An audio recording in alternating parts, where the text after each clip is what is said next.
distinguished gathering of professionals, experts, and enthusiasts for this technical session of our conference.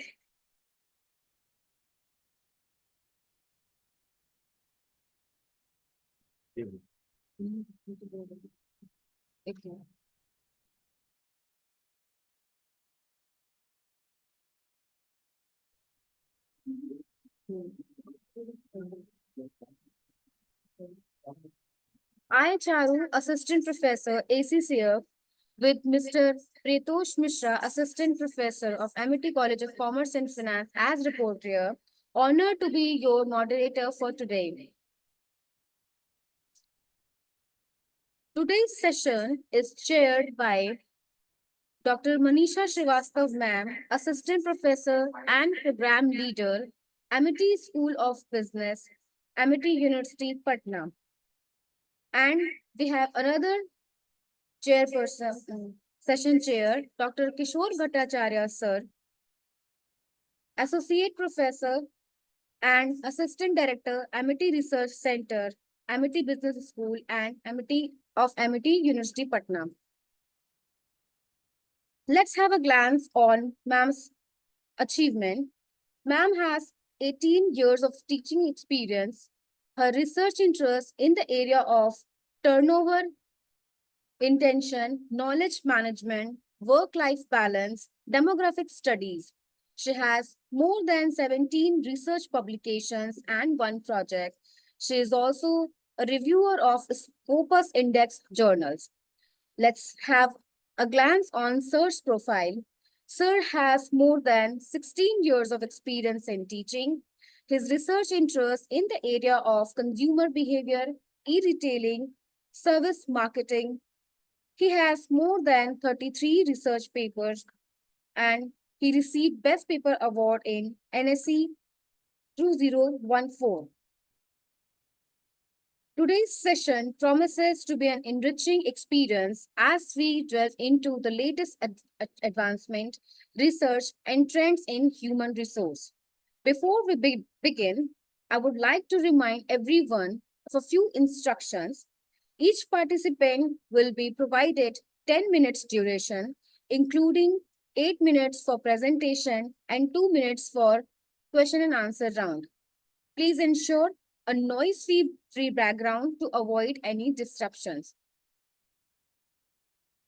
Respected ma'am and sir, with due respect, shall I begin the presentation of the participants?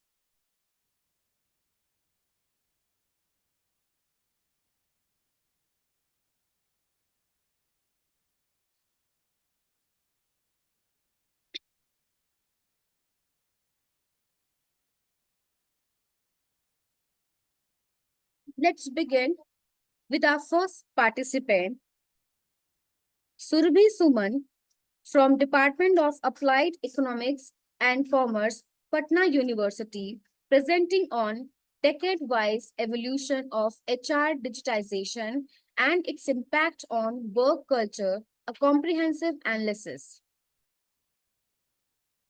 Surabhi, please start your presentation with sharing screen. Thank you so much, ma'am. Very warm good morning to Honorable Session Chair, Dr. Manish Tiwari, respected moderator, Ms. Charu, and motivating rapporteur, Mr. Pritesh Mishra. I, Surabhi Suman, research scholar from Patna University, is present here to present my research paper on the topic Decade-Wise Evolution of HR Digitization and its Impact on Work Culture, a comprehensive analysis along with my research guide, Dr. Muhammad Alamgir. So let's begin the presentation. So I'm presenting my PPT over here.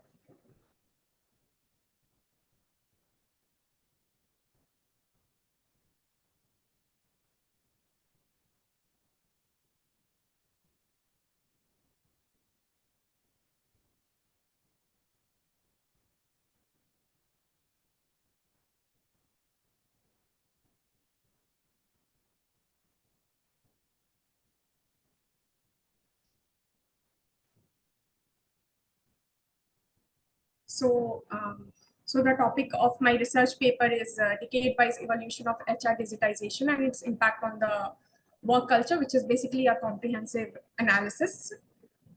So basically, this is an evolution journey which I've shown about the HR digitization that has taken place over the decades, over the past few decades, and how the workplace has transformed due to the HR digitization that has taken place over the years. So basically, first of all, I'd like to start with the term which is HR digitization, which refers to the process of transforming traditional human resource management practices by leveraging the digital technologies. So in the introduction chapter, I have mentioned the human resources digitization evolution journey, which reflects the rapid growth of technology and the rapid combination of technology with workforce into the workplace. So basically, I have mentioned here that how the HR digitization evolution journey, which reflects the rapid growth of technology along with the combination of the technology and workforce as well. So how this rapid growth and how this transformation journey has been taken place over the years, that is the main motive of my paper. So the decade-wise transformation of HR digitization over the years have most importantly affected the work culture, which is the one of the keyword of my topic of the organization. HR digitization have transformed traditional HR roles. Employees were empowered with self-service tools and facilitated a shift towards strategic HR management. The increasing dependency of human resources on technology has brought challenges with it in terms of ensuring data security. Surabhi, sorry to interrupt you. Yes. Please make it a presentation mode. Full screen. Full screen.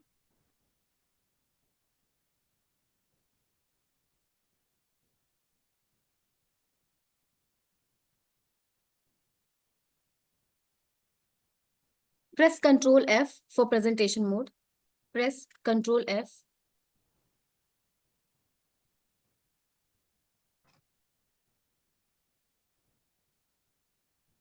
Just a minute, ma'am, just a minute. Okay. The right corner. Is it okay to write now, ma'am? Yeah. Okay.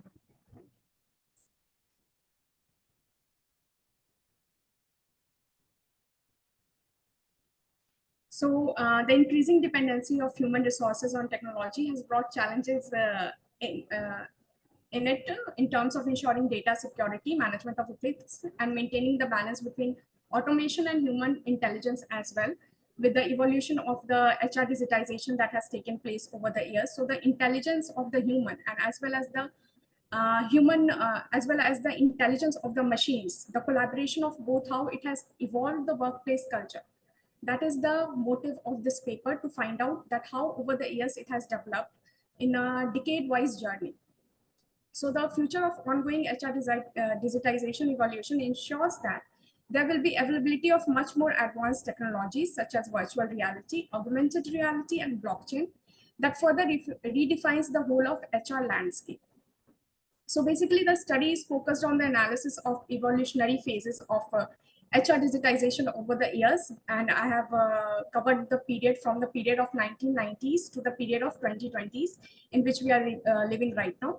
So the paper will give an idea about the journey and development of technology over the years, and how these technological advancements have impacted the organization workplace culture of that very specific area, and how that workplace culture has evolved over the years from, I mean, from 1990s to 2000 to 2010 and to 2020 20s, which we are living right now. So the future of ongoing HR digitization evolution ensures that there will be availability of much more advanced technologies, that is virtual reality, and again, which I have said before. And there is a continuous interaction between technology and human resource management, which will help creation of workplace culture, which is more dynamic, inclusive, responsive in the needs of both organization and employees as well. Now, this study has been presented in the various stages of HR digitization, and I have named the various stages on the basis of the changes that we have seen in that very era. So the stages of evolution and the name of the phase which I have provided. So the first stage, which is pre-1990s era, which is the era of introduction of computerized systems, and then we are having stage 2, that is 1990s. that is era of inception of World Wide Web and ERPs. Then I have mentioned the stage 3, which is 2000s, and this is era of intranet and employee support. Then we have got stage 4, which is 2010s era, which is basically HR portals and live chat era. Then we have stage 5, which is 2020s, basically era of chatbots and advances in artificial intelligence. So the research objectives which I want to cover through this paper are that I want to analyze the decade-wise evolution and development of HR digitization from the year 1990s to the current period, to observe the changes in work culture due to transformation and development of HR digitization in each specific area, to identify the key achievements in each decade by the development of HR digitization. So these are the objectives of my research. Now, when we are moving towards the stage 1, which I have mentioned, that is pre-1990s era, which is the era of introduction of computerized systems. So basically in 1990s, we have seen that, that is before 1990s, we have seen that the computerized system which has arrived at the workplace, it was in 1970s when human resources was entirely paper-based. And then in 1980, the fax machines were used in the mainstream office sector with the introduction of international standard that have made it successful. So we have seen that in 1980s, the fax machine have been introduced, and before 1980, there were all of manual work. I mean, if we have to give some document to some other department or some other place which is not in the same physical location where we are residing, so what we have to do that it was much of for a manual work, but due to arrival of the fax machines, this in the mainstream HR sector, which helped in communication, making the communication more flexible and ensuring that the document reached to the specific area in a more proper way. So the key achievements which I have mentioned in the era of before 1990s are LDX, that is long distance xerography was introduced by Xerox Corporation, which was widely considered as the first modern commercial fax machine. Then in 1971, Ray Tomlin invented electronic mail, which was also one of the major changes in the, we can say that this was a HR digitization that has taken place in the era of 1970s. Then in 1980, we have seen that in Japan, an international standard for fax machine was established, prompting their adoption at a wider level. And then in 1987, PeopleSoft, that is a purpose-built management system of HR, was introduced, which helped people, I mean, the workplace culture, basically the human resources, to be more flexible and dynamic. Now, these key achievements which has taken place in the HR digitization, what was the impact of it on the work culture? That has been covered by my paper. So basically, the impact that we have seen on the work culture was that there was a significant shift in the work culture of the organizations with the introduction of computerized system, impacting automation and efficiency, where it was observed increased level of efficiency. Obviously, when there was a shift from manual work to the work where documents could reach more easily, and there can be a documentation which can be a support, and there can be, we do not have that fear of losing that original document. The Xerox copy can reach to the other departments as well. So obviously this introduced that automation led to the efficiency, and the level of efficiency also increased. Then again, we can see that the computerized system enabled the adoption of enhanced communication and information management system of the organization. So the work that took place, more than, more time, that was more time consuming. It leads to more efficiency, and in lesser time we could do the same task. So there was evolution in the job roles of employees, where the new system required new job roles with specific skill sets. Then there was a cultural shift noticed during this era as it demanded innovation and adoption of computerized systems, as organization has to adapt to rapidly evolving technologies. Now we have seen that the fax machines have been introduced. So obviously the role, there was a shift in the role, that more manpower were required who are aware of the computer systems, and who knows about the who are well aware about the computer systems. Then there comes the stage 2, that is 1990s, which is basically known as the era of inception of World Wide Web and ERPs. So in the era of 1990s, we have seen that the advent of World Wide Web, which can be named as a wonderful network that enabled the computer system of all over the world to interact with each other, creating a way for globalization and digital HR landscape that we are aware of today. So we can see that the key achievements of 1990s were, as in 1991, among general public, the World Wide Web was released. In 1993, the National Center for Supercomputing Applications developed the Mosaic web browser. In 1994, the foremost and first ever database for online job searching was established by Monster. Then in 1996, Intranet Journey was released by Frontier Technologies, known to be a bundle of applications for creation of intranets.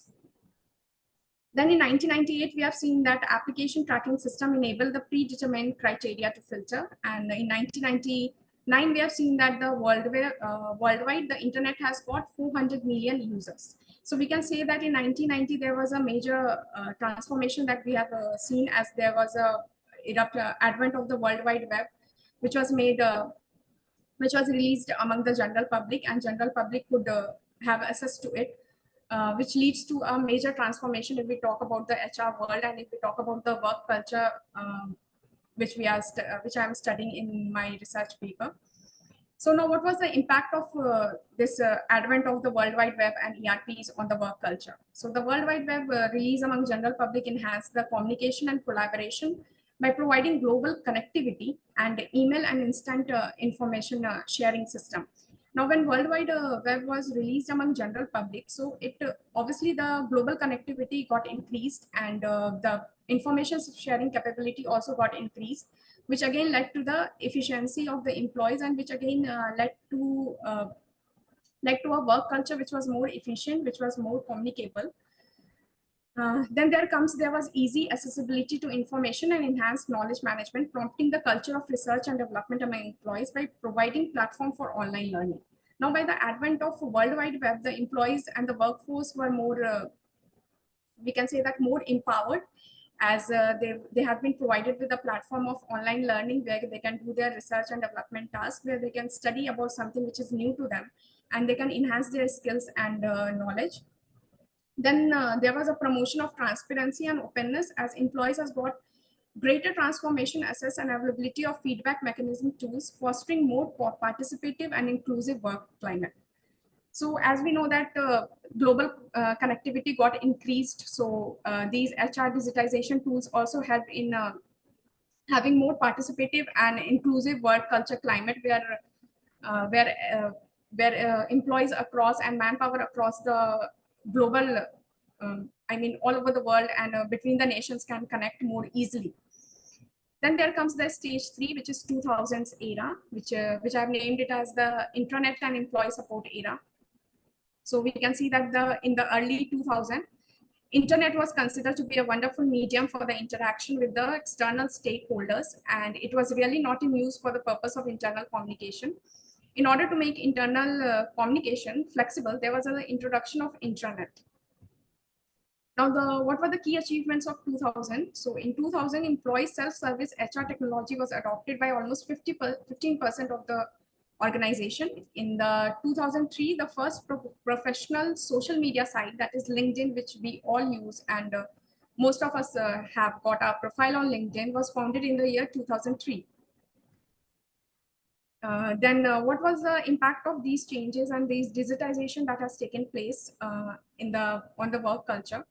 So intranet led to the enhanced and much improved information sharing platform inside an organization that has led to efficient and channelized communication. Then the availability of collaboration tools, that is shared workspaces, discussion forums, document repositories, motivated the workforce to collaborate and work no matter what their physical location is. So basically, intranet has led to more availability, and it does not matter that what the physical location of the employees are. They can connect from anywhere they are, and they can communicate properly about their work, and I think this increases the efficiency, and at the same time it also enhances the shared workspaces, which we talk about in the work culture domain. Then the online training programs and resources were made possible with the advent of intranet, and it promoted continuous learning and skill development. The integration of corporate culture in large organization with multiple location was made possible with the help of intranet. So again, we are seeing that how it has evolved from we have talked about World Wide Web, we have talked about email, we have talked about LinkedIn, and now we are in an era of intranet where we are talking about that no matter what the physical location is, the employees can connect more properly. The employees can do their work more efficiently and in without compromising the efficiency of the organization. Now, the stage 4 has been named as a basically it has covered the 2010s era, which has been named as the HR portals and live chat era. So the transformation that we have seen in the 2010s era can be named as the dedicated HR portals and live chat era. In the previous era, we have observed the advent of intranets, which only facilitated the broadcasting of information to employees. Now, in order to counter the challenge of employees, where their messages and grievances can be answered, this 2010s era was dedicated to bringing down the HR portals and HR live chat. Now, what this HR portals and HR live chat did that it provided a platform where employees can message their grievances, and it can be answered, it can be countered, and they can be made satisfied as compared to the previous generations. Now, the key achievements of 2010s are in 2015, adoption of employee self-service HR technology by almost 90% of the organization. Now, employee self-service HR technology was adopted by almost 90% of the organization. Slowly and gradually, we are seeing that over the period of years, the HR digitization has been adopted by the organization because it has, because we can say that it has given much more pros than the cons to the organization and to the workplace culture. Then in 2019, we have seen that almost 92% of the HR leaders believed in the fact of facilitating future of excellent level of employee service that include chatbots. Now this chatbots era, what it brought that people can chat in terms of that whatever their grievances is, whatever they want to know about the organization, or whatever their complaints are, or whatever they are satisfied or unsatisfied with certain point of in terms of their work. So they can easily chat with the chatbots system, which has been evolved in the era of HR portals and live chat era, which was basically 2010s era. Then what was the impact of HR portals and live chat era? So basically HR portals and live chat tools streamlined HR processes by providing the platform of self-service features and much more efficient HR functions, where employees could manage to retrieve their own information and no deployment of extra workforce is required for this purpose. So slowly and gradually, we are saying that employees are becoming self-sufficient. Employees can handle much more tasks where no extra workforce is required, and efficiency of the organization does not get compromised even if the workforce is not required. I mean, with the help of the HR digitization tools that has been evolved over the years. Now, the other impact of portals and live chat on work culture of employees was that it enabled data-driven decision making, which facilitated the analysis and collection of employees' data and overall performance management of employees. And then again, live chat tools enhance the real-time communication, enabling the feature of instant messaging and virtual collaboration. Now, virtual collaboration could also be made easier in 2010s era by the live chat tools. I mean, if it does not require that I have messaged something, being an employee, and I will. Sorry to interrupt you again. Please conclude your presentation because we are running out of time. Okay, ma'am. Okay. So in the stage 5, in the 2020s era, I have mentioned the era of chatbots and advances in artificial intelligence, the era in which we are living right now, and we are seeing that the digitization is taking place at the larger scale. So the era of 2020s began with the introduction of chatbots that represented software application which is designed to converse the way human converse through the medium of text messages and voice interactions. The era of 2020s has seen and is experiencing advances in artificial intelligence, where the advent of chatbots enable the implementation of automation where machines can reply to queries in much faster speed at a scale greater than any individual could do. So the effect of artificial intelligence is enormous, which is scaling up the digitization processes in human resources of any organization. Now, if we are seeing that what are the impact of the on the work culture due to the era of chatbots and advances in artificial intelligence, we can see that the chatbots arrival provided enhanced customer services with the availability of 24/7 services and quick response times. Chatbot also enabled HR assistance by handling the routine HR queries and enabled IT help desks, which provided automation support for common IT issues. Now, the emergence of artificial intelligence leads to data-driven decision making with the help of predictive analysis and performance monitoring. Overall, the work culture was revolutionized by improving efficiency, efficient decision-making tasks, and promoting innovation and creativity at the workplace. So we can see that in the 2020s era, the innovation and creativity task has been highlighted at a much broader scale because the other task has been largely controlled by the advent of the artificial intelligence. And artificial intelligence is evolving. Also, we are seeing that among our worksphere. So now, what is the future outlook of work culture if we are talking about in terms of the HR digitization? So we can see that there is a recognition of skills rather than the office politics. We can see that there is a hybrid working model which employees are able to assess to. We are seeing that there are technology-driven workspaces, strengthen remote work policies, promotion of flexible work hours, virtual meetings to replace in-person meetings. Then we have focus shift to impact-driven work. Then we are having prioritization of social impacts rather than the individual impacts. Then what I can conclude with this, my study is that the phase-wise evolution of HR digitization has tremendously transformed the work culture, enabling organization to be more efficient, connected, responsive to the employees' needs and desires. With the leverage of digital tools and technologies, there is creation of organization that is more transparent, agile, engaging workplaces, setting the platform for future development and continuous improvement in the world of work as the level of technological advancements and HR digitization keeps on evolving. So the study basically identified the gaps in current research and practice, guiding future studies and innovation in HR technology and work culture.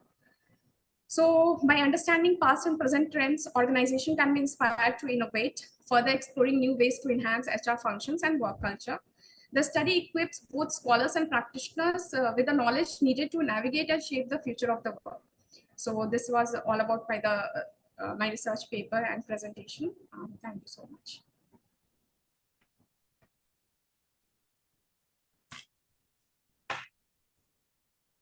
Hello, am I audible?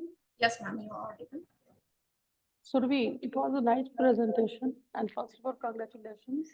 You have done a good presentation, but can you tell me what is novel in your presentation? What you have found which was already not there? Ma'am, actually the voice is echoing too much, so I could not hear you.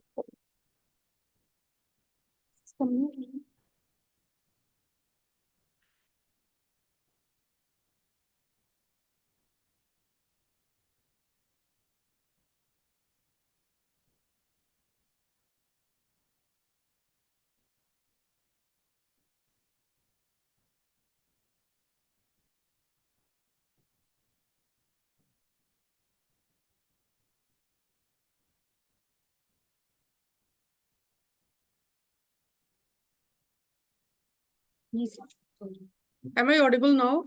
Yeah, yes, ma'am. I just want to ask you what noble thing you have presented, because it was a nice presentation.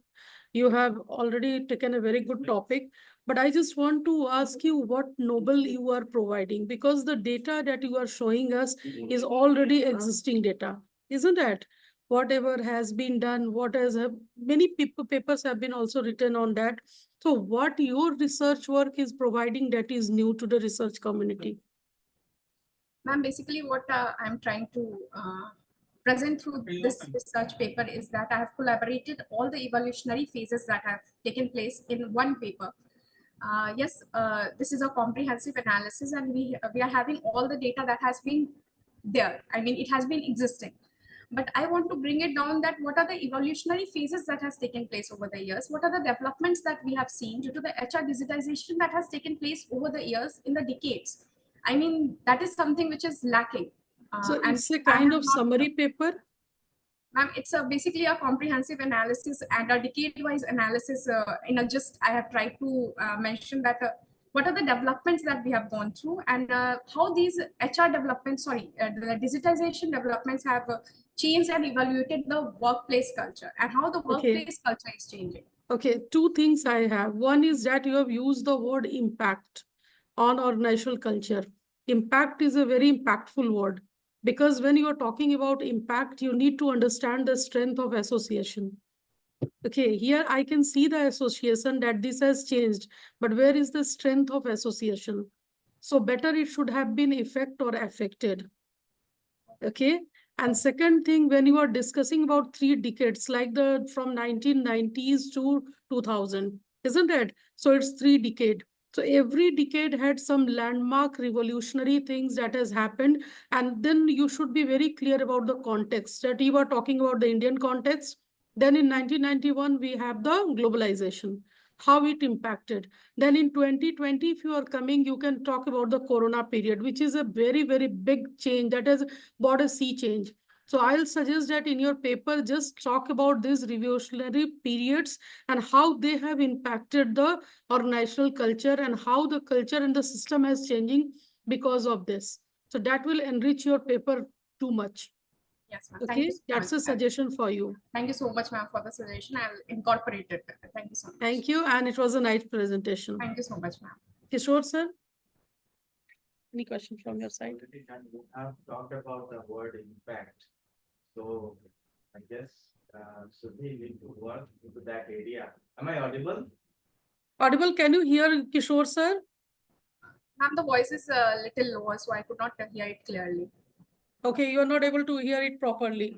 So sir has also actually the concern is about the impact word because impact when you are writing the word itself is enough to guide that what work you are going to do. When you are using the impact, you need to find out the strength of association. Yes. Okay, so Okay. please don't use this word until you are not finding out this. Or unless she can identify certain variables and you can, Yes, obviously. you can check the impact. The Yes. impact of this. That's a very good suggestion from sir's side. He has said that find out some variables, okay, and try to find out the impact of those variables in the work culture. Okay, that will enrich your paper and it can be published in good research journals. Okay, ma'am. Okay, thank you, Survi. Thank you, ma'am. Thank you so much for this enriching suggestions. I'm really Thank you.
Good job.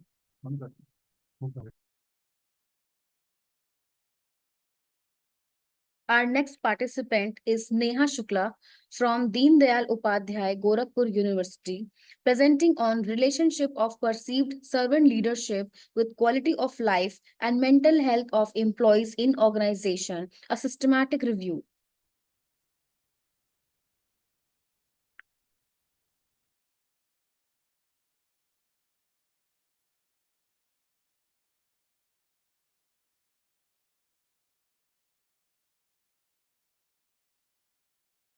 Ma'am, I'm unable to share my screen because somebody else has already shared the screen.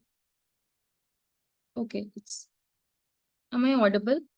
Yeah, you're audible. Okay, just a minute. Your screen is visible. Okay. Good morning, good morning to respected chairpersons and other participants of the conference. I am Neha Shukla Tripathi. I am a research scholar at Deen Dayal Upadhyay University, Gorakhpur in psychology under the supervision of Professor Dhananjay Kumar.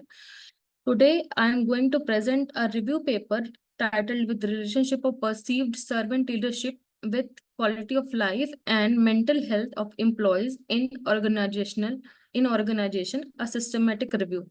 But before I begin my presentation, I would like to thank MIT University Patna to provide me this opportunity to share my work. And I would also like to thank organizing team of the conference for their efforts. As I mentioned, my title of, am I audible? Yes, you are Yeah. audible. Yes, Okay. you are audible. Carry on. Okay. Coming back to the presentation, as I mentioned, the title of this paper is the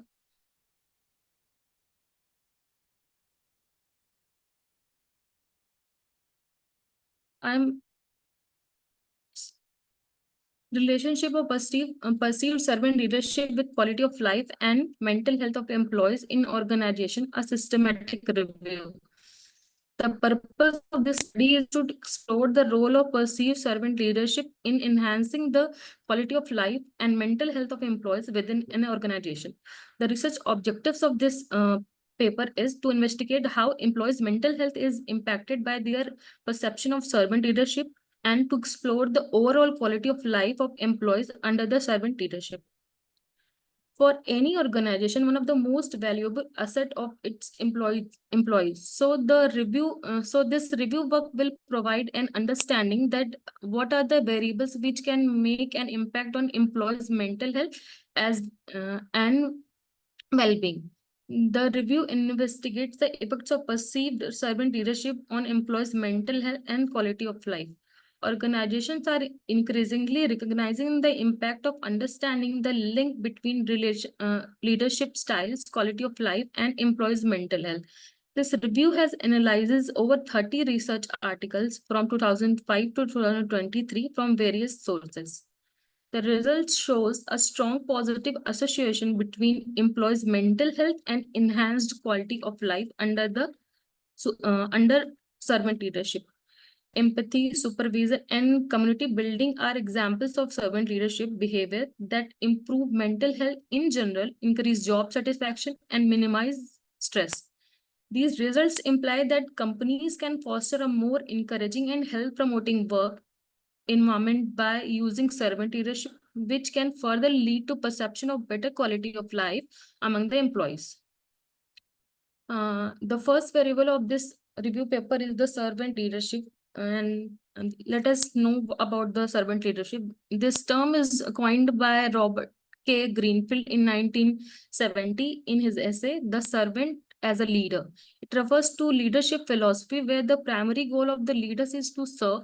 This is a different from traditional leadership where the leader's main focus is bent towards the profit of their company or organization.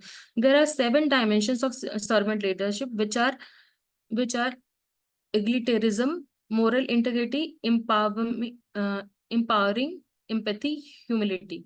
Leaders share authority, prioritize team members' need, and support their growth and optimal performance.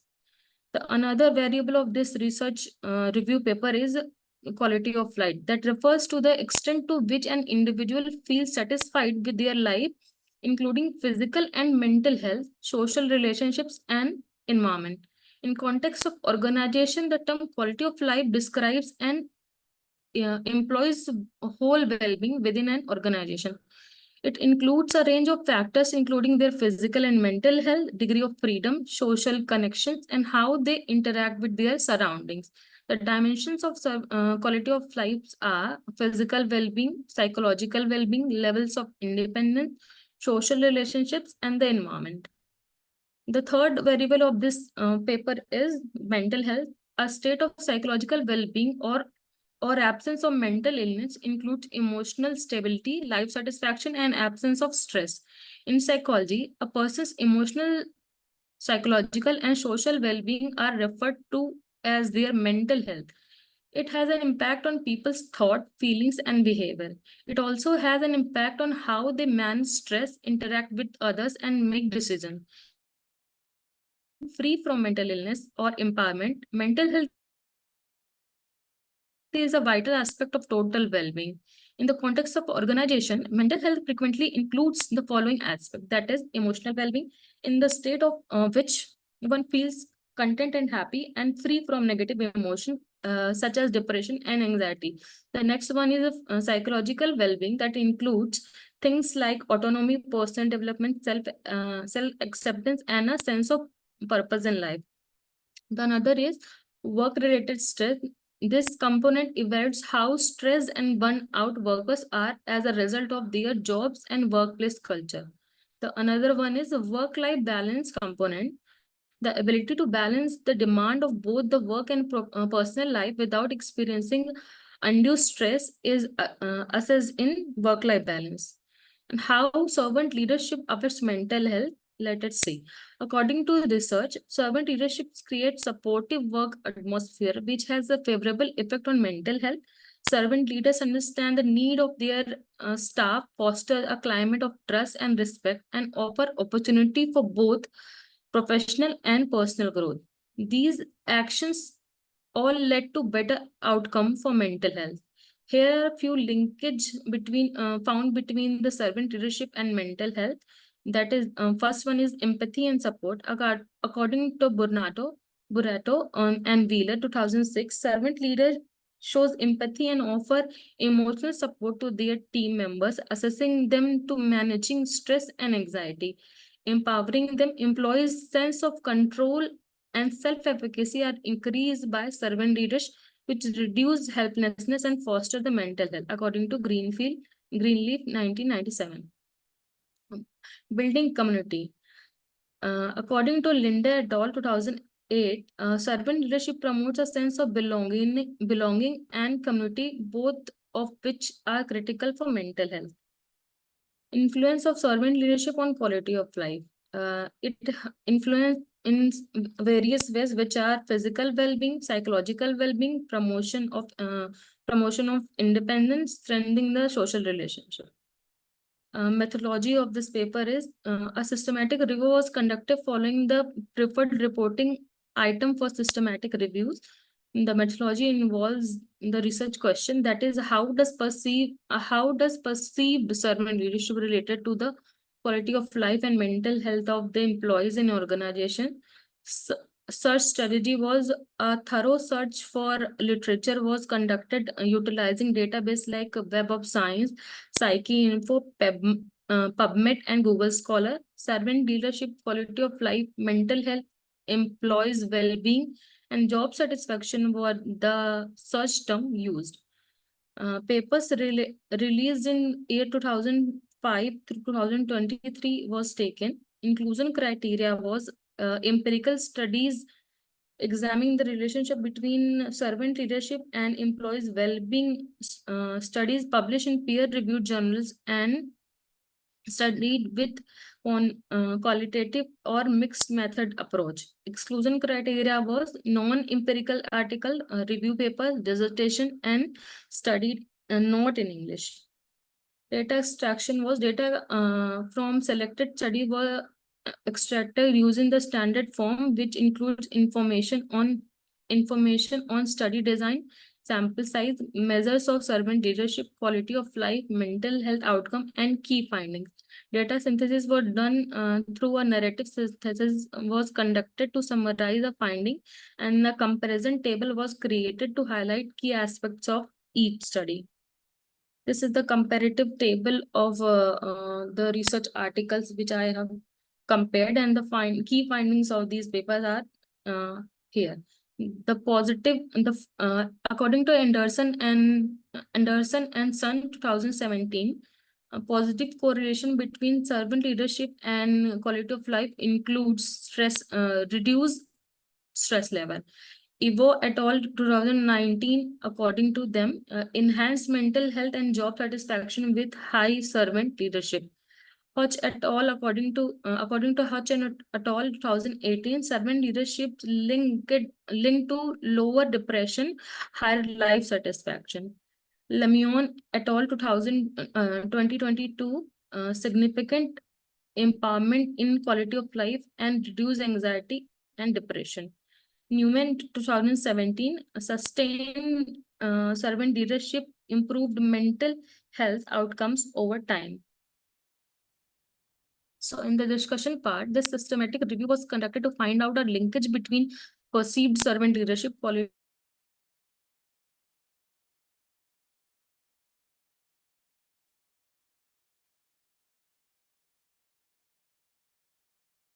are closely correlated with perceived servant leadership. This review provides an understanding about the internal atmosphere of empowerment and support brought about servant leadership, increased job satisfaction, lower stress and burnout, and foster mental health.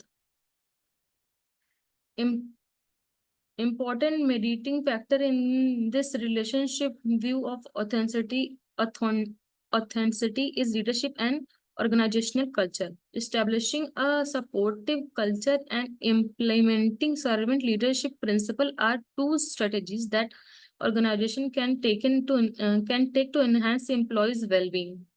By doing this, businesses can establish work environment that benefit workers' mental and general well-being while also advancing the success of company as a whole.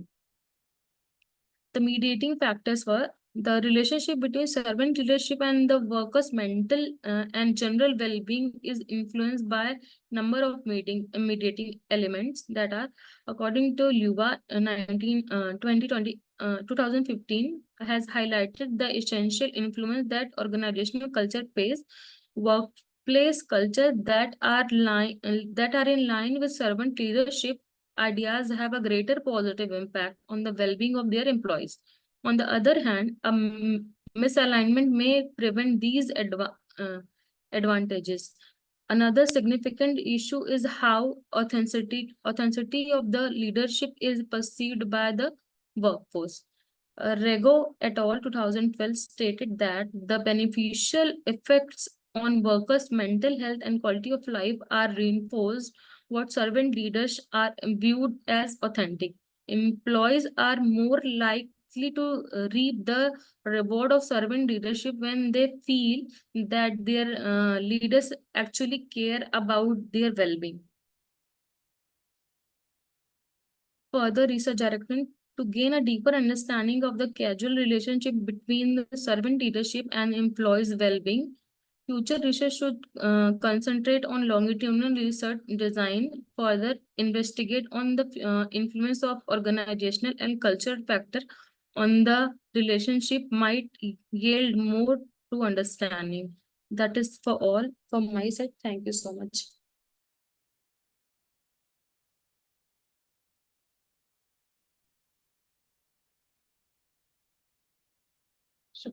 Neha Shukla.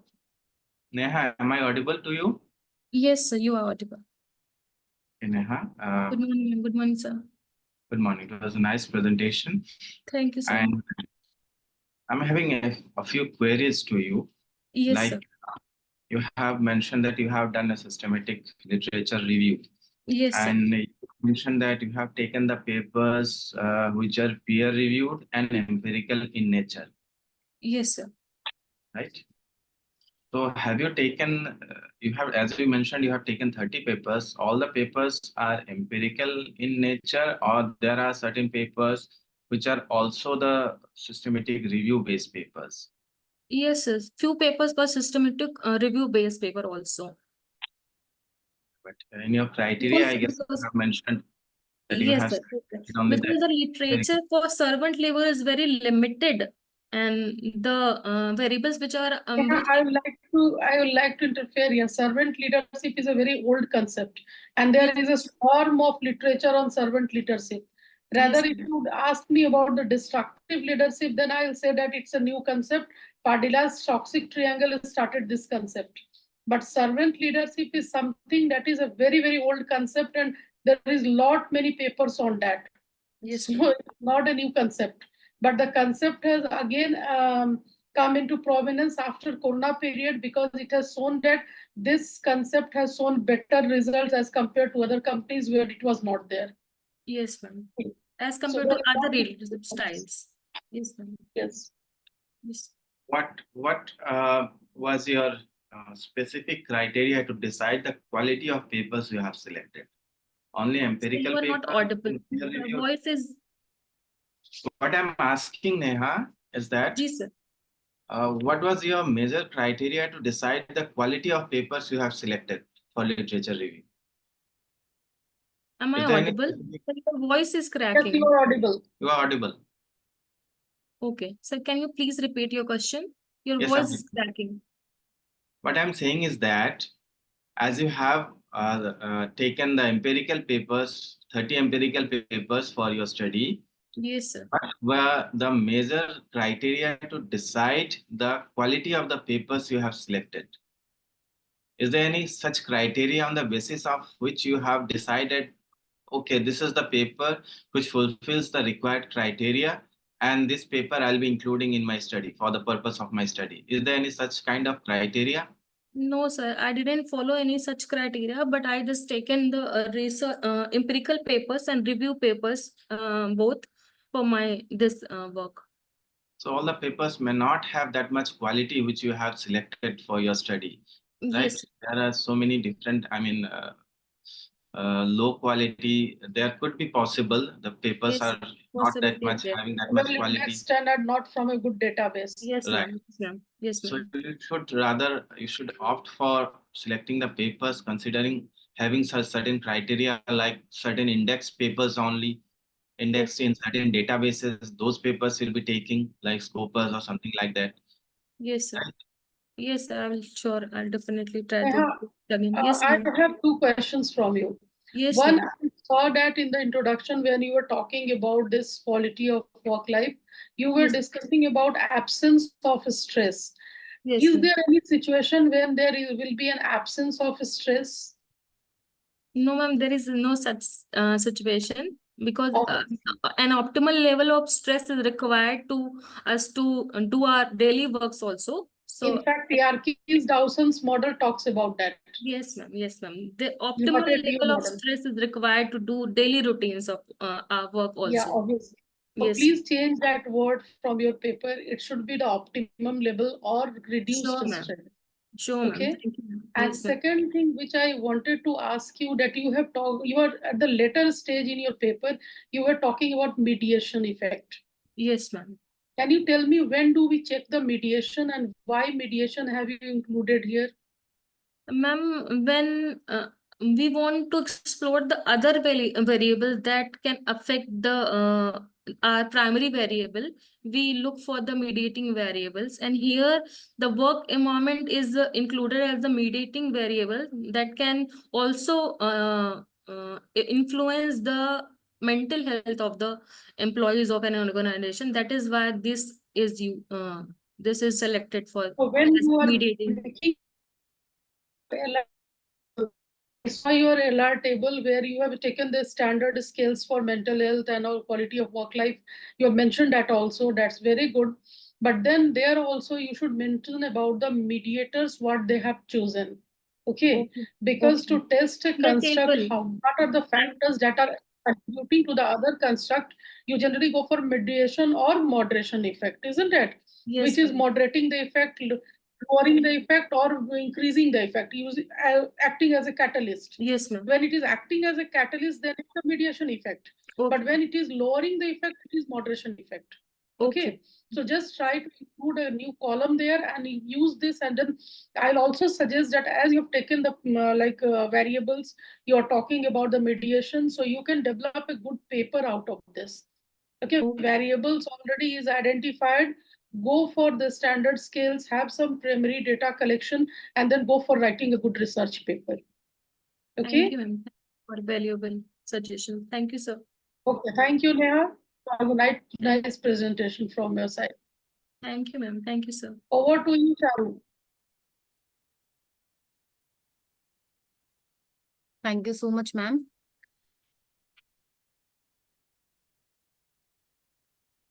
With your permission, I would like to call Sunil Kumar from Department of Psychology, Banaras Hindu University, Varanasi, presenting on optimism, resilience, and proactive coping among students with visual disability.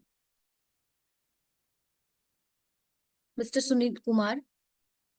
Yes, ma'am. Yes. Yes. Ma'am. So thank you for giving me opportunity for the presenting my research work on the topic on this international conference. So firstly, I would like to introduce myself. First, I will share my screen. Okay. This. So my screen is visible. Okay. Yes, Thank your you. screen is visible. Thank you so much, ma'am. Thank you. So Can you please turn it into the presentation mode? okay. Okay, get it visible now. Okay, thank you. Thank you so much. So I would like to introduce myself. I am Sunil Kumar from Research Scholar Department of Psychology, Banaras Hindu University. So today I'm presenting the topic is very uh, relatable for the disabled people, which is resilience, optimism, and productive coping among students with visual disability. So without wasting our time, we're going to present. Yeah, introduction. ये ऐसा हो सकता है क्या इधर okay visual disability is a physical condition that refers to partial sight or total blindness. People with partially sight or vision can read using large printed materials, while people who cannot read large print fonts, even with the magnificent, are called blindness. According to Disabled Person in India, a statistical profile 2021, out of 121 crore population, 2.68 crore are disabled, of which 1.5 crore are male and 1.18 crore are female.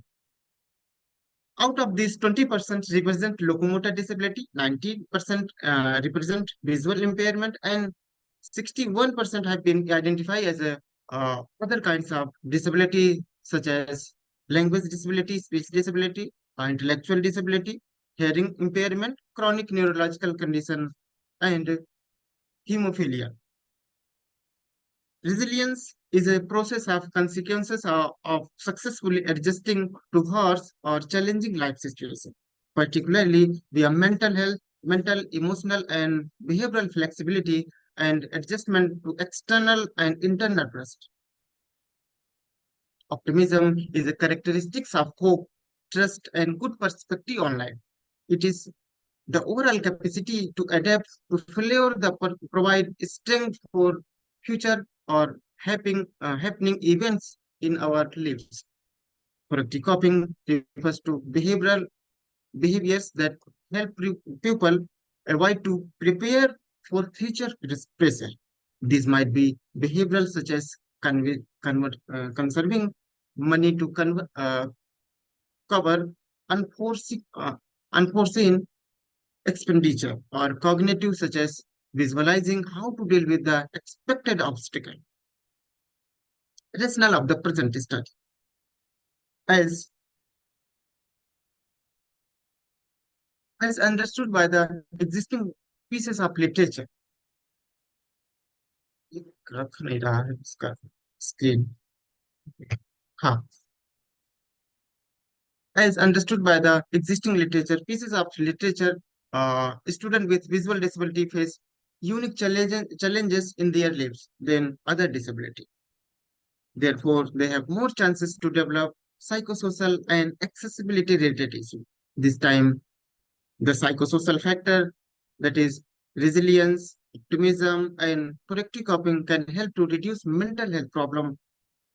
The present study aimed to examine the gender difference and association between the optimism, resilience, and proactive coping of the student with disability.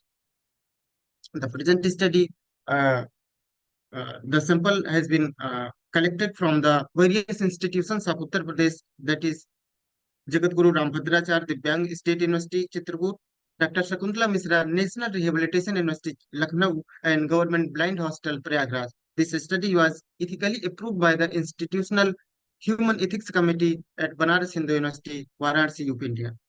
So there are sample 57 are male and 45 are female. The present study use three scales, which can be life orientation scale, assessing the optimism of the particular population, and resilience will be used for the assessing the resilience of the participants, and proactive coping have been used of the present study. The data was analyzed using the SPSS software, and which is 20 version, and after that the result was presented here. First is gender difference in optimism, resilience, and proactive coping. First, resilience. Resilience, as the presented in the table, the mean of the mean range of the resilience of male and female are different, and when we looking at the male, so male have got higher score on the resilience as compared to female, or this status has been identified by the significance level, and it uh, it can be determined by the it is difference. This difference is significant. Second, optimism. Optimism is also significantly significant difference between the gender, male and female, of student with visual disability. And third one is proactive copying is also significant difference of uh, gender difference, male and female. Second one is Pearson correlation was computed for the seeing the association of the variable. First is optimism, as we can see the table. Optimism was positively and significantly and positively associated with resilience and proactive coping. Secondly, resilience was also positively and significantly associated with the proactive coping skill. Step was for the seeing the predictor of the variable for the explaining the proactive coping of the particular population. The stepwise regression was computed. First, when we are looking in the model, optimism was explained 22% of the explaining the proactive coping, and with the help of optimism and resilience, 31% explaining the proactive coping skill. Conclusion. As the present study findings suggest that the male with visual disability have higher level of resilience, optimism, and proactive coping skill than female counterparts. It has also revealed that optimism was positively associated with resilience, proactive coping, and resilience was also significantly and positively associated with proactive coping skill. Optimism and resilience were a best predictor of proactive coping skill. Optimism explained 22% of proactive coping, while resilience explained 9%. Both together are explaining 31% of proactive coping skill. This means that several factors can influence the coping strategy of a student with visual disability. Thank you from my side.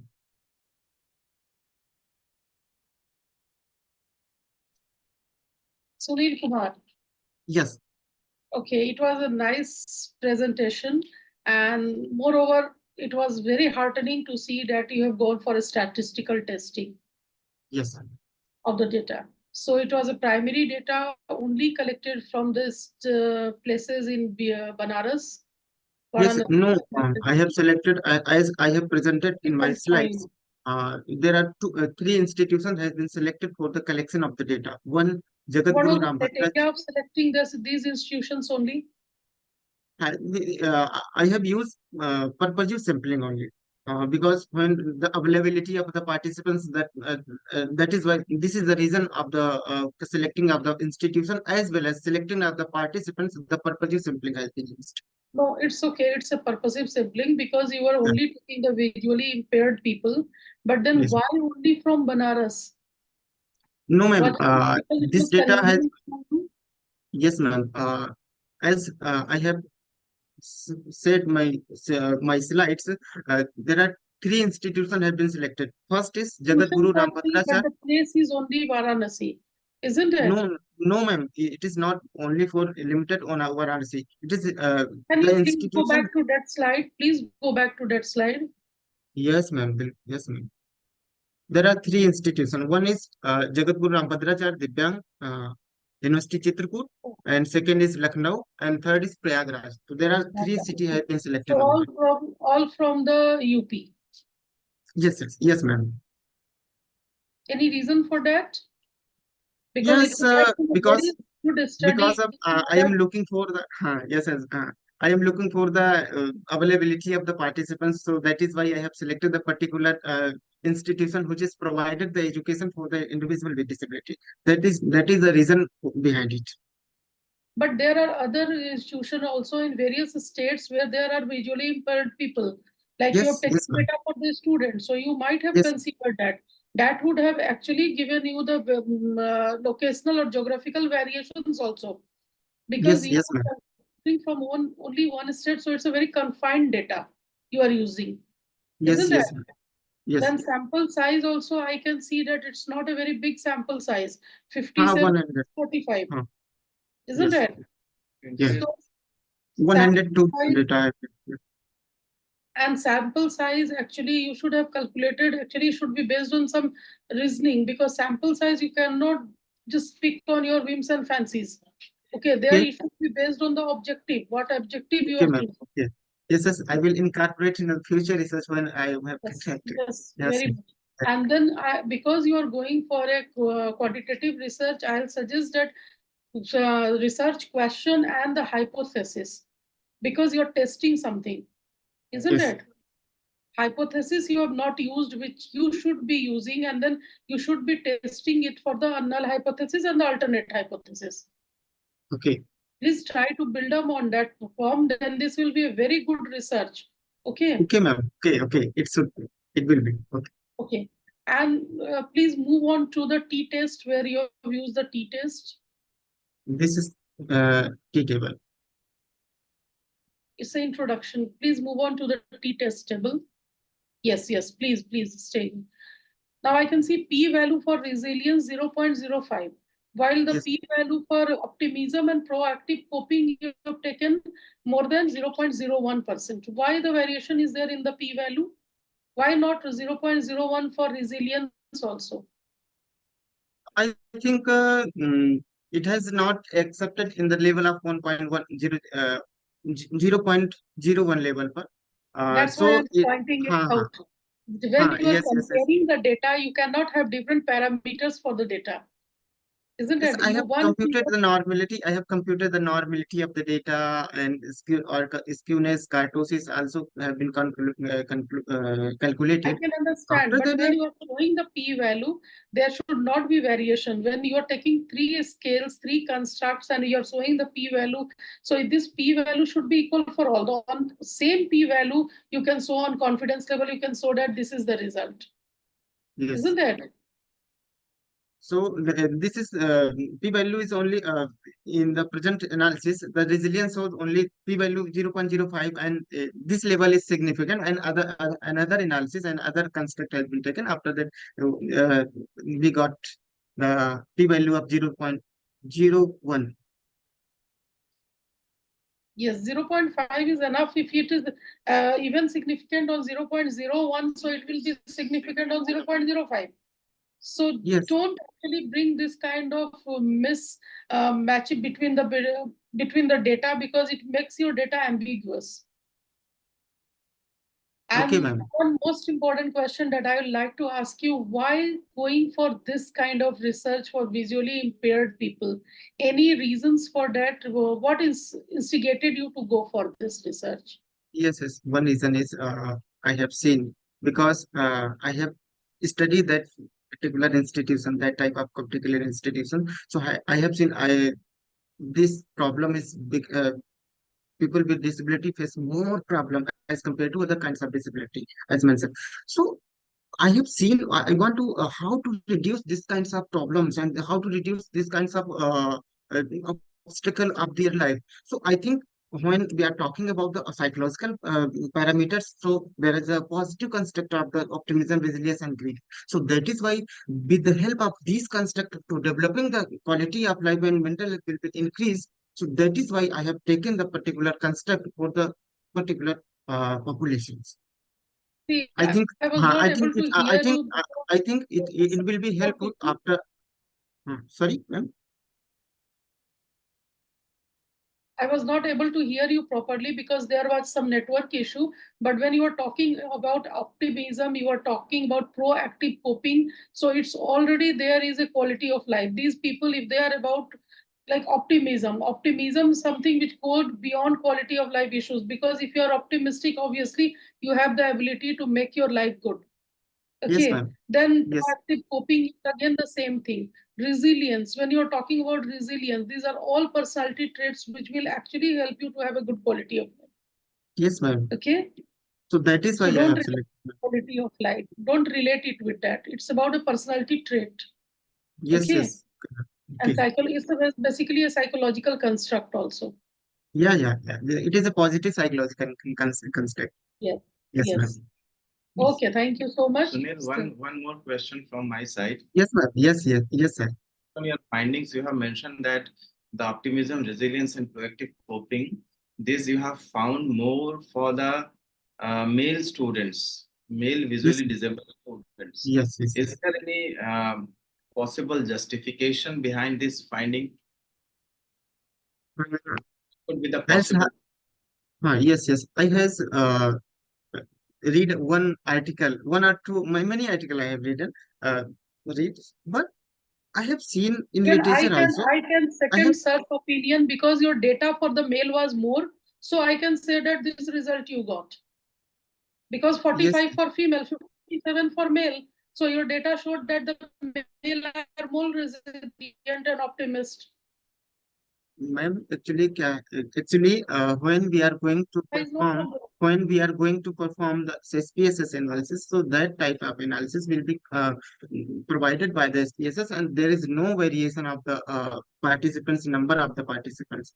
So that time they it analyzed on the No, basis of there is a value of. variation. How can you say that? The number is different, the result will be different. That's why I'm talking about the sample size. Sample size impacts the significance level. Yes, yes, How ma'am. can it be Yes, that data, if we go for testing, it will be any data that will give the same result? No, it will never give the yes, same result. yes, ma'am. I think because of unavailability of the participants, that is why I cannot able to take the meet the many participants for the taking data. So that is why I have uh, because of So, there are some okay, limitations but what sir has said, It's of okay, the Sunil. In future studies, you may increase the sample size. But yes, yes, what I yes, asked, is there any subjective justification behind this finding from your side, as you have done the research? yes. I think these are the concept will be helpful for the particular population and. Uh, if we for the future study, if we but increase I will review you and optimistic, I will say that females are more resilient and more optimistic. So, is there any study that says that refutes my claim apart from your study? no ma'am, I have read the two or three studies which is so the optimism, resilience, and productive coping is higher. on male as comparison to female, ma'am. And this is the reason I why think I this is said the that go for different. I think Just a minute, just a minute. this result is This also is supported just a of minute, the just a minute, Sunil. This is the reason why I said that go for different geographical locations, because yes, ma'am. customs traditions also shapes this kind of psychological construct. Yes, ma'am. Okay, Okay, ma'am. and that is the Sure, reason ma'am. why you have got this result. Yes. Okay. Sorry. Okay. Sure. Okay, you have asked. Thank you you so now. much, sir. Thank you so much, ma'am. Okay, thank you. That was a nice presentation. And nice study too. Thank you. Thank you so much, Sunil.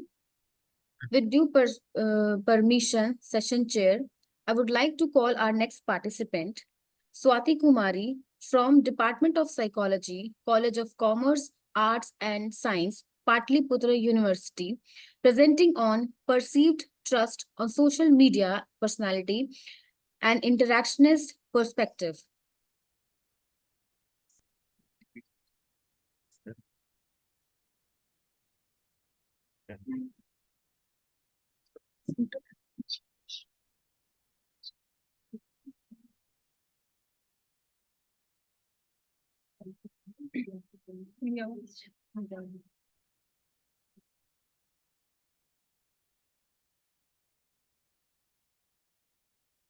Good morning, respected sir and ma'am. Good morning, respected sir and ma'am. My name is Swati, research scholar from Patliputra University. Today I am going to present a theoretical framework on perceived trust on social media and personality. In 21st century, life has been more dependent on social media than any other mode of calm mass communication like newspaper, TV channels. Social media has opened a platform where the information is easily accessible and have a wide penetration. You don't have your PowerPoint presentation? No, ma'am. PowerPoint to nahi. You should be ready with a PowerPoint presentation. Actually, Because when ma'am, you are present. Ma'am Yes. मैं ये पूछ चुकी थी कि अगर paper से present करना चाहूँ तो मैम ने बोला कि इट्स ओके तो ठीक है, कोई बात नहीं, आप प्रेजेंट करो, but that is more clear if you have a PowerPoint, isn't it? Okay ma'am मुझे पता Ma'am, actually she is not tech savvy. That's why she has requested to present with the paper. Okay, okay, no problem. Thank you. Go ahead. Social media has opened a platform where the information is easily accessible and have a wide penetration. The information show assist is not always true, and there's a need for further validation of information. This paper aimed to investigate the effect of perceived reliability of individual on information assessed through social media. Personality is the dynamic organization within individual of those psychological systems that determine his characteristic behavior and thought. Personality traits are pattern of thinking, feeling, or behaving that could potentially affect an individual's logically thinking. Big Five model has a concession position among trait psychologists, and its factor turn out to be not only essential but also reasonable sufficient to describe the average personality differences among individual connects with others, and it describe people that are usually sympathetic, kind, altruistic individuals that belong to the agreeableness dimension are characterized as good-natured, straightforward, helpful, trusting. The objective of this study is to find out the perceived reliability of social media among its users, and the agreeableness dimension of personality is positively correlated with perceived reliability. There have been various studies that study the social media reliability with personality, but lack of some points need to examine this study.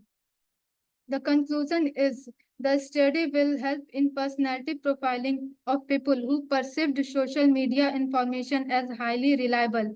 Security critical organization can use it for controlling of spread of misinformation to avoid unwanted situation where rumors are spread. Consumer behavior can be studied for perceived product reliability. Thank you, ma'am.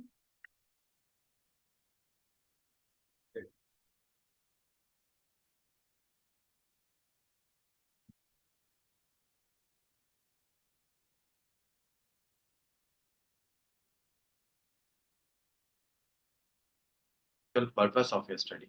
What you try to identify? Sorry, sir. Can you repeat the objectives of your study? Actually मैं हिंदी में explain कर सकती हूँ. You just read it out so that we can hear once more. Read it out. Ma'am जैसे ये मेरा ना आपको फर्स्ट एक्सप्लेन करने की जरूरत नहीं है, आप मुझे वो ऑब्जेक्टिव पढ़ के सुना दीजिए. What you said. Okay, the perceived reliability of social media among its users to find out, and the agreeableness dimension of personality is positively correlated with perceived reliability. Your title is about perceived trust. You are talking about perceived reliability. So it's just the same thing. I think trust and reliability is Reliability Something. and trust are two different constructs. Thing can be reliable, but you may not trust on that. so actually this is a theoretical framework. I develop yeah, Okay, don't be confused and listen carefully. Whatever you are doing, okay, I can see through your title that you are actually trying to find an intersection between the perceived trust on social media and personality traits. And for personality, you have used the Big Five model. yes, Is ma'am. it so? Yes, Now, ma'am. when you are trying to do that, have you gone through some research who has already worked on these constructs and variables? Ma'am, actually I develop I develop a skill which is a You have perceived developed that. reliability, perceived reliability. So So I this scale is developed by you. what, ma'am? Sorry. You have developed the scale of perceived Yes, ma'am. reliability. Yes, perceived reliability. So I did. Have you gone I for the prepared. pilot study? What, ma'am? Have you checked the reliability and validity of your scale? Ma'am, actually, scale is developing. So I'm doing this. Working on it. Developing a scale is a very later stage. You do all these things. आपका तो अभी objective ही clear नहीं है. आपका title से आपने LR तक नहीं किया है, आपने गैप नहीं निकाला है और आप स्किल डेवलप कर रहे हो. आप किस चीज के लिए स्किल डेवलप कर रहे हो? आपका कौन रिस्पोंडेंट है? मैम जैसे कि परसिव्ड रिलायबिलिटी लोगों में, सोशल मीडिया की परसिव्ड रिलायबिलिटी लोगों में क्या है, उसके लिए मैं स्किल डेवलप कर रही हूँ. तो उसी स्किल के लिए मैंने किन लोगों में कौन से लोग आपके जो लोग सोशल मीडिया यूज करते हैं मैम, जो यूजर्स. मैम मैं आपको एक बात, ये रिलायबिलिटी किस डायमेंशन में? क्या रिलायबिलिटी? कि पैसा खो जाएगा या मेरा डेटा चोरी हो जाएगा? किस बात की रिलायबिलिटी? कौन सा सोशल मीडिया पे रिलायबिलिटी आप बात मैम कर जो रहे हैं? लोग विश्वास करते हैं कि मतलब आगे मतलब वो किसी भी मैसेज को वो फॉरवर्ड कर देते हैं कि वो मैसेज या फिर जो भी इंफॉर्मेशन उन तक पहुंच रही है वो चीज सही है और उसको वो आगे फॉरवर्ड कर देते हैं या फिर उस पर एक्शन लेते हैं, उस चीज की रिलायबिलिटी. मैम तो उससे एचआर का कनेक्शन क्या? एक तो दो तुम फिर कॉन्ट्राडिक्टरी बात कर रही हो. एक तो तुम बोल रही हो कि वो लोग जो उसको फॉरवर्ड कर देते हैं मतलब वो ट्रस्ट करते हैं, और जो एक्शन लेते हैं वो बिल्कुल यानी वो ट्रस्ट नहीं कर रहे हैं, तो वो रिपोर्ट कर रहे हैं, वो एक्शन ले रहे हैं. एक्शन इन सेंस मैम कि उसके लिए मतलब उस विश्वास करके कुछ बिहेव करते हैं. Swati, I'll suggest you please do your literature review first thoroughly, right? Do properly, then all these things would be clear to you, more clear to you. Now we are in the initial stage. We will be suggesting you that you do your literature review properly.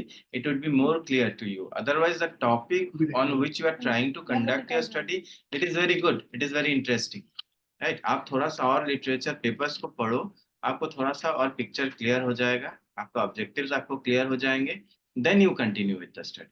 ठीक है? पहले आप इस पे पढ़ो paper, आप research paper अच्छे database से निकालो.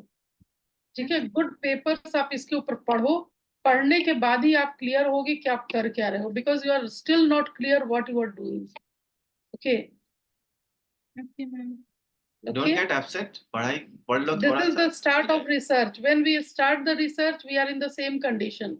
We all are confused. Okay, But when you start diving deep into it, you will start learning lot many things.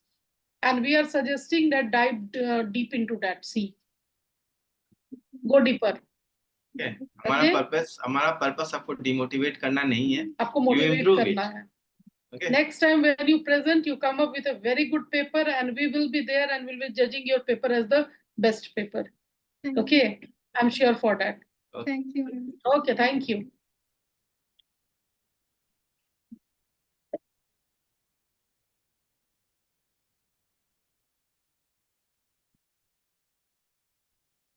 Thank you so much, Swati. With your permission, the chairperson, I would like to call our next participant, Dr. Neha Jha from ISM Patna, presenting on Green HRM. Neha Jha.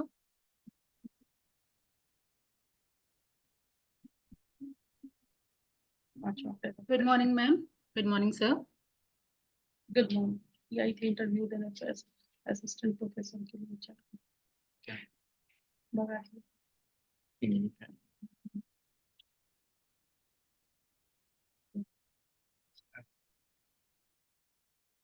So my topic of the presentation is Green HRM, a sustainable approach. Basically, the main reason for choosing this topic is as we are talking about sustainability, right? So sustainability strategies are growing fast within thousands of companies nowadays as an answer to the challenge that we are talking about climate change. It has brought and increasingly threatens to bring into our world. So the private sector plays a fundamental role in fighting, or we can say they are playing a... Yes, would you ma'am. please make it full screen? Ma'am, over here it is full screen only. No, just go for full screen, Control F, or you can go from here down. You can see here, taskbar. Control F is to find. You want me to do slideshow? Okay, you just go down, and just go in the taskbar where the comment and notes is written.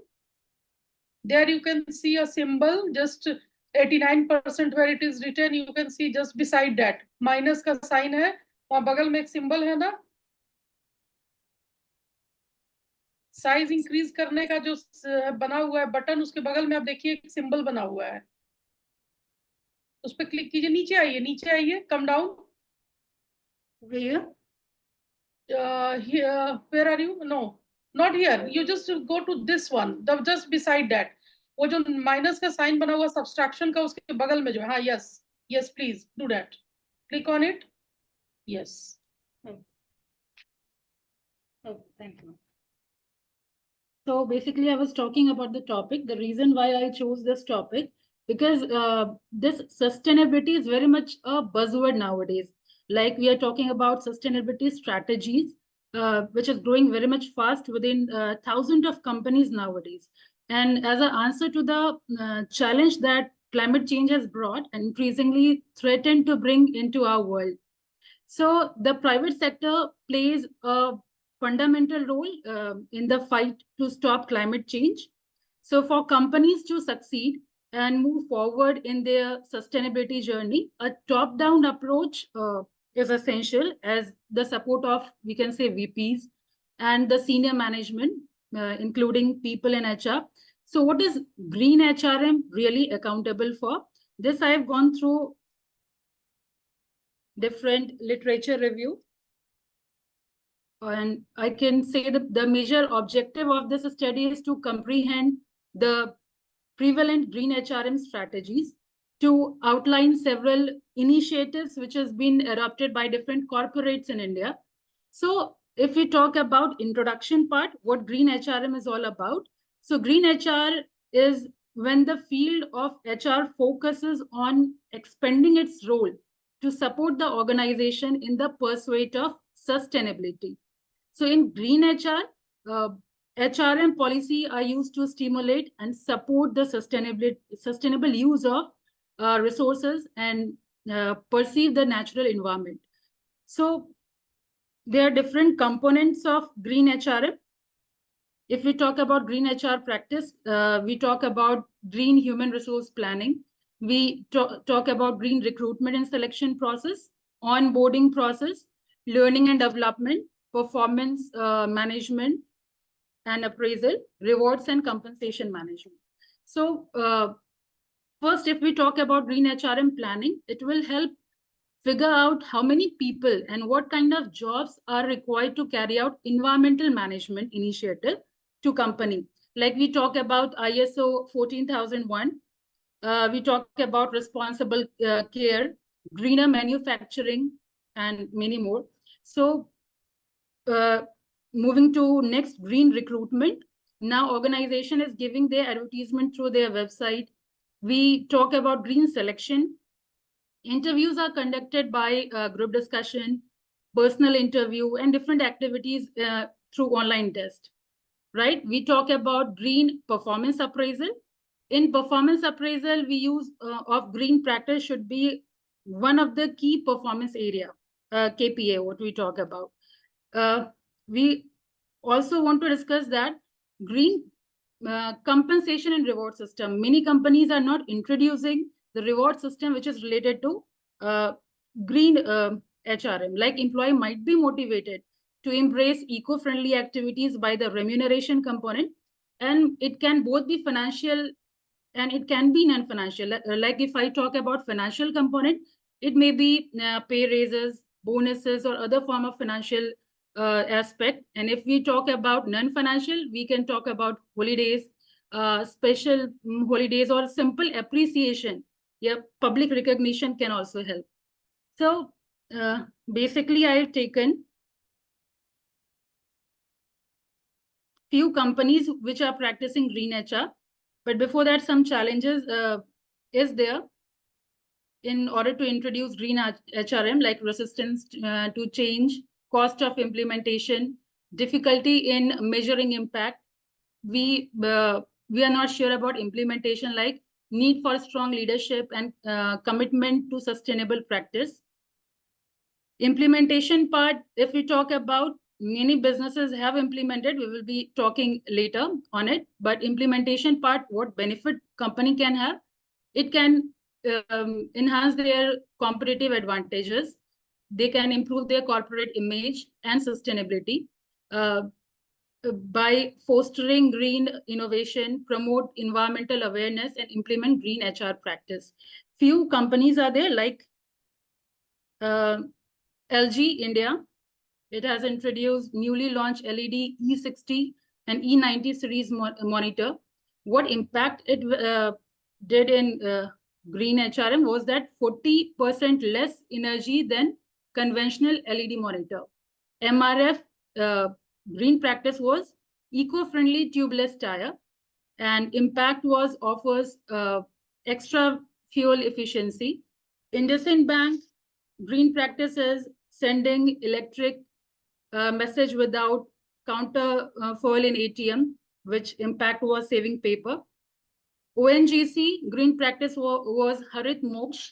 Here, the company actively participates in green plantation across India, especially in its project. Here, it's basic thing what they did, that reduction of burning of wood was there. So this was few companies which I have listed here. Other than that, TCS is also in the list. Infosys is also in the list. Wipro, renewable energy for data center. It has helped in reduction of carbon footprint and minimized environmental impact. So if many companies are there which is implementing green practice nowadays, as we are talking very much about sustainability, environment protection, and many things. So if I conclude, so green HR practices focuses on improving HR practices for business sustainability. Green HR aims at reducing wastage and very much concerned for environment.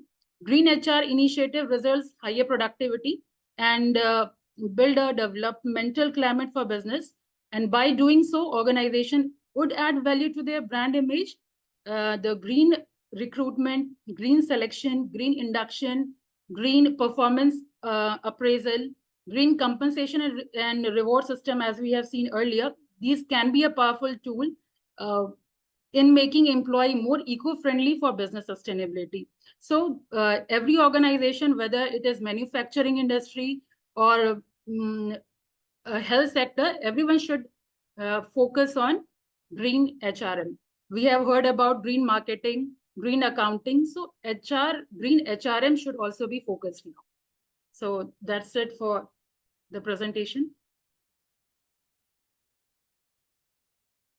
Dr. Neha, am I audible? Yes, sir.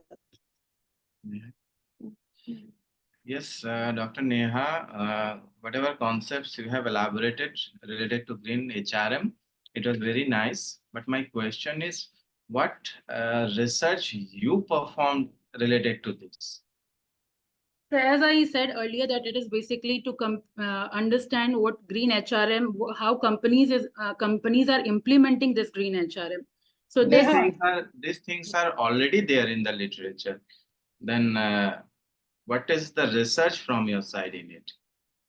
Neha, I have a question also just related to sir's question.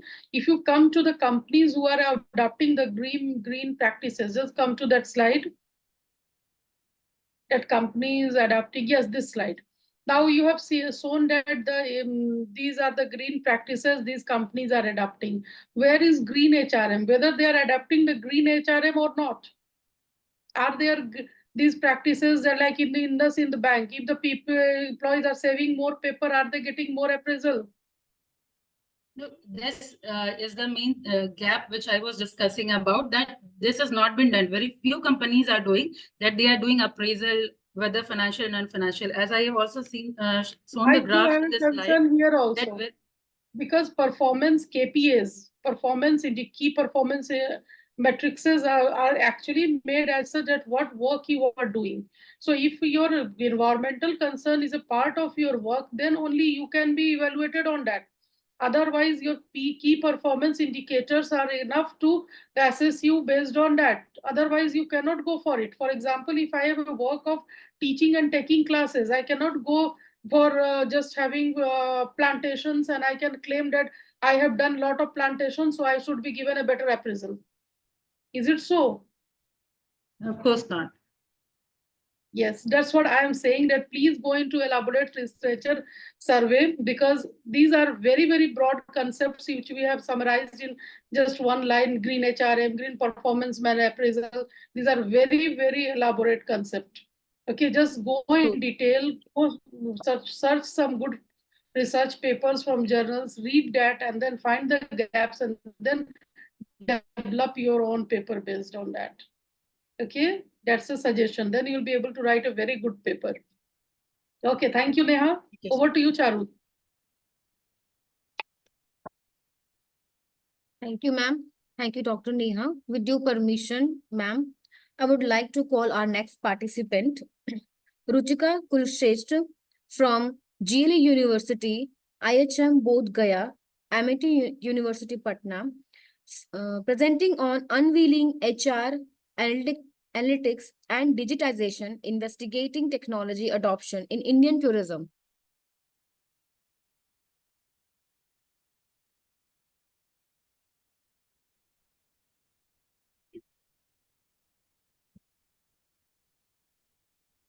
Good afternoon, everyone. Am I audible? Yes, you are.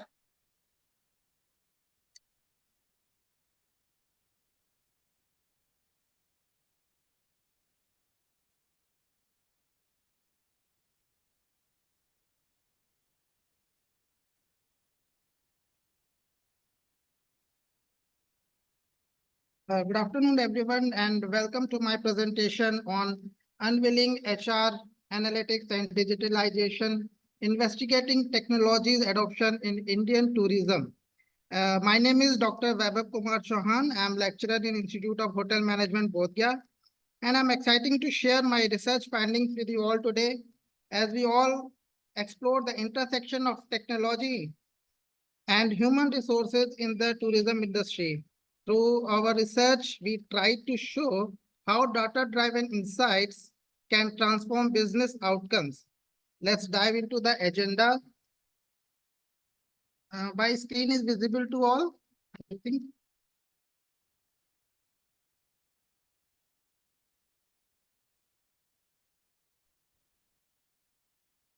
My screen is visible to everyone? I think so. Yes. Okay, thank you, ma'am. Now, my topic, I want to discuss something about my topic. It is unveiling HR analytics and digitalization, investigating technology adoption in Indian tourism. My research is explore the current state and future direction of technology adoption in the Indian tourism. As we all know, the Indian tourism industry is growing rapidly, and technology adoption is crucial for enhancing consumer experience, improving operational efficiency, and increasing competitiveness. HR analytics and digitalization are the key technologies that can help the industry achieve these goals. Nowadays, the agenda of my research is the following things I am going to present in my research. First of all, we will discuss about the Indian tourism industry in the research. Indian tourism, as we all know, the tourism industry is growing rapidly in our country. The government is focusing on the tourism industry. There are so many projects are going in the Indian tourism run by government of India. Data analytics and statistical methods to study the improved HR related issues, while digitization refers to the use of digital technologies to transform business process and models. Indian tourism industry is a significant sector that can contribute substantially to the country's economy. India is a diverse country which are rich cultural heritage, history, and natural beauty, attracting tourists from and across the globe. Technology adoption in Indian tourism has transformed the industry in various ways, enhancing the overall travel experience. The key aspects of technology adopted in tourism are online booking platforms, online travel agencies like Make My Trip, Trivago. Nowadays, people are booking tickets online. Nowadays, with normal families also going outside their places, they are just checking the online, how's the room, how's the hotel, how's the place, what are the tourist sites which are the nearby of the destinations. Even as I am belonging to Bodh Gaya, I have seen that so many tourists coming to the Gaya, Bodh Gaya, they are even booking the pandits, pandas for the puja performings in the Vishnupat Gaya. They are booking the pandas online through the technologies. Nowadays, for the Shraddh, which is going in the Bodh Gaya, Gaya, the people, the travel agencies, the tour operators, they are also giving the facility of providing the booking everything online. Even students who are going for outside the visiting any type of tourism, they are also using the technology. They want to know the tourism, what are the sites, what are the destinations, what are the other things which they can perform in the tourism industry. My research objectives is to find how the HR analytics encompass in the tourism industry. What is the hold of HR analytics in the tourism industry? As we all know, the tourism industry is somewhat unorganized sectors. The hotel industry is there.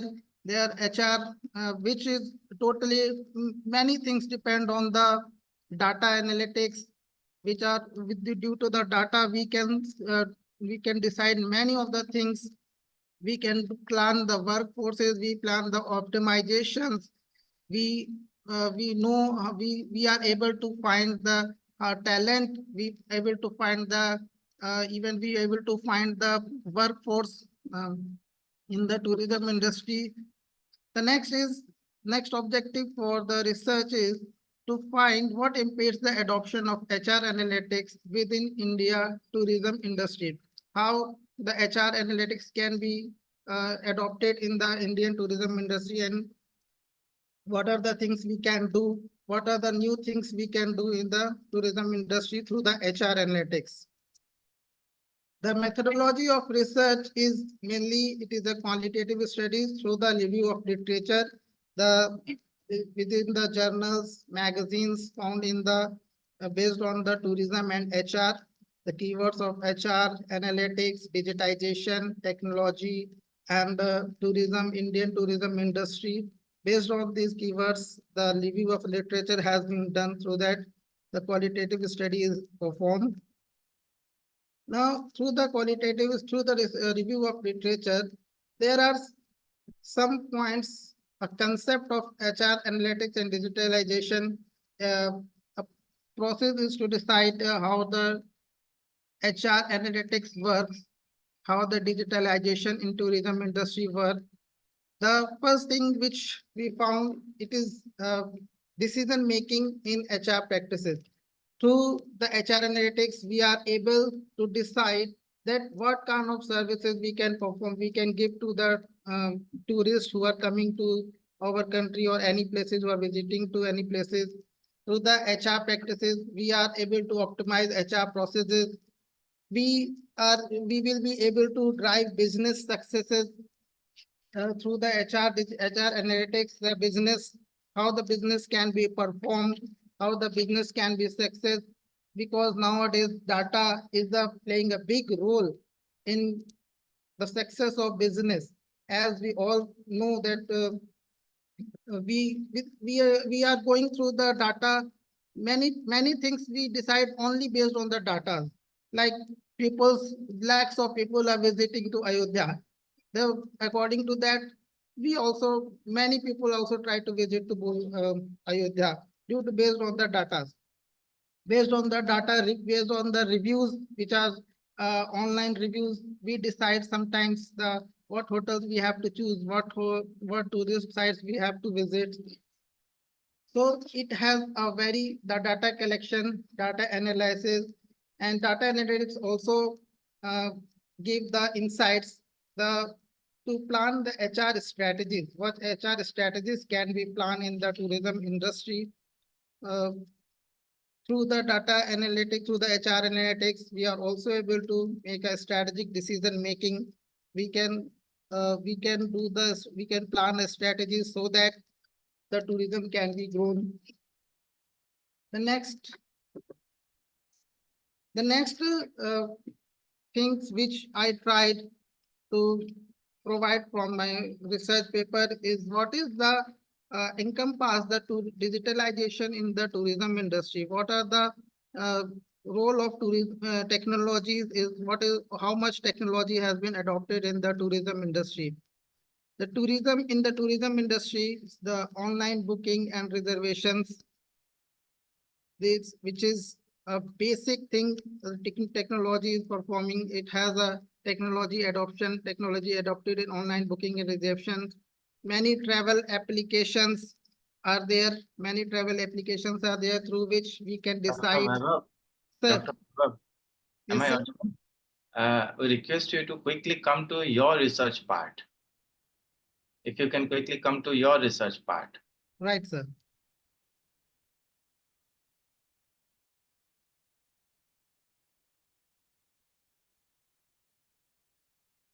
In my research, I found that I'm tried to find what are the current level of technology adoption in the Indian tourism industry. I try to find what is the role of HR analytics and digitalization in improving operational efficiency and customer experience.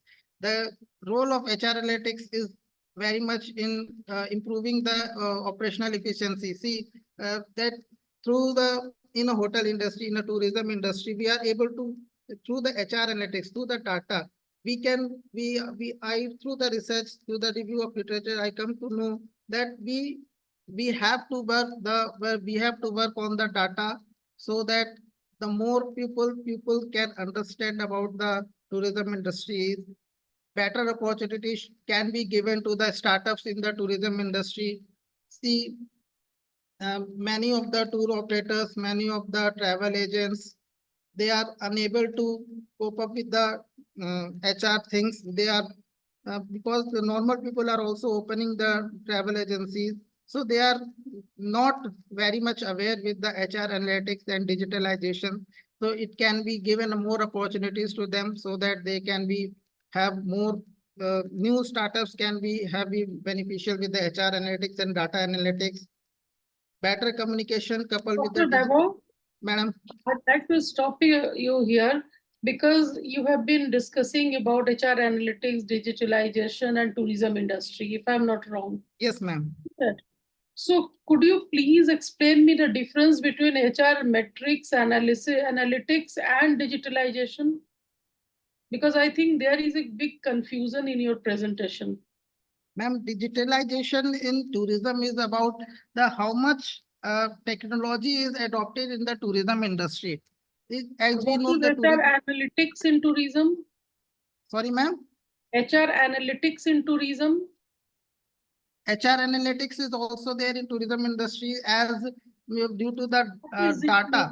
So many data is available online. Leaving apart the concept of digitalization, what is HR analytics in tourism industry? Ma'am, HR analytics in tourism industry is like we with the help of HR analytics, the tourism or the hotel industry or the travel agents or the tour operators, they are able to decide that they are able to find the what type of tourists they can target. Like for example, there are in both Gaya, there are so many tour operators and travel agents. They are booking the pandas for the rituals performed for the Shraddh Mela. So they are booking the pandas online. So many tourists are booking the online because they don't want So any. again, you are relating it with digitalization. Yes, ma'am. Now tell me what is HR metrics? Sorry, ma'am.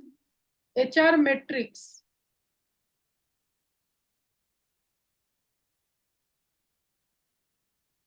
From metrics comes the word analytics, and from analytics, you are relating it with digitalization. Okay, so the concept should be very clear, and that is the reason why this paper is becoming ambiguous.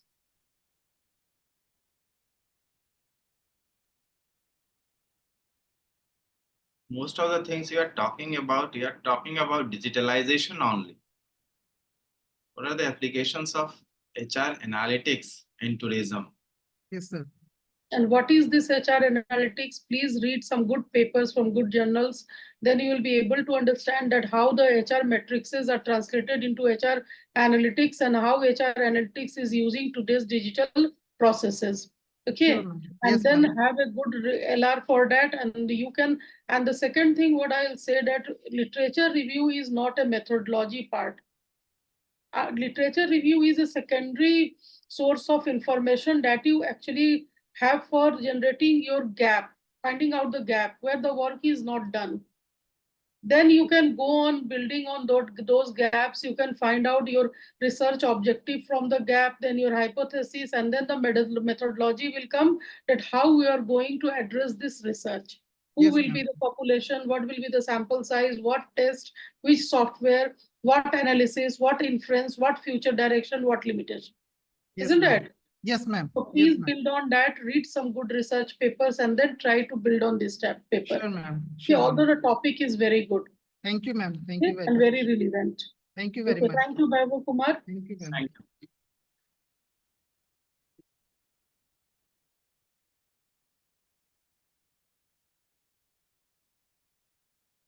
Thank you, Dr. Vaibhav. With due permission from chairperson, I would like to call our next participant,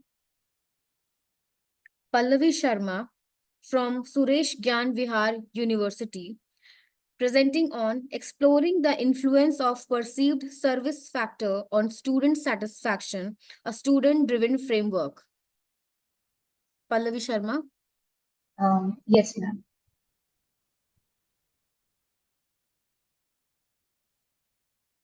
Am I audible? Yes. Okay.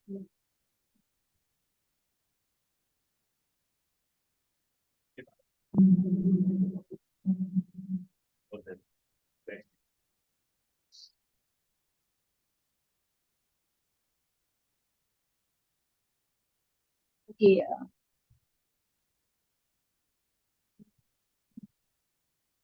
One and all, I'm a scholar at Swiss University. First Uh, of all, I would like Pallavi, to sorry to interrupt you. Your comment. voice is very low, and Okay, okay, okay. please turn on the presentation mode. Okay. Yeah, yes, sorry. Now is it visible? Yeah. Both my okay, okay. Yeah. So first of all, I would like to express my gratitude toward my supervisor, Dr. Swati Mishra ma'am, and the panelists and the convener organizers to provide me opportunity to present my work. The title of my research work is exploring the influence of perceived service factors on student satisfaction, a student-driven framework. The landscape of higher education is has experienced a sea-changing transformation. In this dynamic and competitive landscape, the service quality is the hallmark as well as the key to survive. Evaluating the student feedback regarding their experiences has become a major pillar of quality assurance process. As we can say that a satisfied student can act as a strong testimonials for the institutions, while the unsatisfied student could harm or foster the institutional image. Despite the plethora of research in this domain, the higher education sector needs to continue in a continued way. Why? Because there are so many dynamic things happening, even where we are the learners and learner are of different perspectives, so it keeps on changing. So student perception can of the services reflect the various aspects of educational experiences. Now, in this today's scenario, quality speaks. So, in the lieu of new education policies, the quality framework is the whole fulcrum of the higher education institution. Since the student are the core of this whole scenario, so in the light of this discussion, these are the two objectives of my study. First is to explore the perceived service quality factor that is derived from the student perspective. Then the second, based on that, a conceptual framework integrating the student satisfaction and the student's perceived service factor are going on. Theoretical frame, background and hypothesis development. My research work is based on a theory that is, you can say it's a root, that is the theory of reciprocity. In this theory, there is a mutual give and take relationship. Okay, then you can say the student and the higher education are act as like a symbiotic relationship between them. So based on that, some dimension are found out. First dimension is perceived service quality factor, as we can say that it's an abstract concept, but it is an indispensable factor. You can't separate it from the harsh reality. So perceived service quality factor, you can say what student actually wants in their education, what they perceive, what they like, what they dislike. So based on that, these are the dimension of the perceived service factor. First is personal factor. Personal factor are the personal things. You can say it might be institutional fees, the faculty knowledgement. Sometimes students may think fair and unbiasedness of the faculty. You can see that that's a major factor. Second is act as a utility factor. Under this, you can see the extracurricular academy and very you can say the ability of the institution to deliver, how to delivering their things to the students. Next is functional factor. You can term it as a situational factor also. Under this, you can say that the perception about what the student perceived about the institutional amenities. Like you can say, is there seminars going on, workshop going on, industrial visits going on, internship going on. Next is academic factor. this is the whole thing that bind these students. First is, you can say, under this, it is a multifaceted dimension. Under this, you can say responsiveness of staffs going on, value-added course content going on. And the next is the mainly buzzing dimension, that is the sustainable program quality. Under this, we can think the dynamic learning, what the tools and technique teachers are using to make their classroom lecture interesting. Moreover, the material, the learning management protocols that the universities and institutions are providing to their students, online materials, and whatever the things that is can be ensure the academic program more in a, you can say it act as a USP, strategical USP for the institution. Then this is the hypothetical development. I am linking perceived service quality factor with the student satisfaction, as it is the whole research is based on student driven service quality. So under this, I am linking perceived service quality as a higher order factor with the already discussed dimension with the student satisfaction. And the hypothesis came up as is there is a direct positive and significant influence of student perceived service quality on the student satisfaction with higher education services.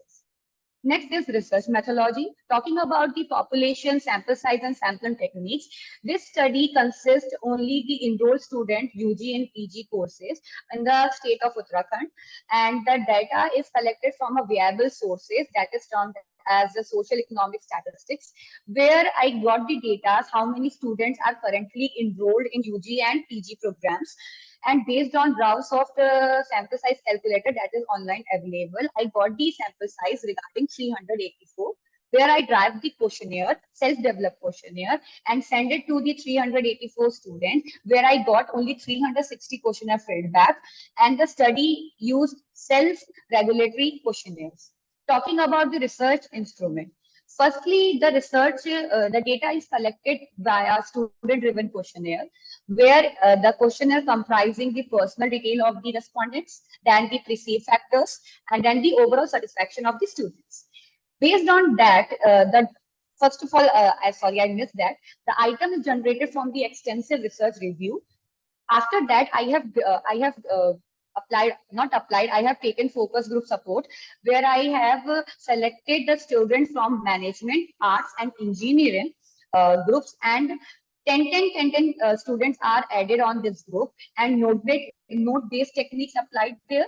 And uh, the main motto of focus group session is what are the things that already this literature are discovering, and what are those uncovered dimensions that has not yet discovered yet.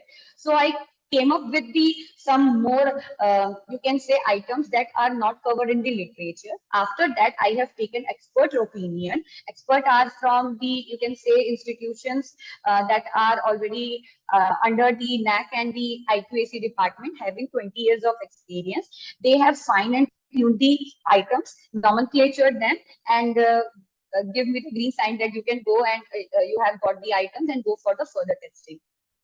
These are the sources, focus group support. These are the dimension, source of reference, where I've taken from the literature, number of item consisting particular dimension, and every focus, I mean to say, every student have given their assent that yes, this thing I want in our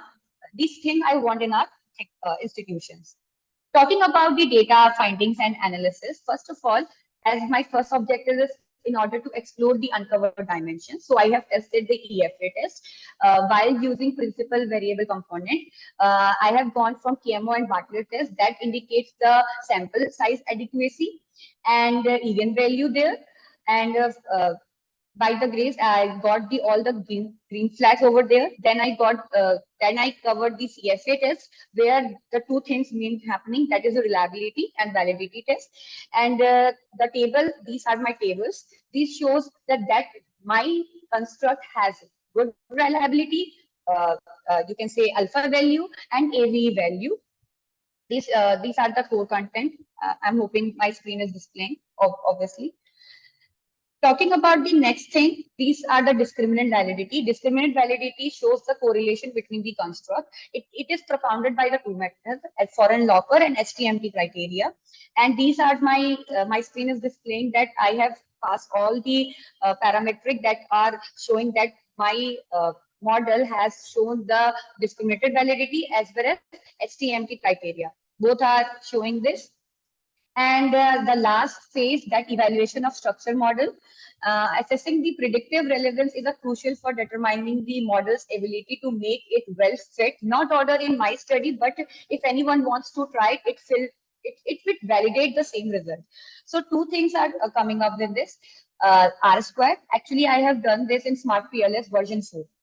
This whole test are done on Smart PLS version 4. R square shows the goodness fit of the model, and Q square shows that predictive relevance. So you can see the table below the matter that it shows the good predictive relevance. And these are my model actual, you can say the figure that I've derived from the Smart PLS version 4.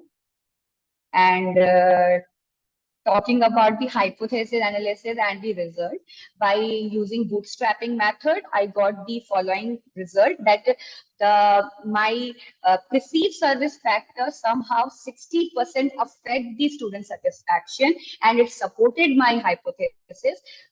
So next is discussion and conclusion. The current study come up with the many you can say the related factor that students actually want to see in their institution. One is the new spotlight of my dimension is sustainable program quality. Institution must provide, you can say like online materials, learning management programs, dynamic learning, whatever the things, in order to you can say grasp the or lure the students to with their institutions. Secondly, by adopting this method, you are shifting towards a centric model, student-centric framework, which can be used by any institutions, as nowadays students are the, you can say, the main judges of the institution. They judge by their priorities. This framework is a continuous cycle of monitoring, evaluating, and regular assessment of perceived services and the satisfaction level.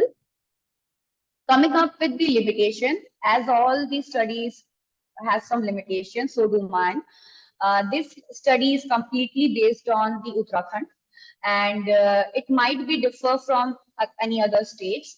And second thing, we can apply this test in any other stakeholder also. We can do it on a faculty member or alumni or parents or whatever the stakeholder there is.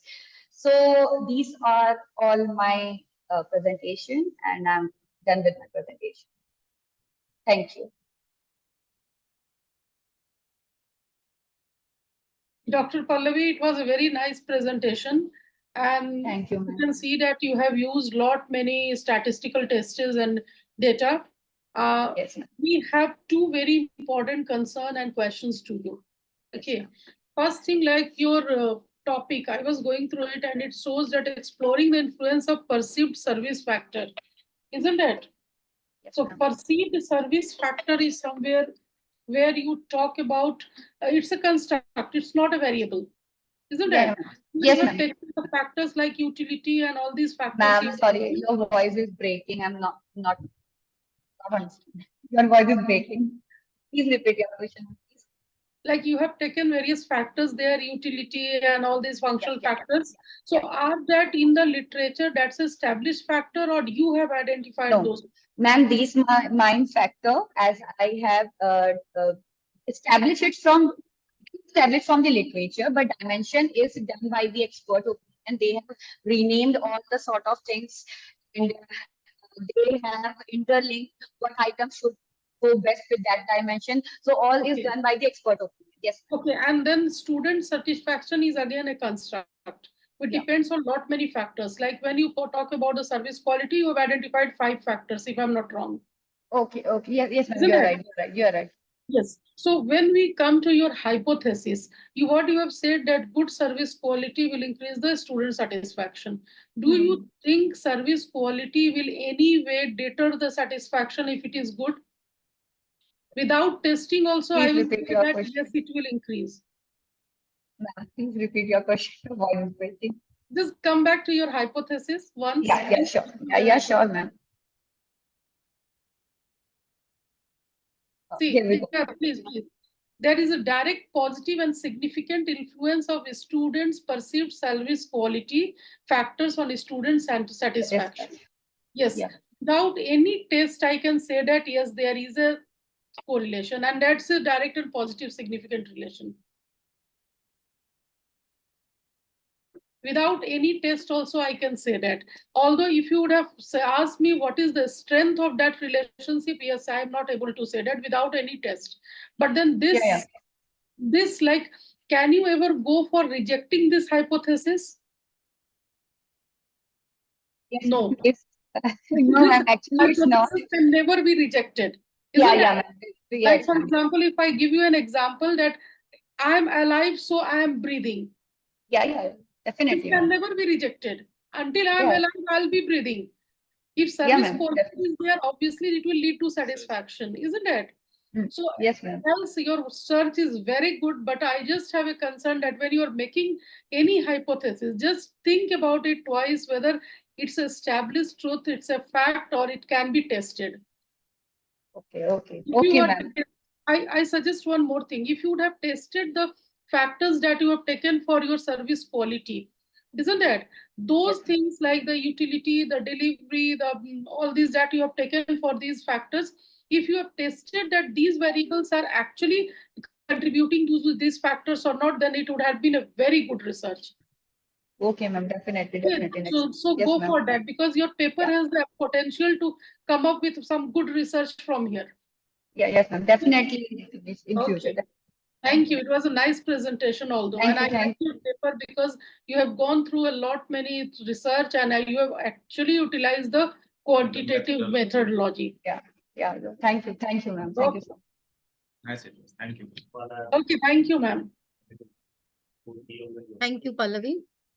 Okay, with due respect, our chairperson, session chair, I would like to call our next participant, Alok John, from Department of Humanities and Social Sciences, National Institute of Technology, Patna, presenting on human resource element of corporate social responsibility, a thorough review. Alok John.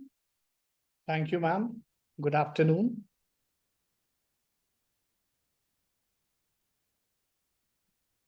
Mr. Alok, I just want to remind that please conclude your presentation within 8 minutes. Sure, ma'am. I'll just try to do that. I think there is some issue with my camera. Am I visible? Yeah, your voice is audible. I'm just sharing my PPT. Okay.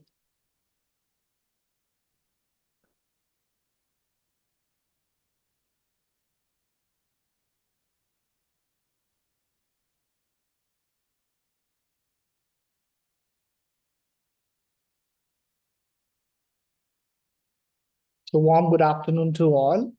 And this is the topic, human resource elements of corporate social responsibility, a thorough review. So basically it's a literature review whereby I'm trying to understand the variances of intricacies of human resources in the success or, implementation of corporate social responsibility in any company at large. So basically CSR, it is now a mandatory aspect as per the company law for public sector units. So it's an ethical conduct. It is the basic premise of CSR is based on ethical conduct. CSR emphasizes the ethical business practices, ensuring fair treatment to employees, suppliers, and customers at large.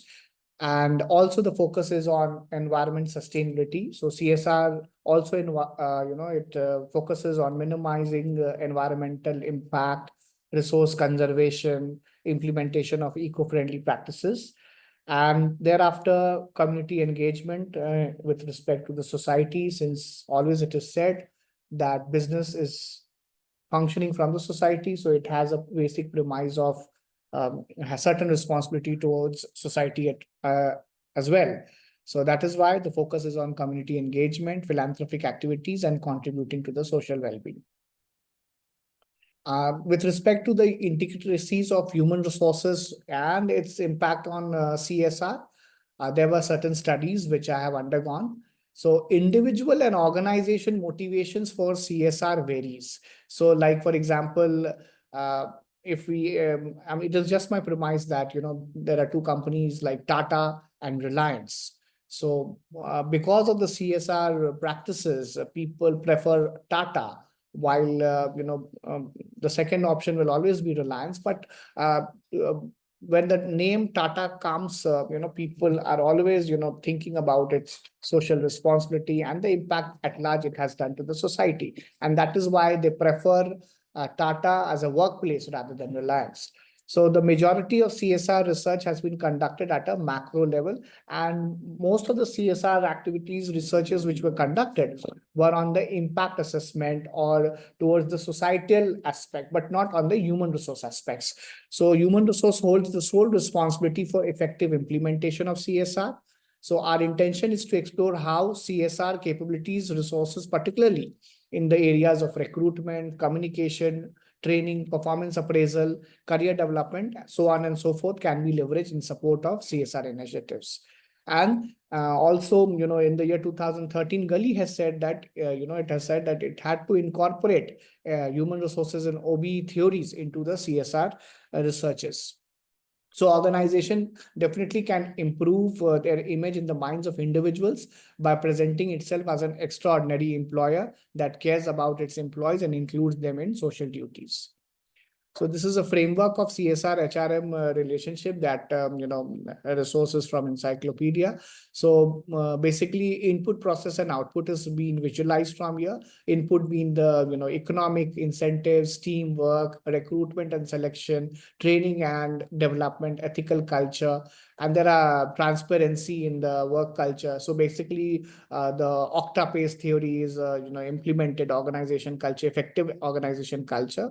And that practices could lead to implementing of CSR depending on the employee and manager's behavior and leading to overall sustainable performance in terms of environmental, social, and economical dimensions. So HR can play various roles in the CSR implementations, particularly in strategy and implementation level, whereby they can align the organization goals. It is usually the perspective plan of the organization when it is formulated at a top hierarchy. Certain things with respect to society and the social responsibility can be integrated with the organizational goal at large. Thereafter, employee engagement, human resource fosters employee engagement in CSR initiatives, creating opportunities for participation and promotion of a culture of social responsibility, whereby every individual working in an organization is actually, socially responsible in its words, action, and deeds. And measurement and reporting, there should be certain, ways to track CSR progress. It can be an impact assessment survey, or need-based survey, need-based analysis can be done to, communicate the impact to its stakeholders. In the field of talent acquisition and CSR, ethical recruitment, whereby, prioritizing the merit-based recruitment can be done, ensuring fair treatment to the applicants and promoting diversity and inclusion, as which is highlighted in Sustainable Development Goals. And sustainable practices, CSR extends to the recruitment process itself, encouraging sustainable practices such as remote interviews and reduced paper consumption. Electronic method of communication could be promoted. Value alignment, company should actively seek candidates who are aligned with their CSR values. Apart from the merit, there has to be a value dimension. So they can do that by fostering workplace commitment to the social and environmental responsibilities. T&D aspects of human resource can also be integrated with the CSR, as there can be training programs on CSR commitments, principles, and shared vision and mission for the organizations with respect of social responsibility to the employees. Ethical decision making can be undertaken, whereby training on ethical decision making to the managers, equipping employees to navigate complex situation, can be done with perspective of social responsibility aspects and sustainable practices training, whereby they can empower sustainable practices to the employees in their daily work, and community engagement, whereby each and every employee has a sense of social responsibility towards the community. Um, Alignment with performance management aspects, there are traditional performance metrics, so that can be replaced with CSR aligned performance metrics. Basically, focus should be on evaluating employees on value-based work, the input which is given by the employees with respect to social dimensions, and sales targets could be replaced with sustainable product development.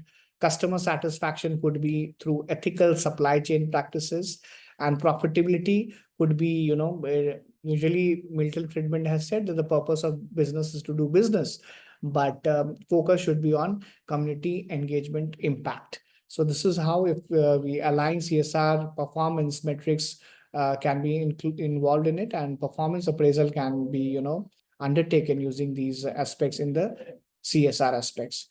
Compensation and benefits could also be aligned with CSR, where fair wages and benefits could be given to the employees and equitable treatment for all the employees as a measure of social welfare.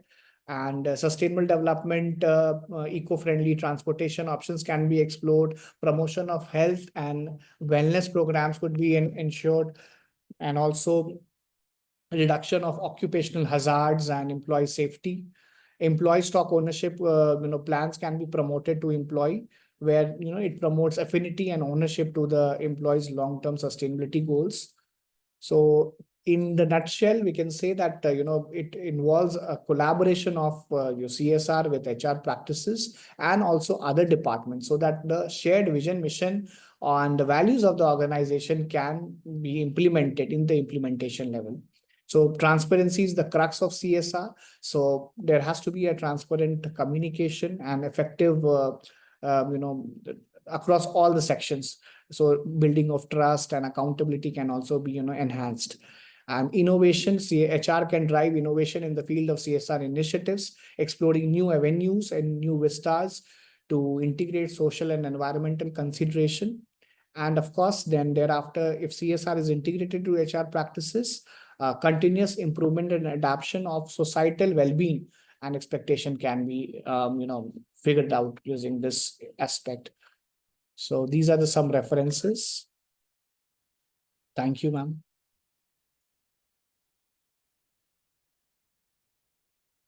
Alok John, it was a nice presentation, but I think you are a bit confused in the HRM, CSR. In between, you lost your track. So what I'll suggest, see, when we talk about HRM, CSR is actually, HRM has four objectives. The broadest objective is the societal objective, where we have a CSR as a ethical and moral responsibility of the company. Even in 2013, we have a mandatory law for the companies regarding the CSR activities. I think you must have gone through that also. Now they're mandated. And this CSR is actually an element of HR. Or HRM, what you can say. HRM is a very broad term. Now, finding the relationship or linkage between the two is not actually very viable, because it's just finding the relationship that between me and my hand. Okay, CSRM is just a part of HRM, CSR activities, which actually targets lot many intervention for the companies. Like, it can brand building, it can go for brand building, it can go for hiring and retention also. So lot many benefits are there for CSR. Okay, so I'll suggest that first you think what you want to do in CSR. Okay, how you are going to relate this CSR with the companies. And for that, you need to first go for keyword CSR, corporate social responsibility, in good databases, find out some good journals, see what are the factors and variables they have considered for that. And that will give you a gap, okay, which you can find out. Now, gaps can be of many types. You can find geographical gaps, you can find some conceptual gap, you can find some empirical gap. And based on that, try to develop your research objective and your hypothesis and develop your paper. I think that will be a very good paper if you, because it's a very relevant topic. But then because the concept is going hayward between the two, that's the reason it is actually the paper has not developed properly. Isn't it? Because the relations is sometimes it is showing that CSR is helping HR, sometimes it is showing that HRM is helping CSR. Because both of them are actually interchangeable. Right. CSR is a part of HRM, so you cannot segregate that. It has to help because it is for as a part of HRM initiative. Okay. Oh. So I'll suggest that please do that, and it will be a very good topic and it will be a very good paper. And also I'll be adding to ma'am what ma'am is suggesting, like go for a structured, as this is a review process, go for a structured process for reviewing the topic. Like select some particular databases, decide some Keywords. exclusion and inclusion criteria. Based on that, if you can find out some good quality papers from some index databases, that would be helpful for you because that will give you a better picture, quality picture. So Your study is very good for going for thematic study. topic is very good. Yes. It would be very useful in current day context, also business practices. So we all are having the opportunities to improve. So these are the suggestions from our side. Thank you, sir. Thank you, ma'am. Most welcome. Thank you. It was a good presentation, but I'll suggest that please incorporate what we have suggested. It will make it better. Do that. Suggestions. Thank you. Thank you. Thank you, Alok. With due permission, our session chair, I would like to call our next participant, Avirup Mukherjee from Amity University, Jharkhand, presenting on Mode 4 Trade of Services, Trend, Pattern, and Future Prospects for India. Mr. Avirup Mukherjee.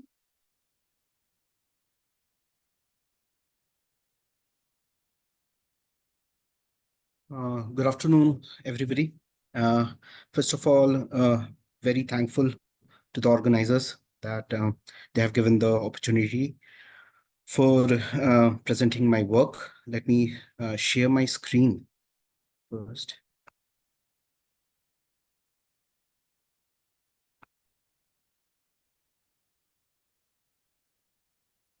I hope the presentation can be seen. Okay, thank you. Yes, sir. So today I will quickly go through my slides. I'm Avirup Mukherjee, and on the behalf of Dr. Kumai Divya, ma'am, we are from Amity University, Jharkhand, Department of Economics.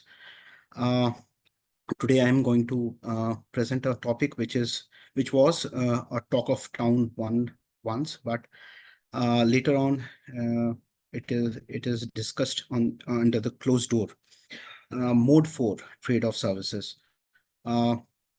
So previously, of course, trade was only thought about that trade means transaction in goods and services.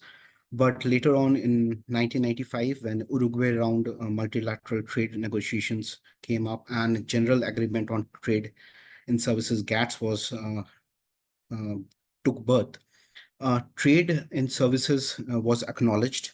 And since then, it has become very important.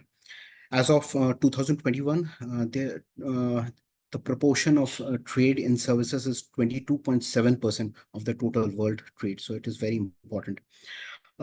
GATS did one thing that it classified the whole trade in services in 4 modes. Mode 1 being Mode 1 being cross supply, that is the BPO thing, that's sitting over here and giving services to a foreign country. Mode 2 being consumption, means like tourism. Suppose I go to UAE and as a tourist, so I am getting the service by mode 2. Mode 3 being commercial presence, means if I have a restaurant in UAE and I am giving it services to the UAE people, so it's a mode 3. And mode 4, which is our topic, is with natural presence. That is short-term assignments, people go. If I go to US on a project basis, it's mode 4. So why mode 4? Of course, India have a lot of opportunities if mode 4 is liberalized, if mode 4 is advanced, and everybody agrees to the mode 4 of trade. Uh, Actually, why India has a chance? Because the developed nation, what they want, their desires, is totally complementary to our supply side. So the demand side and supply side matches. So here India can have a chance with mode 4. The objective of the study is that we want to see the effect of liberalization of trade services under mode 4 on Indian trade scenario. We wanted to understand the trends, patterns of such trade. Industry specific demand means which industry has that demand, or which regions have mode 4 demands. So we wanted to understand that. The labor market dynamism. Of course, when we talk about international trade, bilateral and multilateral trade agreements comes to force. So we will be discussing that, and associated uncertainties. We will be discussing that although mode 4 is very good for India, there are lots and lots of challenges. It's still a very small part of the whole trade in services. So we will be discussing quickly associated uncertainties, challenges, difficulties about implementing the liberalization of uh, mode 4. And of course, existing government mechanism scopes in managing complexities of implementation. So these are the objectives. Methodology, I want to be very honest that I didn't get the unit level data. So what we did is we tried to download annual data reports, and from that we wanted to compare the tables, discrete datas, and try to figure out the trend and patterns. So that's what we did. But we are still searching if any unit level data would be there. So more statistical analysis could be done. Uh, Historical, just going through historical perspective, is that India has always been a very lucrative labor region, but the demand for labor was the prospect of labor was different. Previously, it was distressed migration, basically, pushed migration, uh, bonded laborers and war soldiers and all. But now, slowly, uh, to the UAE side, low skilled laborers were Mukherjee, migrating. Mr. And Mukherjee, then, yeah, if I'm audible to you, yeah, we are just requesting if you can kindly come up to your research part quickly. Like okay, you have okay, okay, discussed the objective, then what you have done. okay. So I will be skipping these things. So this is the recent trend in human resource. So as per released data by Ministry of External Affairs, 13 million Indian nationals are in abroad. So basically, the labor agreements which went on with UAE, Qatar, Saudi Arabia, this pushed this large volume of labor, and of course the digital revolution which happened. So mode 3 or mode 1 kind of trade was going on, which again incentivized mode 4 services too. It is very small, as I told, it is very small part of the total trade. It's just 4%, but it's rising. If I see this table, that in 2005 it was just 2.9, but in 2017 it became 4%. Basically, the major sectors are IT, healthcare, education, and engineering. Of course, India's higher education also uh, improved, and it is producing many graduates which are being absorbed under mode 4. Uh, Coming to the demographics, who all are involved in this mode 4? So basically the people or the professionals from 25 to 40 age, means young professionals, they go. They have a very good degrees from leading institutes of India, and they have rigorous training, so they are being absorbed in this mode 4. So many professionals also, we found that many professionals had good experience, work experience also. Patterns, sectoral distribution, which are the sectors. Of course, as I told, IT. IT is one of the sectors.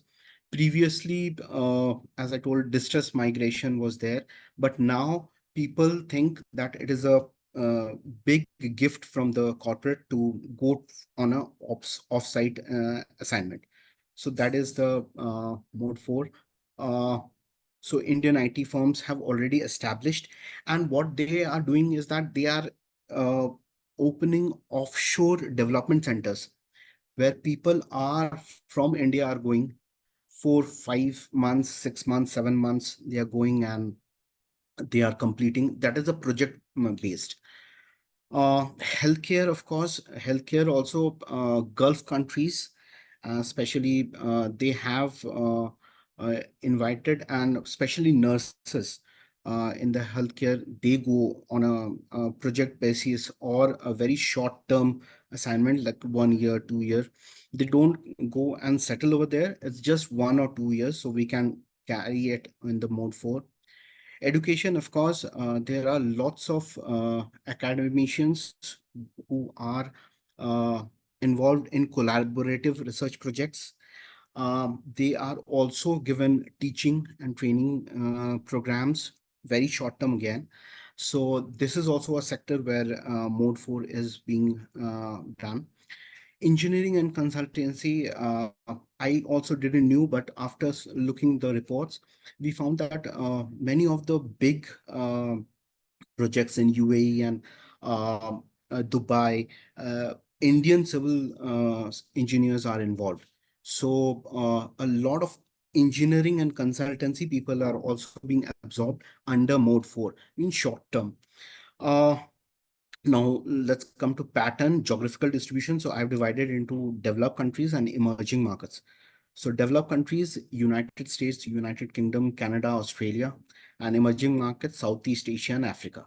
So developed countries, and as you know, H1B visa, this is specialized for mode 4. So after H1B visa came, so short-term non-immigratory type of works came, and more people went to US.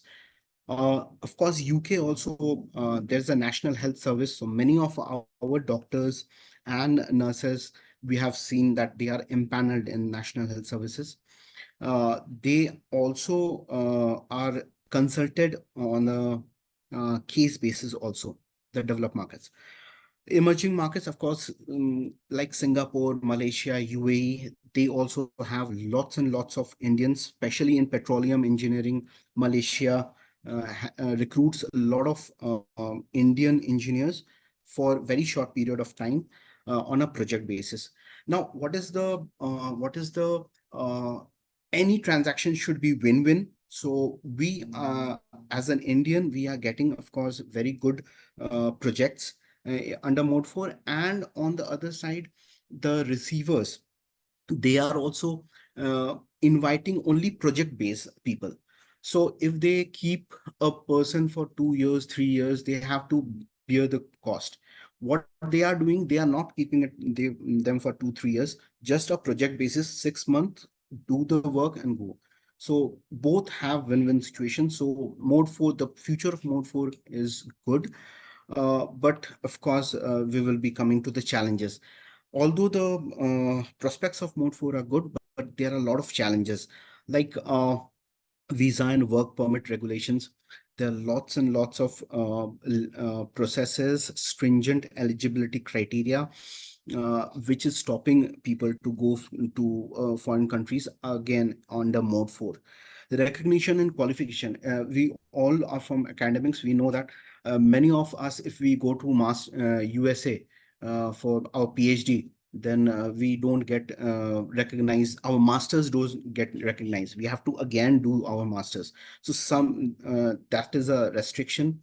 Of course, political factors, in international Mr. politics, Avinur, I would like nobody. to Yeah, interrupt here yeah. because I was going through your PPT and I found that Yeah. yes, you have done a lot of research into this topic.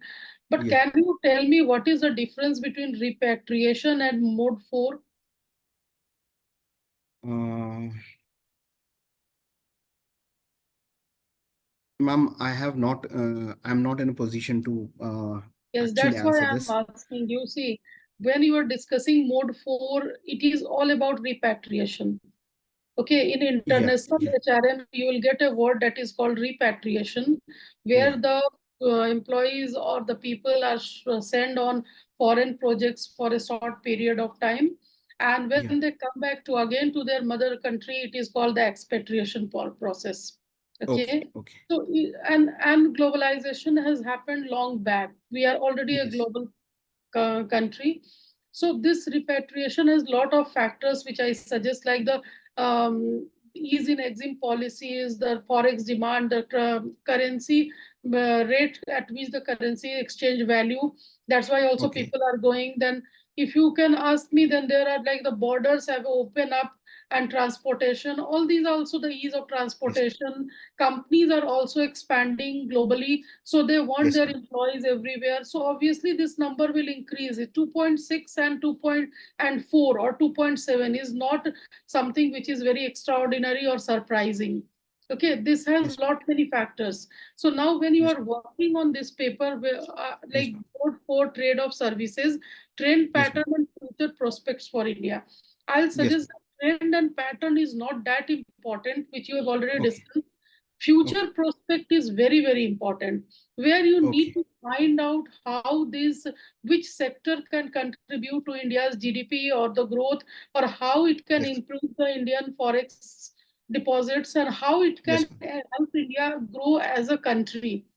Okay, Okay, ma'am. so I Okay, suggest sure. that please move your research into that direction, the future prospect, that will be a good area, and then work, just read something on repatriation also. Okay, ma'am. Sure, Okay, sure, sure. how it is Thank you, related ma'am, and how for the your terms are suggestions. helping each other. Yes, Yes, ma'am. please. I'm That is sure what I, this will be very good addition to my research. yes, sure, sure. It will help and enrich your work, and it will be able to Mhm. publish in good journals also. Okay, sure, sure, ma'am. I will try to incorporate your suggestions and do it. So, ma'am, Thank you so much. can It was a nice presentation. And in fact, okay, mode 4, when you discussed, it was something new for me. So when you discussed that, I really enjoyed it. okay. Okay. Thank you Then so I much, was ma'am. also thinking how it is different from repatriation. Ha, That's ha, the ha. reason I asked you. Of course, Okay. ma'am, I'm not from an HRM background, but GATS has defined these mode one, mode two, mode three, and mode four. So I was presenting in that uh, area or angle. But it's good, ma'am. I will surely read about repatriation, and I will come back to this.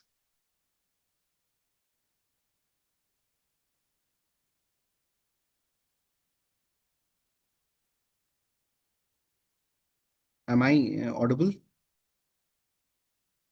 Yes. I think Manisha ma'am's window is freezed. Yeah.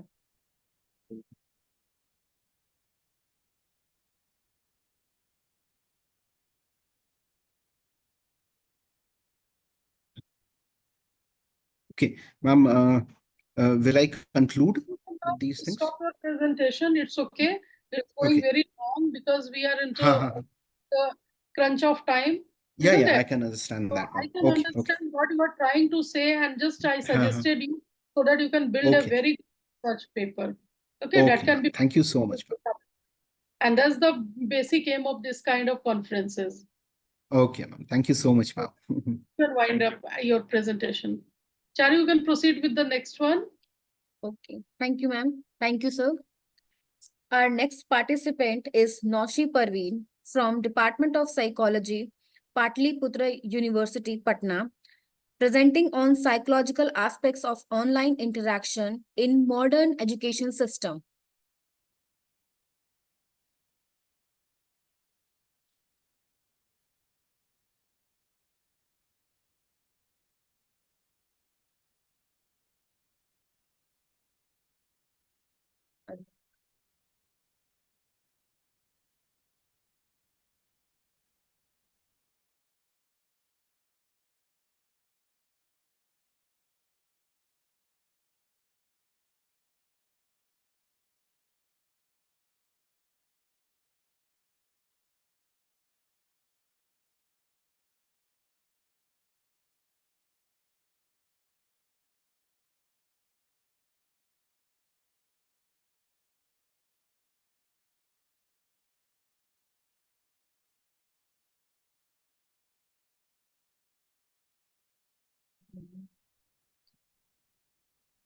Good noon, ma'am, sir. Okay. Good noon, ma'am, sir. My name is Good Naushad. afternoon. I am from Patliputra University, and my guide name is Professor Kirti. She is from Department of Psychology, Commerce College, Arts and Science जो college है कंकड़बाग में वहाँ की professor है. So my topic is psychological aspect of online interaction in modern education system. So before start, first of all, I would like to ask, why do we need to understand the psychological aspect of online education in modern education system? Before start, I would like to explain psychology in my perspective. Ma'am, I will share my PPT. In few seconds. In few seconds, ma'am, please.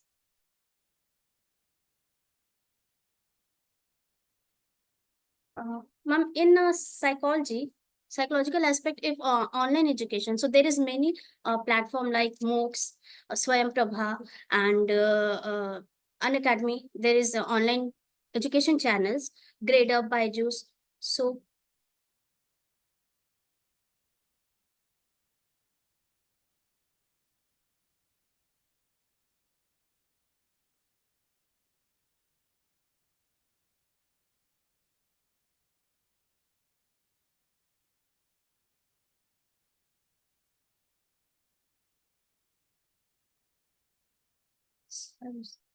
Sound भी है PPT में sound भी है no, sir.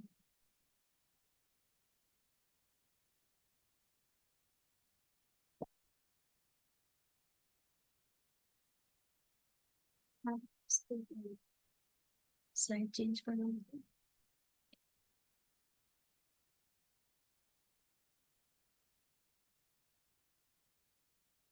Okay. Slide change करना होगा. Okay, ma'am. जी. So, ma'am, the objective is the primary object of the research is to assess the psychological health of students participating in online learning environments. This includes investigating factors such as stress, anxiety, depression, and overall well-being that affect students engage in distance education. Another objective is to explore the psychological effect of online communication with peers on students, understanding how interaction in a virtual setting influence mental health can provide valuable insight into the academic experience of these learners. Additionally, the research aims to examine to the role of students' engagement in Make online your courses. PPT full screen and then move on to the subjective part. Naushad? Yes, ma'am. Yes, ma'am.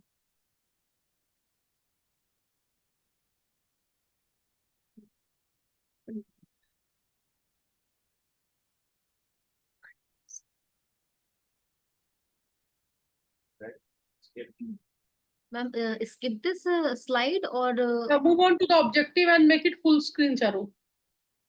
It's still in the first slide. okay. Yes. Now, Full okay. screen kar do, please. Yeah, okay. Now, is it visible? Yes. Yes.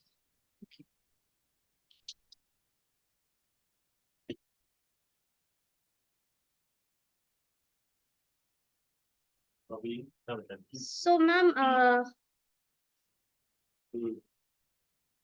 we need to understand its positive and negative impact both, because online education के कई सारे positive और negative impact भी देखे जाते हैं। इसमें positive psychological aspect की अगर बात करें तो enhance social connectivity.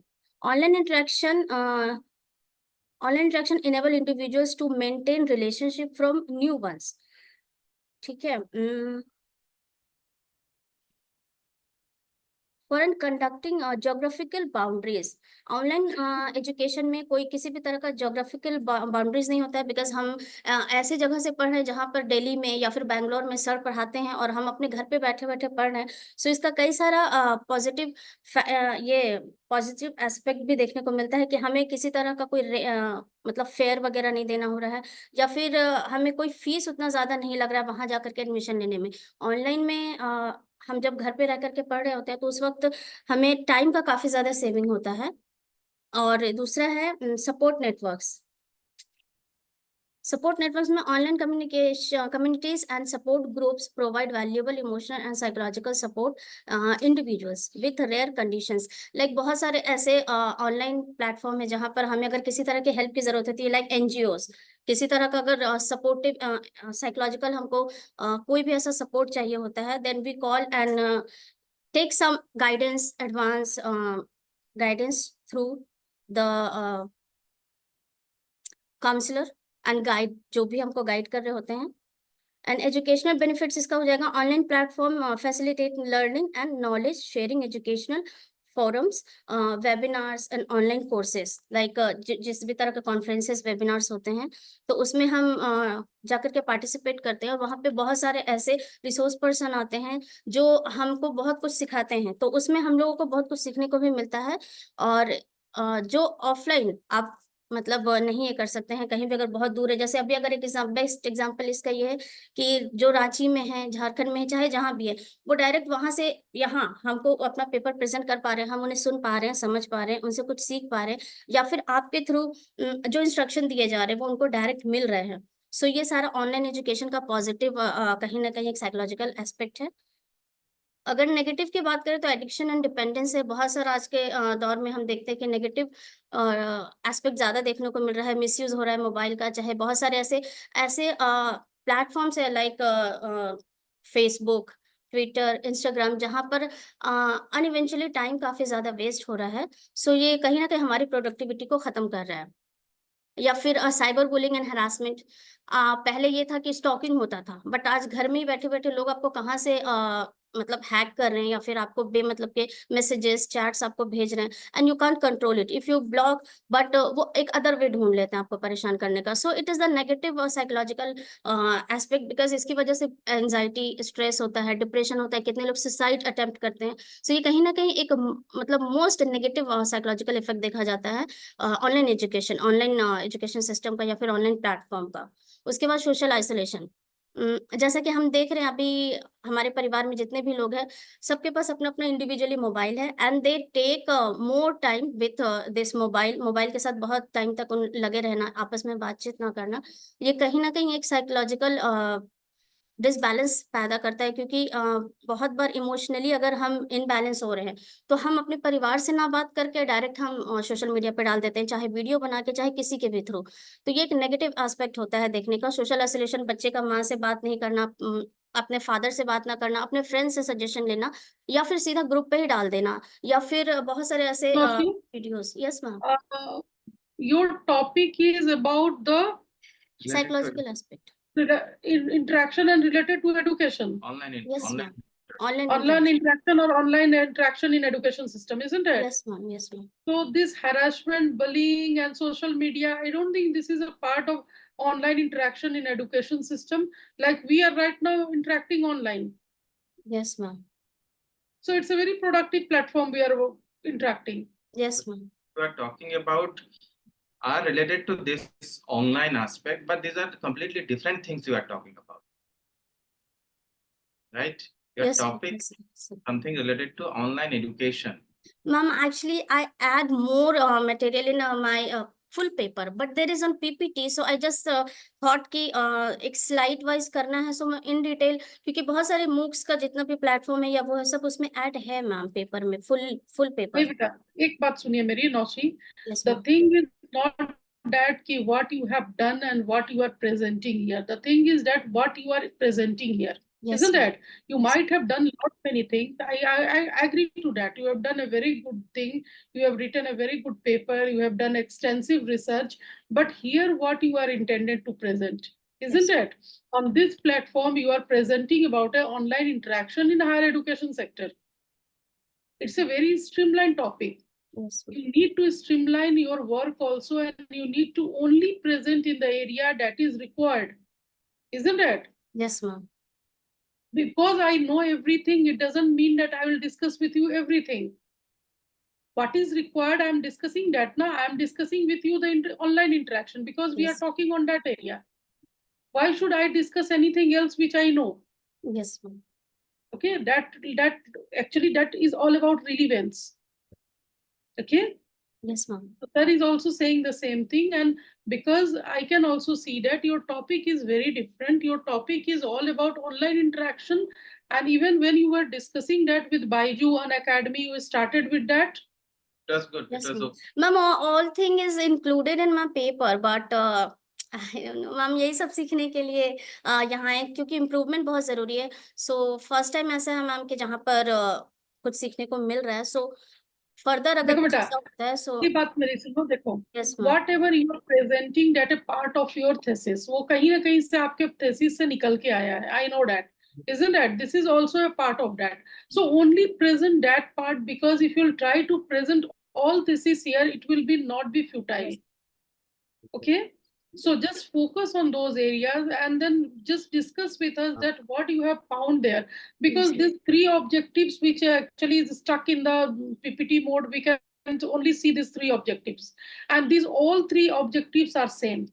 Because all is talking about psychological health of the students and online learning environment, like mental health, anxiety, stress, overall Education. well-being, all these contributes to mental health. So writing this again and again, just paraphrasing, is no way actually useful. Okay. Yes, ma'am. So one thing, that concentrate on the topic, try to develop on the topic, go for the factors and variables on the topic rather than going here and there. Okay. Yes, ma'am. The thesis will have lot many things because that's a doctoral thesis. Isn't it? That's a doctoral thesis and it will have lot many things. That's your brainchild. But here you cannot present everything in a conference. Now Do you have anything related to this? If you have anything related to this mentioned in your PPT, that you present. Ma'am, can I read methodology? Yes. Please go for methodology part and show us the methodology, it's PPT. Yes, ma'am. Ma'am, so research studies examine the psychological aspect of online engagement in the educational system, often imply mixed method approaches. By employing these techniques, which combine qualitative interviews with quantitative surveys, it is feasible to obtain a comprehensive understanding of the phenomena for intense. A study surveyed online education and conducted detailed interviews with instructors to obtain precise information about the teaching strategies they employ and the degree of student involvement they Why have you included the teachers? You are here testing for the students, na? Yes, ma'am. But ma'am, teacher और student का ही फिर management भी आता है बच्चा बीच में. Yes, ma'am. तो आप जब एक सैंपल लेके चल रहे हैं, आपका एक पॉपुलेशन है. You are discussing here about the students, so don't go to the teachers. Okay, and I'll suggest that please actually work on this. Be more focused on your topic. Read some good statistical books. At the same time, कुछ अच्छे papers पढ़ो अच्छे database से, and then develop your paper. Okay. Okay, ma'am. Okay, thank you. But you have tried your level, and I'm very happy that you have tried to present. Thank you so much, ma'am, for your valuable suggestion, ma'am. Please, मतलब improvement करना है अगर तो इन्हीं जगह से सीखना होगा, मैम, क्योंकि हम लोग कहीं और नहीं ये कर सकते. ऐसे teachers, professors, yes, ma'am. See, knowledge, the thirst for knowledge actually helps you to garner the knowledge. Yes, And miss. if you have that thirst, I am sure that someday you will write a very good research paper. Thank you so much, ma'am. Thank you so much, ma'am. All the best. Thank you. Thank you, sir. Yes.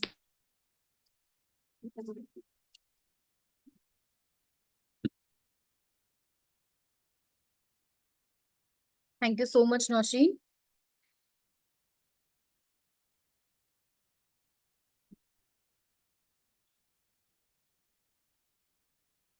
With due permission of our session chair, I would like to call our next participant, Richa Ratan Priya from Department of Commerce and Business Management, Ranchi University, Ranchi, presenting on a study on impact of employees' participation in management on industrial relations.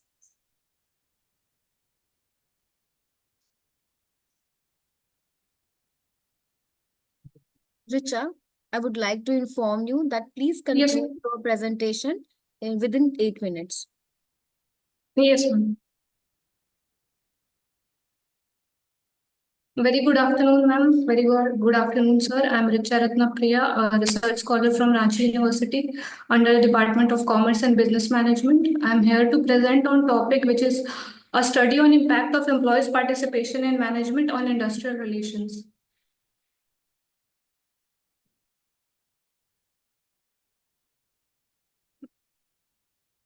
I would like to start by introducing introducing what employees' participation in management is. So, employees' participation in management is a very important human resource tool where the workers are asked about their opinion in the decision-making process that affects their workplace. It is also constituted in the Indian Constitution under Article 43A of Directives Principles of State Policy, and it was introduced by Mahatma Gandhi in the year 1920 to bring peace between the employees and the employers. So in context of industrial relation, employees' participation in management has various forms, which is a joint management council, collective bargaining, works committee, employee empowerment, and workers' self-management.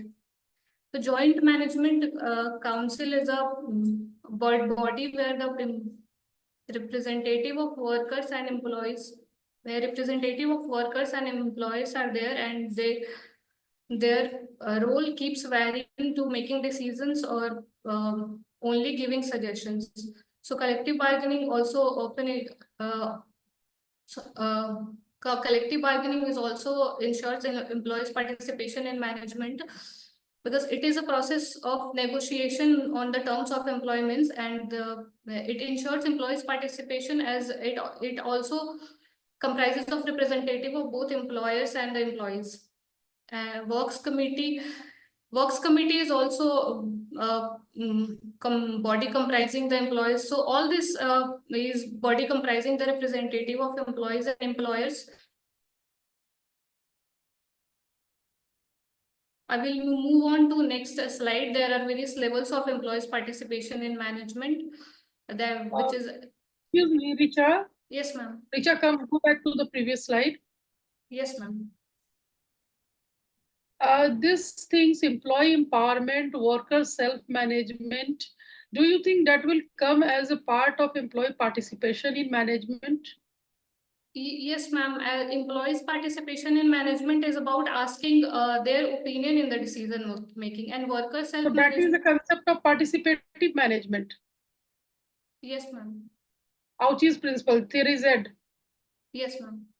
Isn't it? Yes. So here, this employee empowerment and worker self-management, these are not a part of employees' participation in management. That is for employees to work on themselves so that they can be better and they can be a part of the participative management process. They can develop themselves. And why have you not here mentioned about anything about trade unions? Yes, ma'am. I missed that trade union is very, very important. And I missed the most important thing here. Yes, ma'am. Isn't it? Yes, ma'am. We have a Trade Union Act 1926. Yes, sir.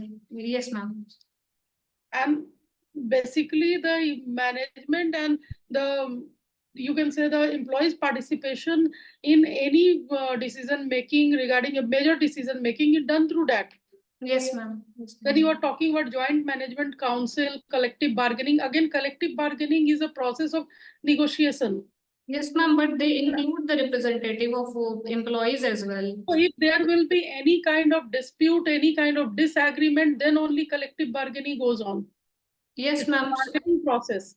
So here then you can mention arbitration, adjudication, industrial tribunals, all will come. So this is not actually the real construct that you have taken. These variables will not help you in employee participation in management judging. Yes, ma'am. Okay. Yes, ma'am. Can you go to the your objective part, Richa? Yes, ma'am. Yes, ma'am. So the objective of my study is to understand the level of implementation of employees' participation in management in various industries, to find out the impact that employees' participation management has on industrial relations, and to find out the other benefit that employees' participation in management has on industries, and to find out the factors that affect the proper implementation of the employees' participation in management in the industries. Ma'am, can I move on to the conclusion? Yes, yes. Please move on to the analysis, methodology and analysis, what you have done. Yes, sir. Ma'am, the study is basically a descriptive qualitative studies based on secondary sources like Google Scholar, Scopus, and company reports, and also articles published by companies, what technique they usually use for employees to ensure employees' participation in management. So I can say that this data can be biased also.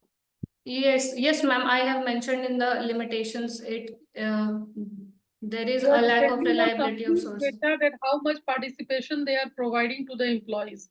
And Yes, do you think companies will disclose that I am not asking my employees to have a participation in any decision-making process? They will never disclose that. Yes, ma'am. Yes, Isn't it? Yes, so ma'am. please work on that. And I will Yes, suggest that although the topic is very good, you can never negate the role of trade unions. Yes, ma'am. Yes, ma'am. I will Okay, keep that please in mind. include that. That's very, very important aspect of it. In fact, I was looking for it. Yes, but then ma'am. you started, that's why I stopped you. Yes, ma'am. Okay. Yes, ma'am. So develop your paper taking that aspect, and then you talk about the employee participation. And in objective also, I will say there are some redundant objectives, like to find the benefit. Obviously, if employee participation is there, obviously when you are asking the employees to work, that will benefit your organization. Yes. You can just find out how much and at what level this participation is. Yes, ma'am. Okay. Yes, Some ma'am. organizational factors you can find where the employees want to participate. Whether Yes, it is directly benefiting them, then they are ready to participate, or they are ready to participate for the organizational effectiveness also.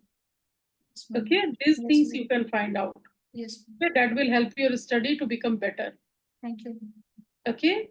Yes, ma'am. Okay, thank you, Richa. Thank you, ma'am.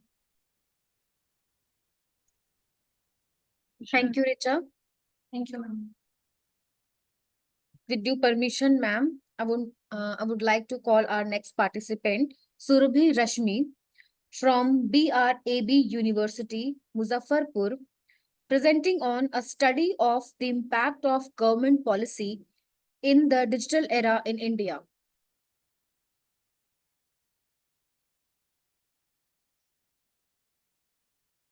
Surabhi.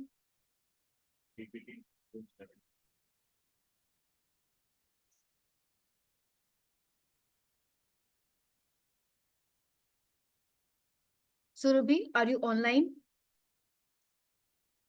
He's online now. Yeah. Surabhi Rashmi, are you there for presentation?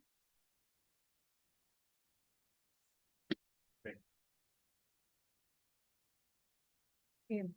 With due permission, ma'am, I would like to call our next participant, Harsh Vardhan, Senior Research Fellow and Research Scholar, Department of Psychology, Jamia Millia Islamia, Delhi, presenting on challenges of work motivation from employee obsolescence in the current knowledge economy.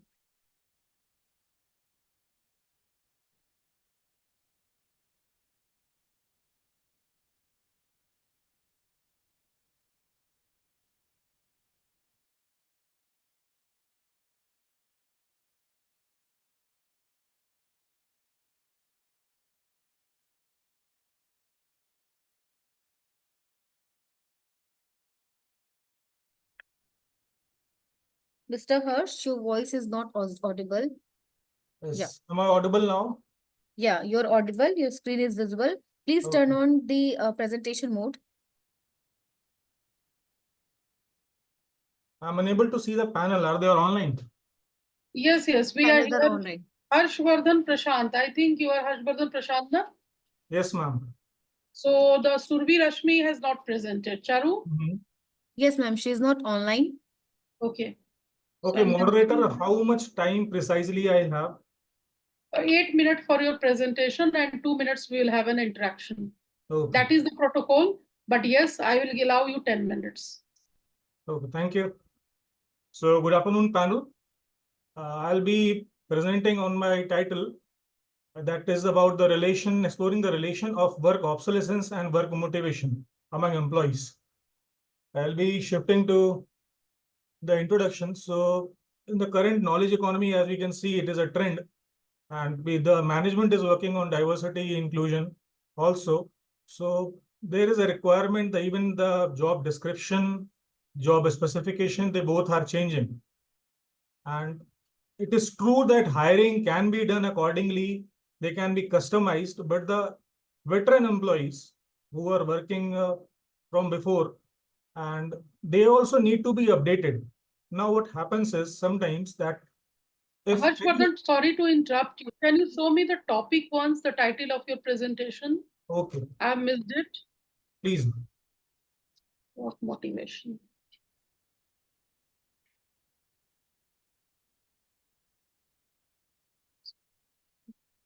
Okay, thank you. You can proceed. Okay. So I'll just repeat that in the current knowledge economy, the job description, job specification, they both are changing with time. We need a more intellectual human resource. But we can customize the recruitment process too, but we also have to look to the needs of the existing human resource, such as most importantly, the veteran employees. Now, what happens is work obsolescence is a concept which says that if any employee, it is a perceived concept, if he or she reports that I am not updated with the current knowledge and skill required, so that particular employee is falling into the category of work obsolescence. Now, this work obsolescence sometimes can be chosen. Chosen is the employee is reluctant to learn the new techniques, or it can be by default that the organization policies are not allowing him to take over the new learnings or go to the trainings. So I will be just studying what is how it relates to work motivation. I'll straight away move to the methodology. You can go through the aim. The panel can go through the aim. So I took 148 employees and I grouped them between two, that is 25 to 40 years and 41 to 50 years. Just a minute, if I can interrupt you. So you have written here in the aim to find the relation of work obsolescence with factors of work motivation. What are the factors that you've chosen here? I have chosen the scale work motivation questionnaire. So it is based on the factors. The factors of the work motivation questionnaire are dependence, organizational orientation, work group relation, psychological incentives, material incentives, and job situation. These are the factors. This work obsolescence, as I can see in your LR, it is about not being very good now and not being very appropriate with the changing demands of the work. Yeah, the current Isn't knowledge it? So is still from employee required. side. From It the is from the employee side, not from the employer side. Not the employer. Okay.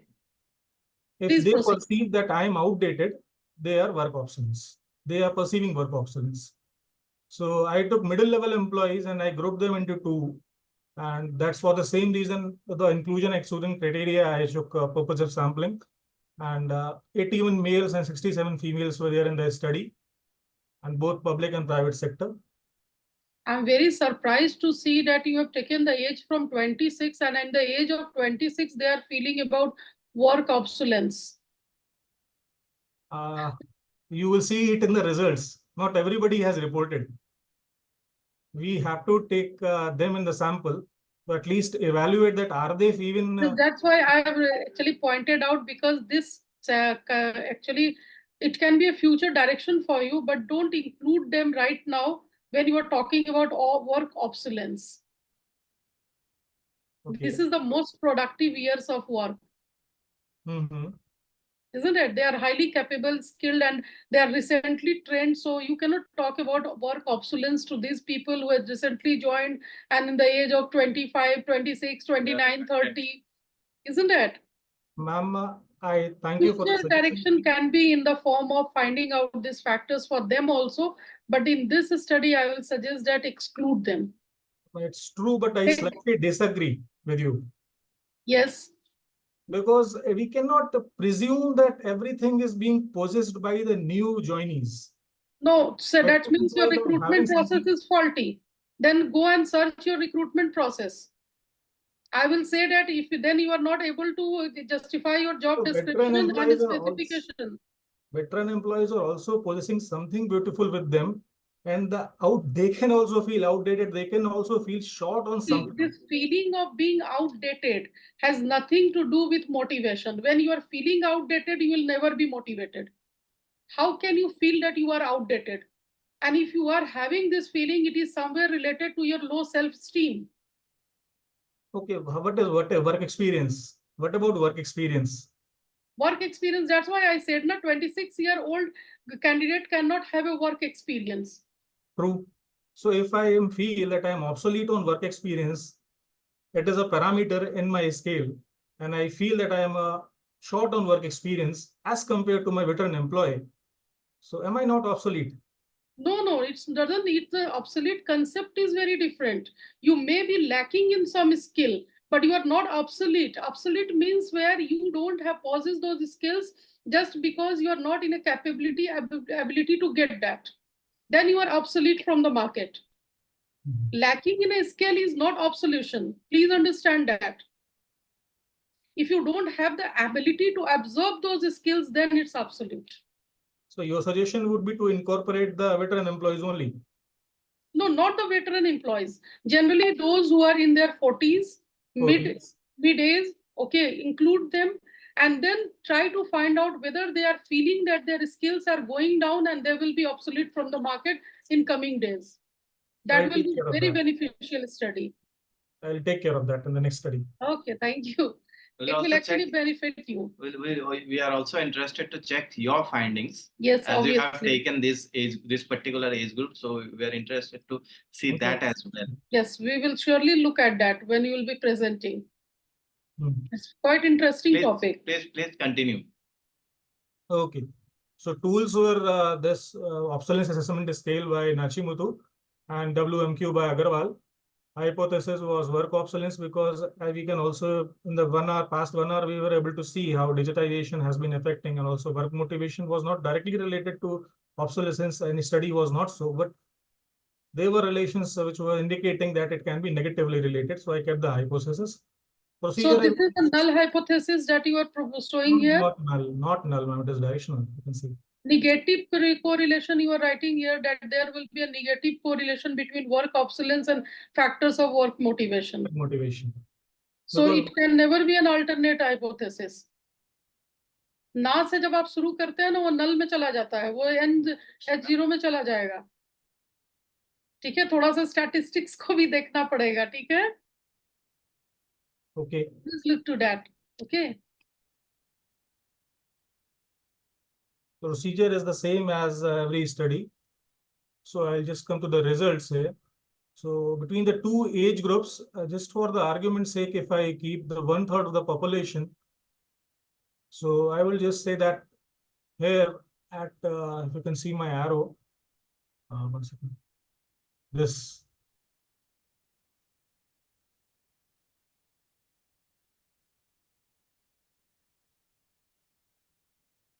This I would say 31% in the age group 1, that was between 25 to 40 years. They felt vulnerable as per my research. Okay. And this 46%, they were in the category of tolerable work obsolescence in the age group 2. Okay, that was from 30 to 53. Age group 2, 46, 41 to 55. What was the bracket of age group? 41 to 55. 41 to 55. 55. Yes. And again, this 34, although it is a good result, but we will, since I kept the bracket of 1/3, so we have 34 here also who are reporting that they are capable, right? In age group 1, the earlier age group which you pointed, they should be. So, right, in this say, we can say that you are right. Able to work obsolescence in two age groups. Here I can see 1, 2, 3, 4 age groups. This is percentage, ma'am, percentage. It is the same data as Why these. 4 bar is there? This is the same data, but this one is number and this one is in percentage. Okay. So these are the same data, but I'm reflecting them in percentage for the easy. Once you have taken N83, the other N is 65. Why this? They are different age groups, ma'am. Okay, 83 are in the age group of 83 people. 25 to 40. 25 to 40. And So 40, there you found that 31% were feeling absolute. were vulnerable. Vulnerable, okay. They were vulnerable to being absolute. They reported being vulnerable. They can be because of being competition with their own counterparts, or it can be being vulnerable because they are feeling low on skills in a competition with their own teammates of their own same age. You stand a point there. Yes, please. This is what I also wanted to understand, and I wanted to explain you also. Absolute term is very fascinating that you have taken, but it's a term when we use that our skills are no more capable, and we are feeling that now we cannot garner those skills which is necessary for having this kind of capabilities.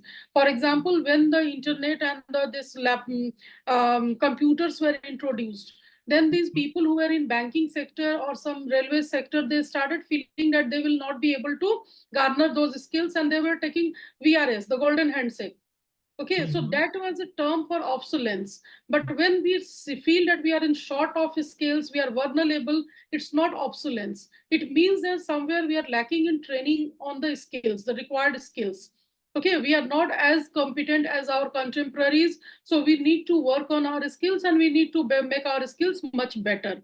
So that is a point where you can relate it with motivation and demotivation. So obviously, if I don't have a skill, I'll be demotivated because you'll be doing better than me, isn't it? Very true. That I don't need to check, because obviously my performance will be downside, on a lower side, isn't it? So when you are taking the term obsolete, please be very justify with that term. Okay, it's a very fascinating term, but it's a very, very particular term in HR. Okay. So this is, I'll suggest you, although you have got a data and you have got a result also, but then because the data and the hypothesis that you build was not very appropriate, that's the reason this kind of results are coming. Okay. So try to once have a good data and then try to test that. And I'll surely love to see that in any other conferences if I get a chance. These were the It's a very fascinating topic. Okay. Can I move on to the correlation? No, don't have time. Yes, please continue. Yes, please. The core research was just centralized at this factors and work obsolescence. That was descriptive data, not of much relevance, but I showed it for the sake of showing, because I obtained it. So here I obtained a positive correlation between dependence. I was also amazed. I tried to relate it why it was so happening. So dependence happens in work motivation, that as an employee, if I am being, we can talk it as an extrinsic motivation. If I am being, this is very, very, very clear in itself. If I lack in some skill, obviously my dependence will be on others.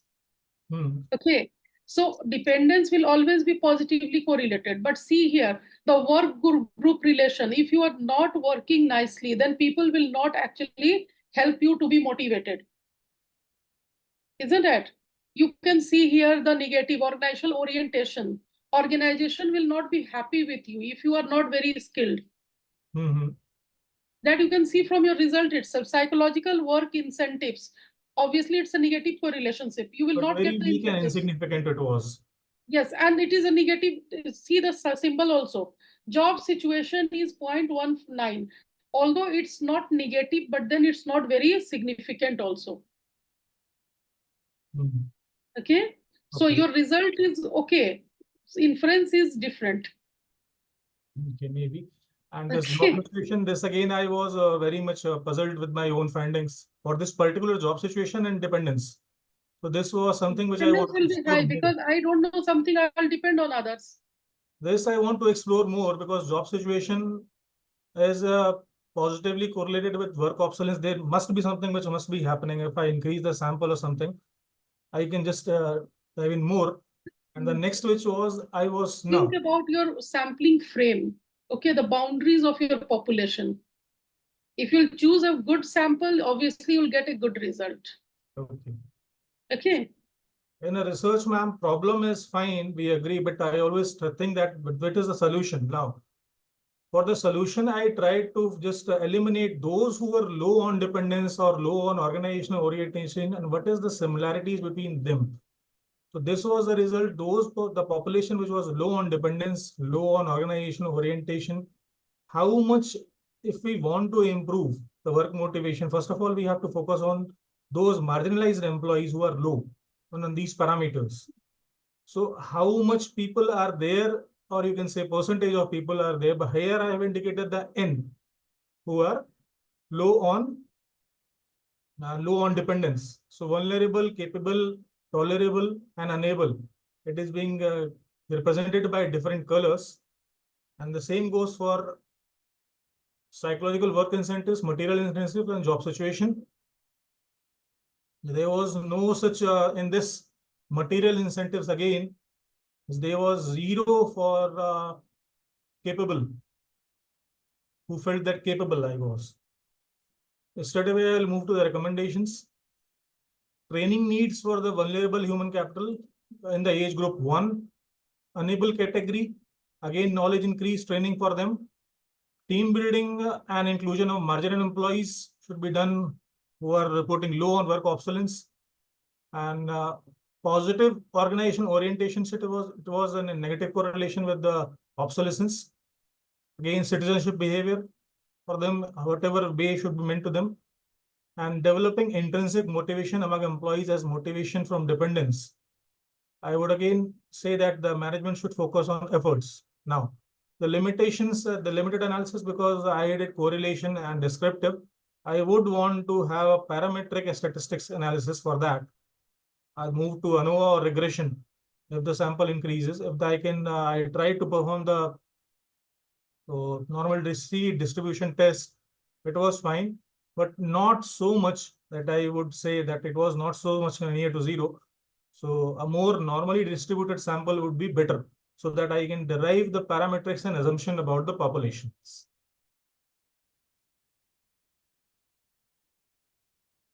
This concludes my study. I'm open to questions.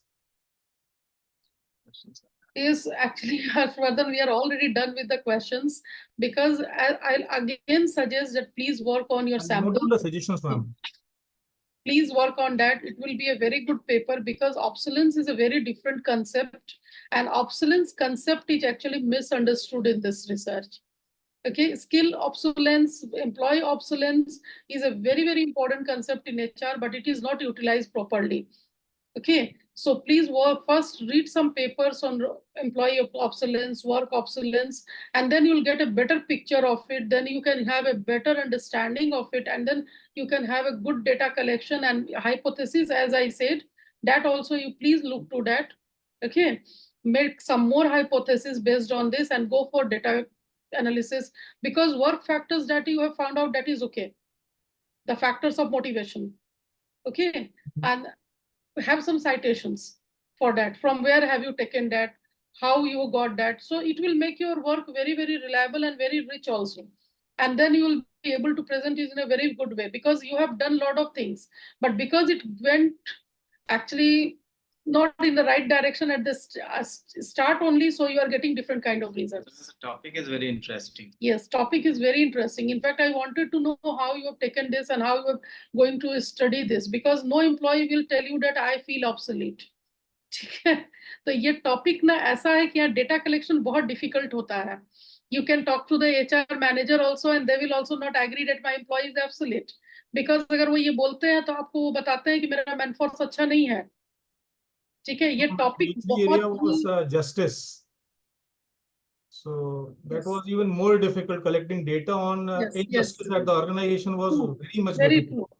Very true. And this is the reason why I was more interested how you got this data. Even for us also, it's very difficult to get this kind of data, isn't it? Although you have done a very good job, you have tried your best and you have the thirst for learning. So you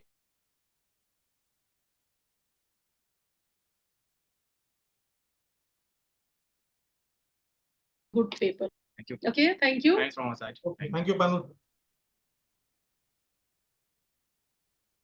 Over to you, Charu. Yes, ma'am. Ma'am, would you like to conclude this event, what you have experienced? See, this was really a very good international conference where I found most of I had 12 presentations. I was noting down all the topics, and in fact, there was varied topics on different dimensions of HRM. We had various topics, and the presenters were equally motivated. They have done good research, they have tried their level best, and the most important thing that I found in this conference is the thirst for learning.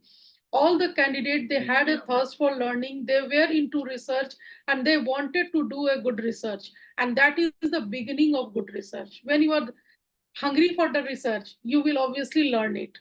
Okay, so this is something which was very good for this research, and I think all of you are doing a good job. Keep it, do something good, substantial, go and publish good papers, and you can have, there will be some incremental change in the research community if researchers like you will put their efforts.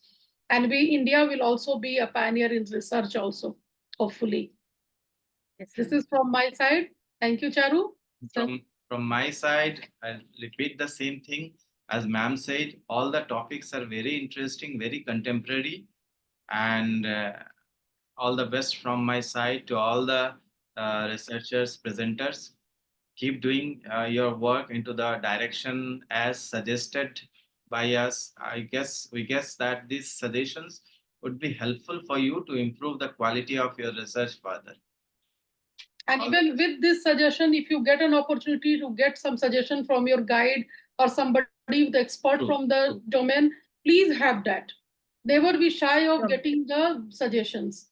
Get the suggestions, incorporate that, and one day you will have a very good research acumen. Thank you. Thank you. Absolutely.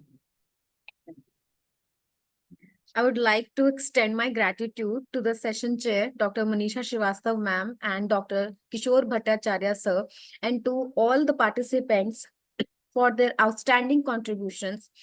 This session has undoubtedly enriched our understanding of human resource and provided a robust platform for further discussions and collaborations. Okay. The Assistant Director of Amity College of Commerce and Finance, Dr. Ajit Kumar sir, will express his gratitude towards you, ma'am and sir.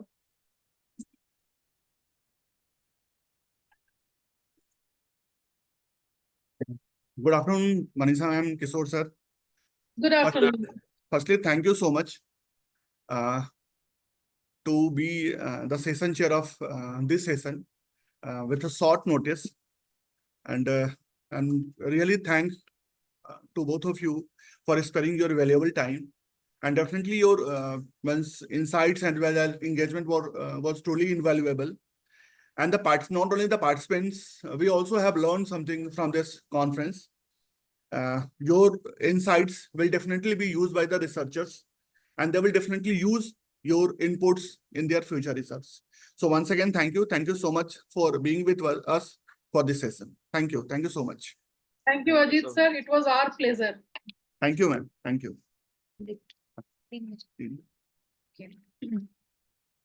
I just want to inform everyone that we will meet again in the valedictory ceremony at 3 p.m. Kindly join us again with the same link. Thank you. Thank you for your attention. Thank you, everyone.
Ma'am, please unmute.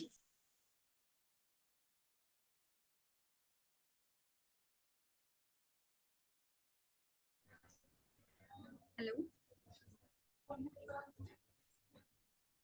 Am I audible?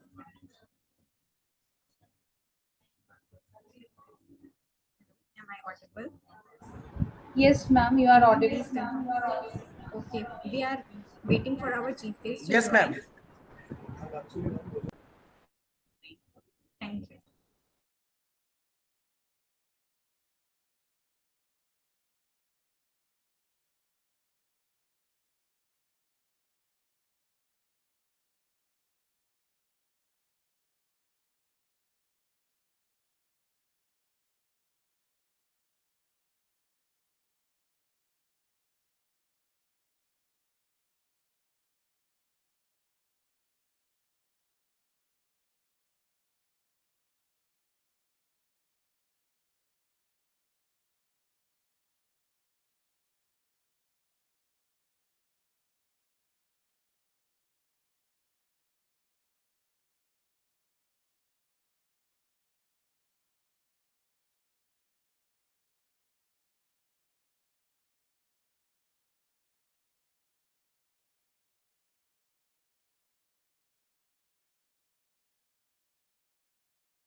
Video कब play करना है video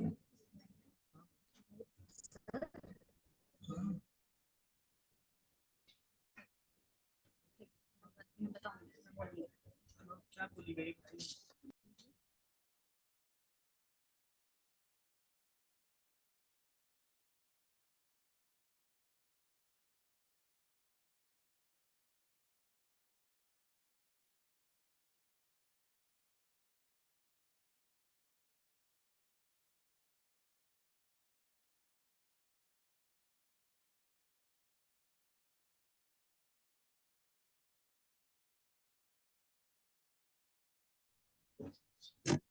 A very good afternoon, everyone.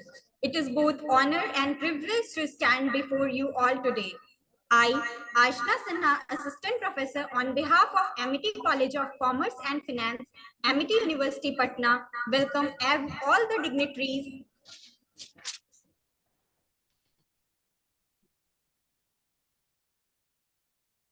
Welcome all the dignitaries, session chairpersons, distinguished speakers, and participants to this valedictory session. As we approach the end of this memorable event, we have the pleasure of reflecting on the journey that has brought us here and looking ahead to the future. I want to extend our gratitude to everyone who has contributed to the success of this international conference on challenges and recent insights on social sciences and information technology. It was a very wonderful conference as more than 100 distinguished speakers have joined and presented good papers online and offline from India and abroad. Yes. Now, I would like to request to Dr. Chetna Pekina, Assistant Director and Head of Institution, Amity Business School, Amity University, Patna, to felicitate our chief guest.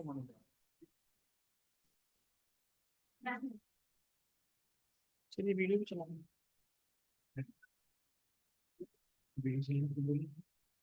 उनको तो कोई कोई information नहीं है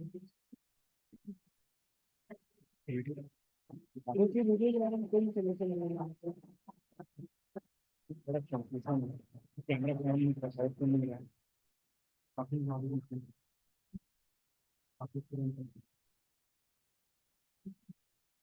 video चला रहा है बताएं कि वीडियो तो कैसे साउंड स्लो आ रहा है फिर मैं सफर कह रहा था ठीक है साउंड बढ़वा के राहुल ये कैमरा नहीं चल रहा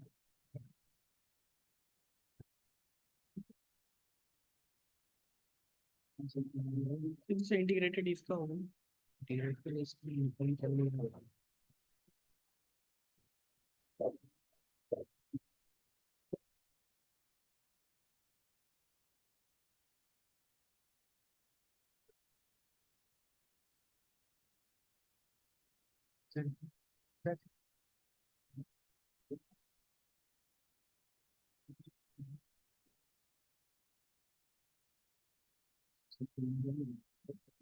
ये बात तुमको नहीं पता है I would like to invite CA Rajan Chachan sir for valedictory speech.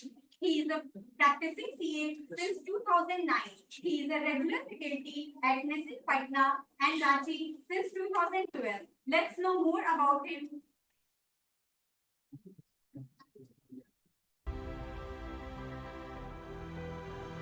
Mr. Rajendra Chachan, a fellow chartered accountant, is a well-known personality in the field of chartered accountancy and serves as a senior partner at V. Mascara and Associates. With over a decade of expertise in indirect taxes, Mr. Chachan is a nationally recognized expert in goods and services tax. His contributions extend beyond consultancy. He is a sought-after speaker and writer, helping to shape the understanding and implementation of GST in India. Amity University Patna feels proud to welcome you at our campus.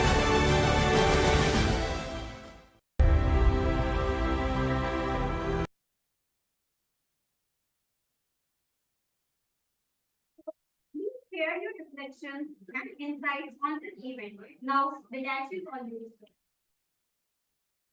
Ma'am, your voice is not audible. Please unmute yourself.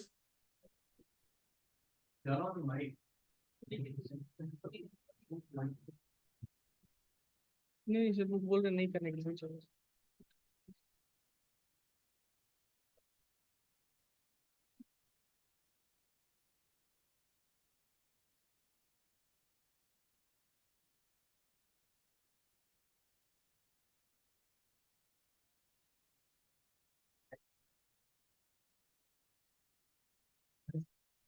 Thank you very much for inviting me.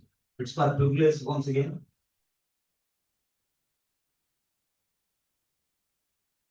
As you said in my introduction, I am from the finance field.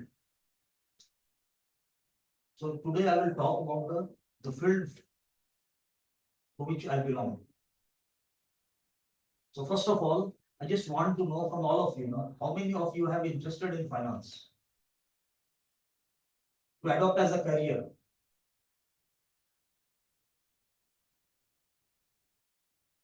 Over. And just raise your hand. Just only one guy is raising hand. 2, 3. मैं आपके सामने आपको कैसे खुलासे करने वाला हूँ कि उसके बाद आपको भी लगेगा कि भाई फाइनेंस की पूंछ जो है वो पकड़ के चलनी बहुत जरूरी है, जिनका इंटरेस्ट है और जिनका इंटरेस्ट नहीं भी है. Before coming on our topic now and putting some data before you. Number one, GDP? Huh? So, which country in the world is the highest GDP?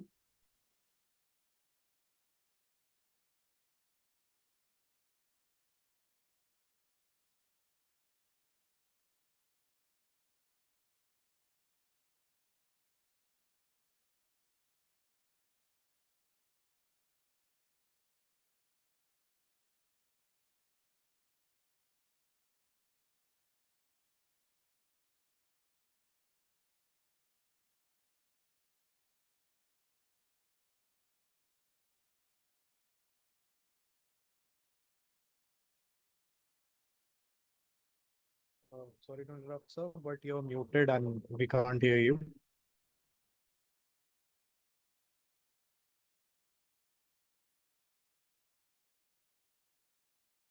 Indian economy के पास अभी बहुत चांसेस है उसको फ्यूचर ग्रोथ करने के लिए, from 4 trillion to 10-15 trillion economy.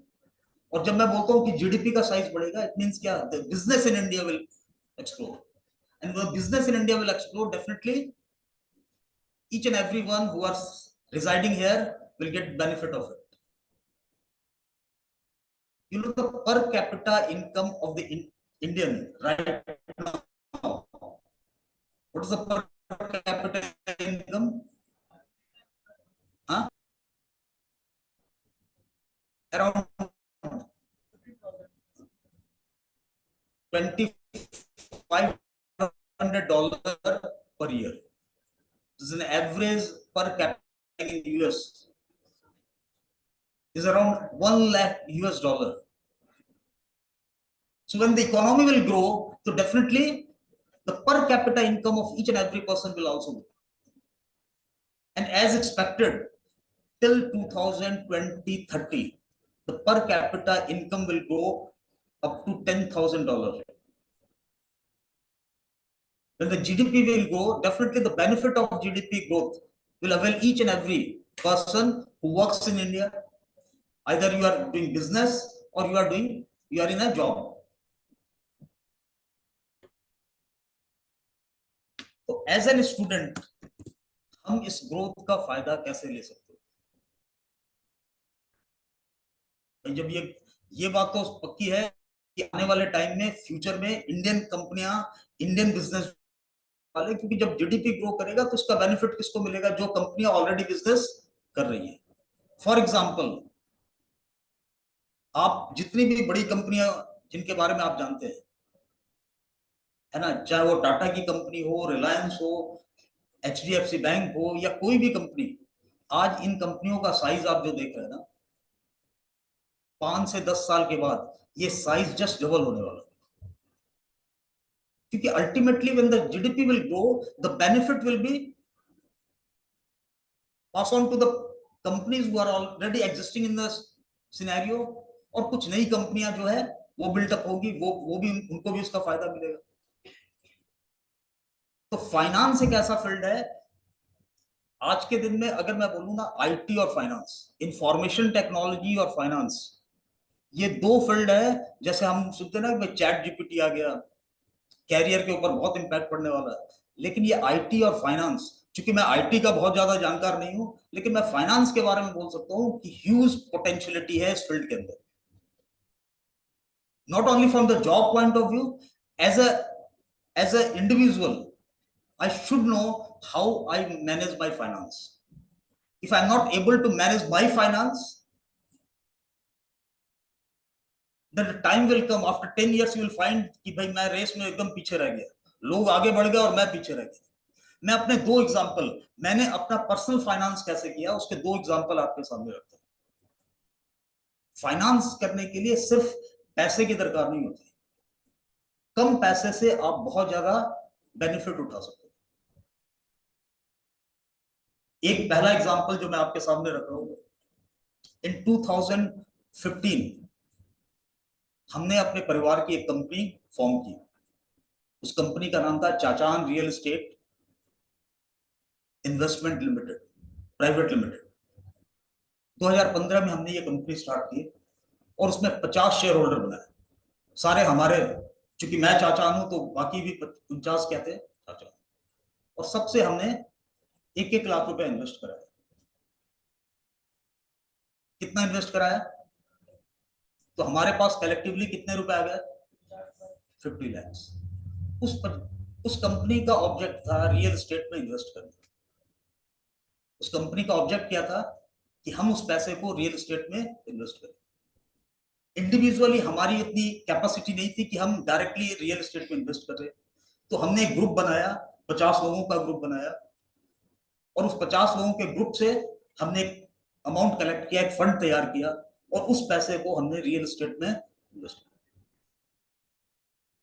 You will be surprised to know, आज वो कंपनी की नेटवर्थ जो स्टार्ट हुई थी 50 लाख से, आज उस कंपनी की नेटवर्थ है 8 करोड़। Just 10 years। दूसरा एग्जांपल मैं आपके सामने रखता हूं, ये फाइनेंशियल मैनेजमेंट का एक एग्जांपल है। हमने इन्वेस्टमेंट, मेरा पर्सनल, मैंने कितना इन्वेस्ट किया? सिर्फ 1 लाख। 1 लाख में क्या कोई प्रॉपर्टी खरीद सकता था मैं? लेकिन वो कंपनी के रूप से हम गए, और ये आइडिया हमारे पास आया कैसे? उस समय एक कंपनी बनी थी इंडिया बुल्स रियल एस्टेट, कोई बड़ी कंपनी थी, उनकी सोच के आधार पे हमने अपनी एक पर्सनल कंपनी तैयार की। आज तो इंडिया बुल्स रियल एस्टेट तो बहुत बड़ी कंपनी बन गई, लेकिन हमने छोटे पैमाने पे ही हमने 50 लोगों को इकट्ठा किया, अपने समाज के 50 लोगों को इकट्ठा किया, और उनको पहले कन्विंस किया। कन्विंस करना ही बड़ा मुश्किल था, और उनको कन्विंस करके वो पैसा हमने फंड तैयार किया, और उस फंड को हमने रियल एस्टेट में इन्वेस्ट किया, और फिर धीरे धीरे वो रियल एस्टेट की वैल्यू ग्रो करती गई। एक बेची, उसके बाद दूसरे में इन्वेस्ट किया, और वो धीरे धीरे वो फंड जो है वो ग्रो करने लगे। दूसरा एग्जांपल देते हैं, मुझे एक प्रॉपर्टी परचेज करनी थी, और मान लो उस प्रॉपर्टी की वैल्यू थी 1 crore. Suppose 1 CR is the value I have, और ये भी अज्यूम कर लो कि उतने पैसे मेरे पास थे, फिर भी मैंने वो कंपनी, वो प्रॉपर्टी जो है लोन पे परचेज की। Are you getting my point? I have to purchase a property, है ना? Suppose the value of the property is 1 crore. I purchase that property, है ना, on the basis of loan, in spite of having fund, available fund was with me, उसके बावजूद मैंने वो property जो है वो लोन पे इन्वेस्ट परचेज की। उस समय जब लोन पे मैंने वो प्रॉपर्टी परचेज की, उस समय लोन का इंटरेस्ट था, है ना, सपोज 7%। 7% was the interest. मैंने वो 1 करोड़ रुपया गवर्नमेंट बॉन्ड में इन्वेस्ट कर दिया।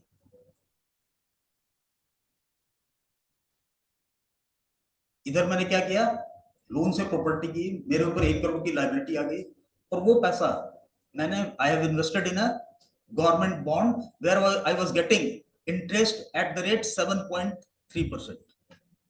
7% मुझे लोन पे करना था, और मुझे यहाँ रिटर्न कितना आ रहा है?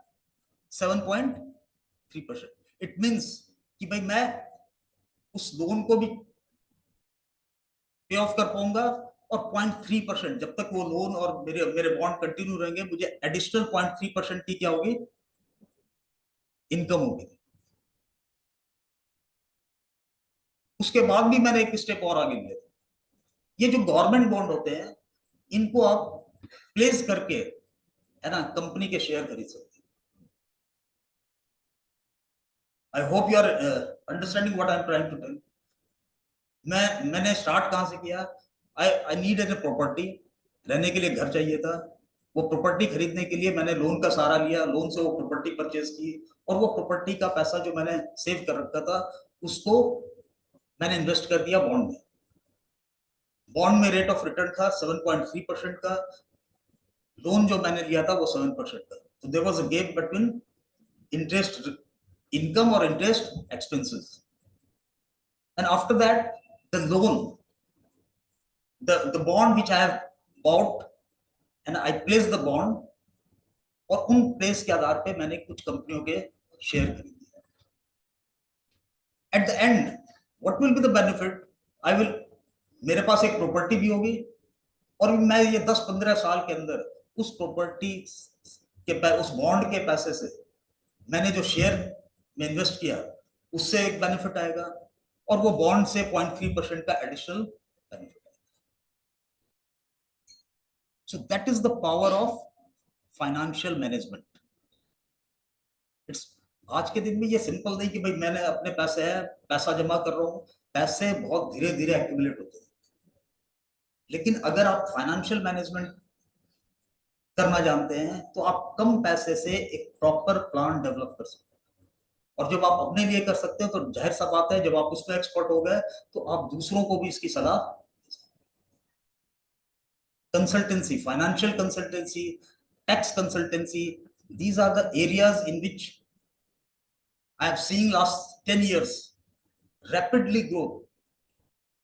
आज सुबह ही मेरे पास एक डाटा आया, इंडिया में जब जीएसटी आया था उस समय total number of registered person से around 50 lakhs।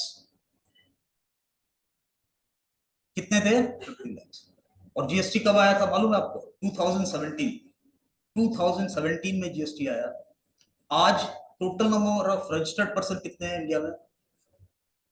More than 1.5 CR, 1.5 crore से ज्यादा। यानी पिछले 5 साल के अंदर जो टैक्स के अंदर रजिस्टर्ड पर्सन की संख्या जो है वो 2 times इंक्रीज कर गई, और ये कंटिन्यूअस ग्रोथ है। इवन इन बिहार, अगर मैं सिर्फ बिहार की बात करूं, बिहार में प्री जीएसटी करीब 1 लाख लोग टैक्स के अंदर रजिस्टर्ड थे, आज उनकी संख्या हो गई 6.5 lakhs। इट मींस ये क्या, ये डेटा क्या बता रहा है कि business is growing, whether it's a product industry और service industry, growth is taking place, और ये बहुत धीरे धीरे ग्रोथ हो रहा है। जिसने इसको स्मेल कर लिया वो इस दौड़ में धीरे धीरे शामिल हो सकता है,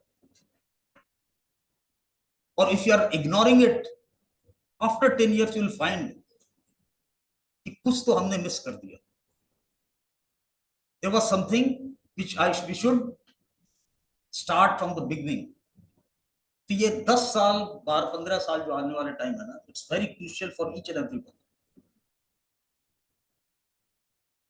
अब मैंने इतना ज्ञान तो दे दिया आपको, अब आपको ये लग रहा होगा कि भाई क्या करें एज एन स्टूडेंट, मैं कैसे कंट्रीब्यूट करूं, कैसे इसमें पार्टिसिपेट करूं। क्या आप जानना चाहते हैं? हाँ, कौन कौन जानना चाहता है? Please raise your hand. No one? हाँ, चलो कुछ तो फायदा, थोड़ी संख्या बढ़ी है।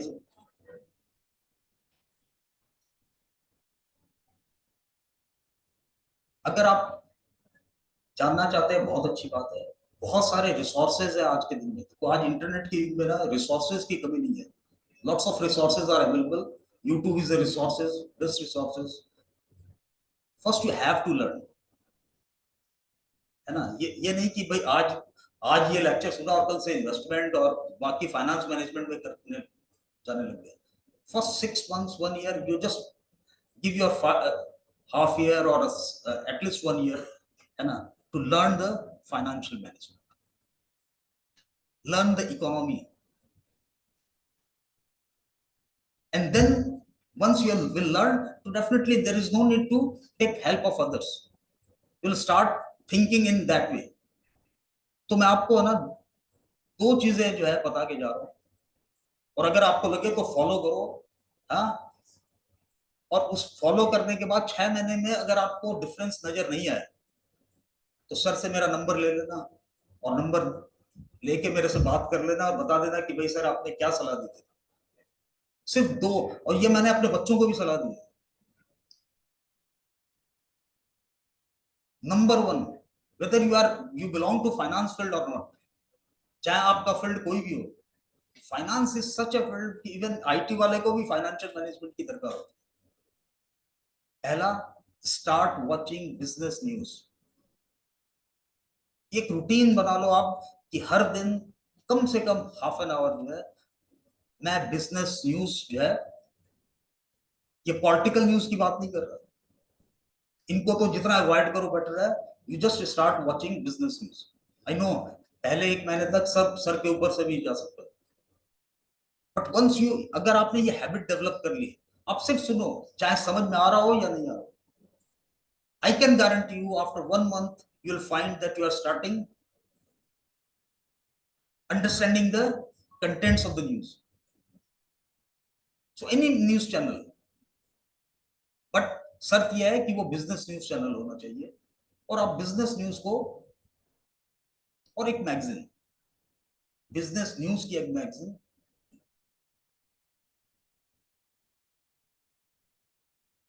है ना। अगर आप मैगजीन नहीं कर सकते तो कोई वेबसाइट, इकोनॉमिक टाइम्स की वेबसाइट है ना, या मनी कंट्रोल की वेबसाइट है। पर मैं ये सलाह क्यों दे रहा हूं, just start familiarize yourself the world of finance. दुनिया में फाइनेंस में क्या क्या चीजें हो रही है। जैसे मैं आपको एग्जांपल देता हूं, हम पॉलिटिकल न्यूज सुनते हैं, बचपन से ही सुनते आ रहे थे। हम पॉलिटिक्स नहीं करते, लेकिन पॉलिटिक्स के बारे में हमसे ज्यादा ज्ञानी कोई नहीं। हम ये भी बता सकते हैं कि भाई अगली सरकार किसकी बनेगी। तो ये डेवलपमेंट कैसे हुआ, ये शुरू से हमने वो न्यूज सुनकर अपना एक आइडिया डेवलप किया। अगर यही टाइम आपने फाइनेंशियल न्यूज के ऊपर दिया होता, जो टाइम हमने ये पॉलिटिकल न्यूज को सुनने में लगाया, उससे बढ़िया अगर हमने किसी फाइनेंशियल न्यूज चैनल को सुना होता, तो हमारा डेवलपमेंट उस फील्ड में भी बहुत अच्छा होता। So do you agree? ये 2 सजेशन जो मैंने दिए, कौन कौन फॉलो करने वाला? एक, हाँ, टीचर्स में कोई follow? Very very good, very good. देखो मुझे बहुत बहुत बढ़िया। अभी सर हाथ पहले तो बहुत कम उठ रहे थे, अभी बहुत सारे उठने लगे।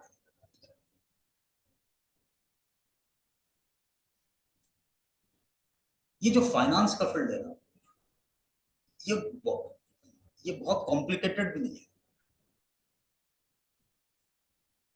कहीं आपको ये फील हो जाए कि सर ने ऐसा कॉम्प्लिकेटेड सब्जेक्ट बता दिया जिसको समझ भी नहीं आया। जैसे हम अपना पर्सनल फाइनेंस करते हैं, पर्सनल फाइनेंस में होता क्या है, इनकम और एक्सपेंसेस, मैं क्या अर्न करता हूँ और क्या खर्च करता हूँ। हम हमेशा, जो प्रूडेंस लोग होते हैं, जो समझदार लोग होते हैं, वो अपनी इनकम से कम खर्च रखते हैं और कोशिश करते हैं कि हर साल कुछ ना कुछ क्या कर सके। और saving is in our blood, क्योंकि हमें फैमिली से ये इनहेरेंट ये गुण मिले हैं कि भाई हमको अपनी इनकम से कम खर्च रखना, ताकि हम सेव कर सकें। तो so far saving is concern, we are all very good in that, लेकिन हम इसके बाद का स्टेप नहीं जानते। ईच एंड एवरी इंडियन, चाहे कम हो या ज्यादा हो, सब कोई सेव करते हैं, बट उस सेविंग मनी का क्या है? The next step is how to invest your saving money. You just start saving, but अगर आप उस सेविंग को इन्वेस्टमेंट यूटिलाइजेशन करना नहीं जानेंगे, तो वो सेविंग का कोई फायदा नहीं। And to start investment, that's why I'm saying you must familiar about the finance topic, the companies which are running in India. कुछ लोग बोलते हैं कि भाई बड़ी कंपनियां, अच्छी कंपनियां सेलेक्ट करना बड़ा मुश्किल काम है। क्या ये सचमुच इतना मुश्किल है? मैं आपको एक और एग्जांपल देता हूँ। 2000 से बात करते हैं। 2000 में 25 बड़ी कंपनियां जो इंडिया की थी, आज 2024 में क्या उनमें कोई चेंजेस हुआ? ऑलमोस्ट वही कंपनियां आज भी एग्जिस्ट करती हैं, बस उनका साइज क्या हो गया, मच लार्जर। और अगले 20 साल के बाद अगर आप पूछेंगे कि टॉप 25 कंपनीज कौन है, ऑलमोस्ट यही कंपनियां जो होंगी, और उनका साइज जो होगा वो और कोई नई एक आध कंपनी आती है। पिछले 20 साल के अंदर 4 से 5 नई कंपनियां उस लिस्ट के अंदर, अदरवाइज वो 20 पुरानी कंपनियां थी जो आगे कंटिन्यू रही। तो अगले 20 साल में भी ऑलमोस्ट यही 20 कंपनियां हैं, 25 कंपनियां हैं, 2-4 नई कंपनियां हो सकता है उसमें ऐड हो जाए। अदरवाइज ये कंपनियां ही जो है जब जीडीपी ग्रोथ करे होगा तो उसका बेनिफिट सबसे ज्यादा जो मिलेगा वो इन्हीं कंपनी को। क्योंकि मैं पिछले 20 साल से इस फील्ड के अंदर स्टडी कर रहा हूं, तो मैंने देखा कि वो कंपनियां जिनका प्रॉफिट उस समय 5 करोड़ 6 करोड़ होता था, आज उनका प्रॉफिट 1500 करोड़ 1600 करोड़ हो गया, वही company.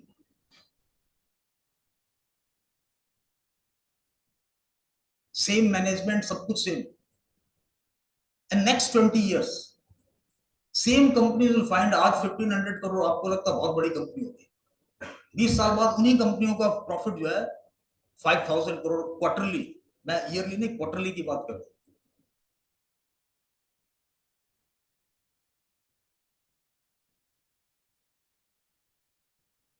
So finance, once you understand the finance, it's not necessary कि भाई दो तरह के होते हैं, एक भाई मुझे अपना कैरियर बनाना है। अगर आपको कैरियर नहीं भी बनाना है, you should learn कि भाई मैं अपना पर्सनल फाइनेंस मैनेजमेंट कैसे करूं और कम पैसे से मैक्सिमम बेनिफिट कैसे gain. That can only be possible if you learn financial management.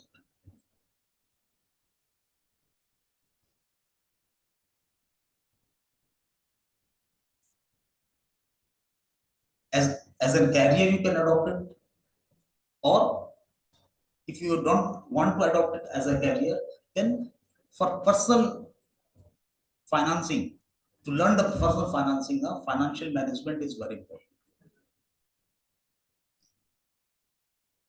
पिछले कुछ सालों से मैंने, तो I am a chartered accountant, मेरे पास बहुत सारे जॉनर है, अलग अलग फील्ड के हैं। Now I have restricted sir on 2 field. One is financial management and the another is GST audit. And the rest work I have abandoned. आज के दिन में मेरे पास वही काम है, या तो मैं फाइनेंशियल मैनेजमेंट की कंसल्टेंसी प्रोवाइड करता हूँ या खुद का फाइनेंशियल मैनेजमेंट करता हूँ, और अदरवाइज जीएसटी। तो a little bit I just want to refresh this topic GST. How many of you have heard about GST or you know anything about GST? Huh?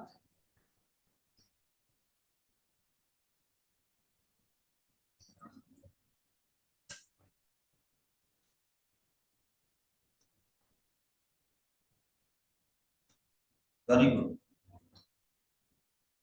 So even in tax, whether it's income tax or GST, it is also a part of the financial management, because once you manage your finance, then your tax saving is also a part of the financial management. How to save your tax, that is also a part of financial management. Suppose मैंने earn तो बहुत कर लिया और tax भी बहुत pay कर दिया, then जितना कमाया था maximum government को pay कर दिया। Around 30 to 40% tax. If you will go in the high bracket side, you will find 30 to 40% of your hard-earned money will go to the government's account. So it is also very necessary, first, how to manage my finance and how to save my tax. Then you will grow and you will go rapidly.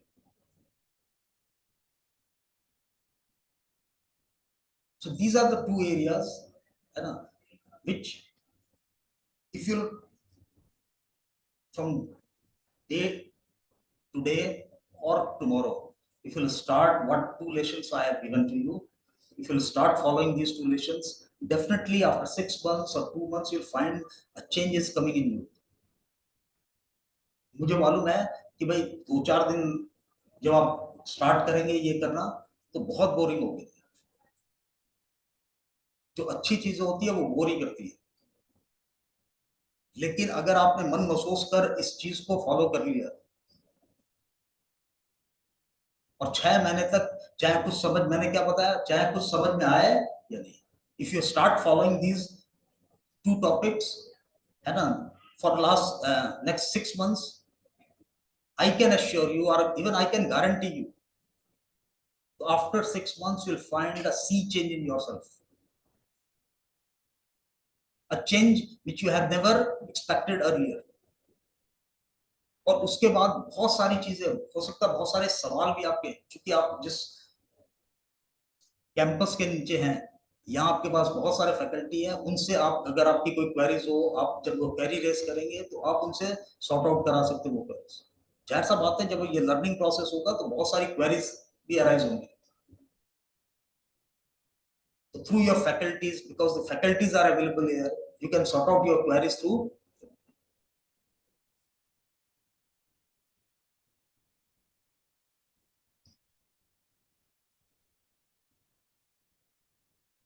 Anything else you want to know from me?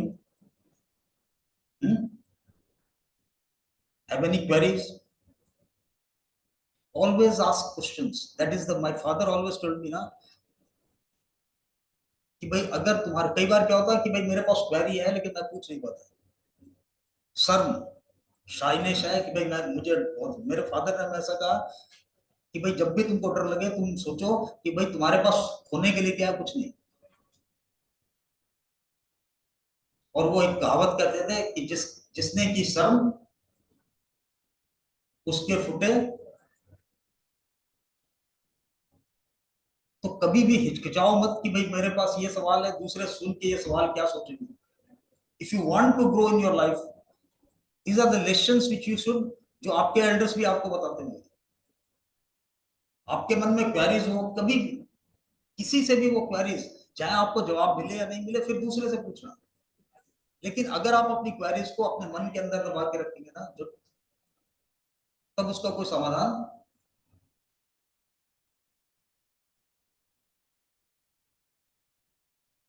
So that's all from my side. I just conclude this topic. So if you want to ask anything regarding these 2 topics, you can ask me. No one?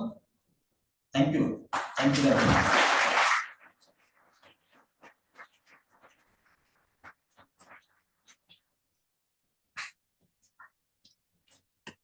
Thank you so much, sir.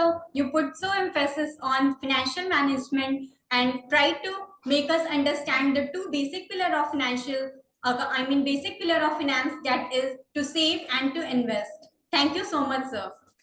Now, this is the time we all are waiting for. I would like to say that all the papers were very good and insightful and highly credible. But as per the requirement of the conference, we have to announce the 3 best papers. For that, I would like to call Dr. Chetna Preeti ma'am, Assistant Director and Head of the institution, Amity Business School, Amity University, Patna, to announce the 3 best papers.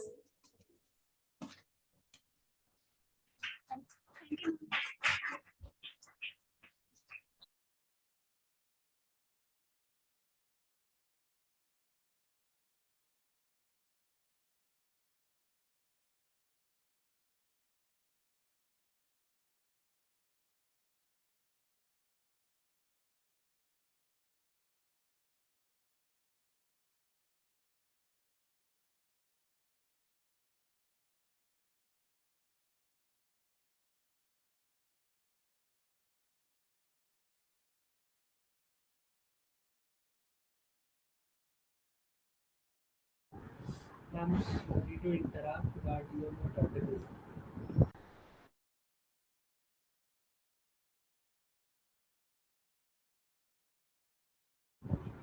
Hello. Ma'am, you are not audible.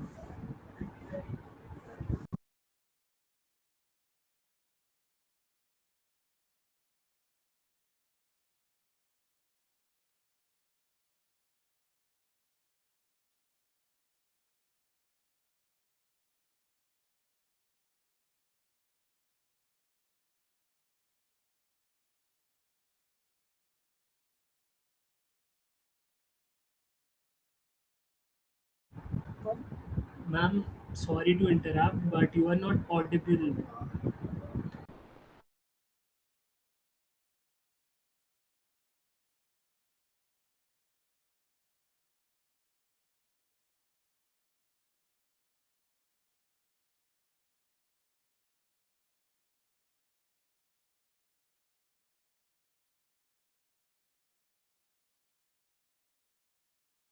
Swati Mishra from Suresh Gyan Bihar University.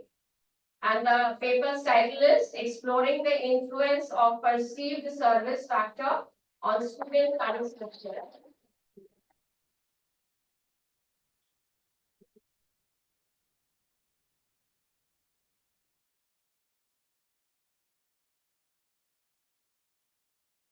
To call Ms. Charu Ma'am, Assistant Professor, EPCF, MIT University, Patna, for presenting the report of the conference. Thank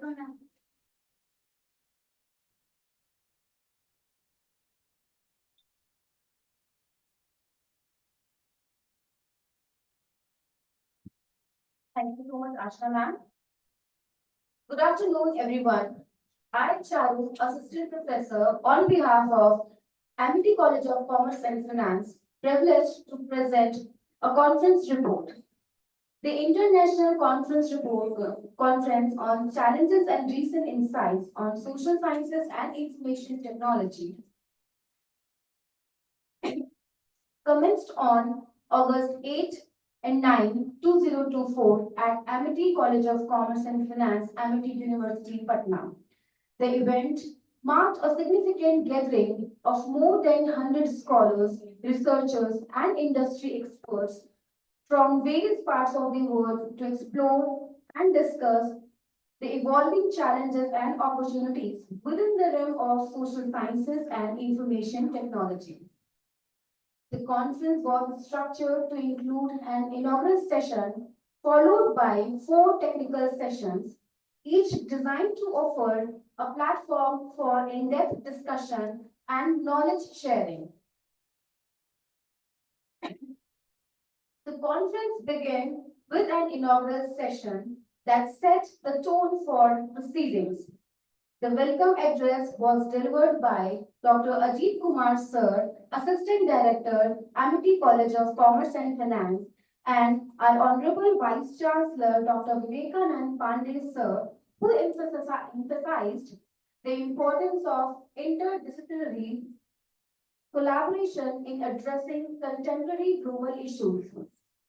The keynote address was delivered by C.A. Pallavi Jha Ma'am, ICAI Chairperson Patna, and Mr. Raghavendra Jha Sir, Chief Financial Officer, Tessol Semiconductor Private Limited, who provided a comprehensive overview of the current trends and future directions in social sciences and information technology. The speaker highlighted the necessity of integrating social sciences with technological advancements to create sustainable solutions for societal challenges. The first technical session focused on marketing, featuring presentations from eminent researchers in the field. The session was followed by a series of presentations covering various aspects of the marketing. Key insights are marketing influences consumer choices and preferences, reflecting and shaping societal values. Social media has transformed marketing, enabling targeted messaging and amplifying consumer voices. The second technical session delved into information technology, showcasing cutting-edge research and innovative approaches in the domain. Subsequent presentations offered diverse perspectives on the theme, highlighting the interdisciplinary nature of the research being conducted. The significant insights from this session is the importance of information technology in a smart city concept, reducing e-waste, MSP, and crop insurance, digital marketing, agriculture, e-governance, and many more. The third technical session focused on human resource, featuring presentations from eminent researchers in the field. This session was followed by a series of presentations covering various aspects of the human resource. Significant insights from the session is the importance of the perceived service factor on student satisfaction, elements of corporate social responsibility, and HR analytics and digitization. The fourth technical session delved into finance, showcasing cutting-edge research and innovative approaches in the domain. Subsequent presentations offered diverse perspectives on the theme, highlighting the interdisciplinary nature of the research being conducted. Significant insights from this session is the importance of finance in nexus between corporate governance and sustainability, reporting through a bibliometric lens, fictitious profits, green banking, and many more. The conference proceedings underscored the critical need for integrating social sciences with information technology to address complex societal issues effectively. The event was well attended with participants expressing appreciation for the quality of presentations and the opportunity to engage with experts in the field. Thank you.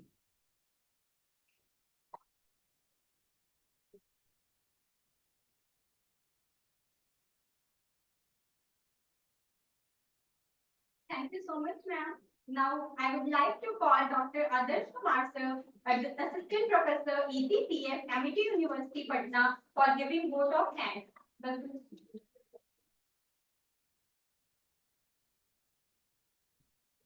Thank you, ma'am. A very good afternoon.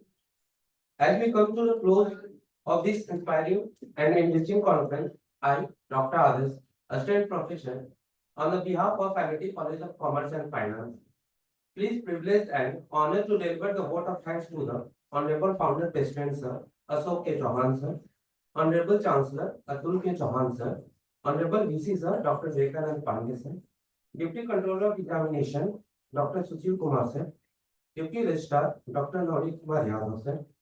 I would like to express our deepest gratitude to our esteemed chief guest, Dr. Rajan Chachan Sir. I extend my sincere thanks to Dr. Ajit Kumar Sir, Assistant Director, Amity College of Commerce and Finance, all the HOIs, esteemed faculty, colleagues, dear students, and all the distinguished speakers.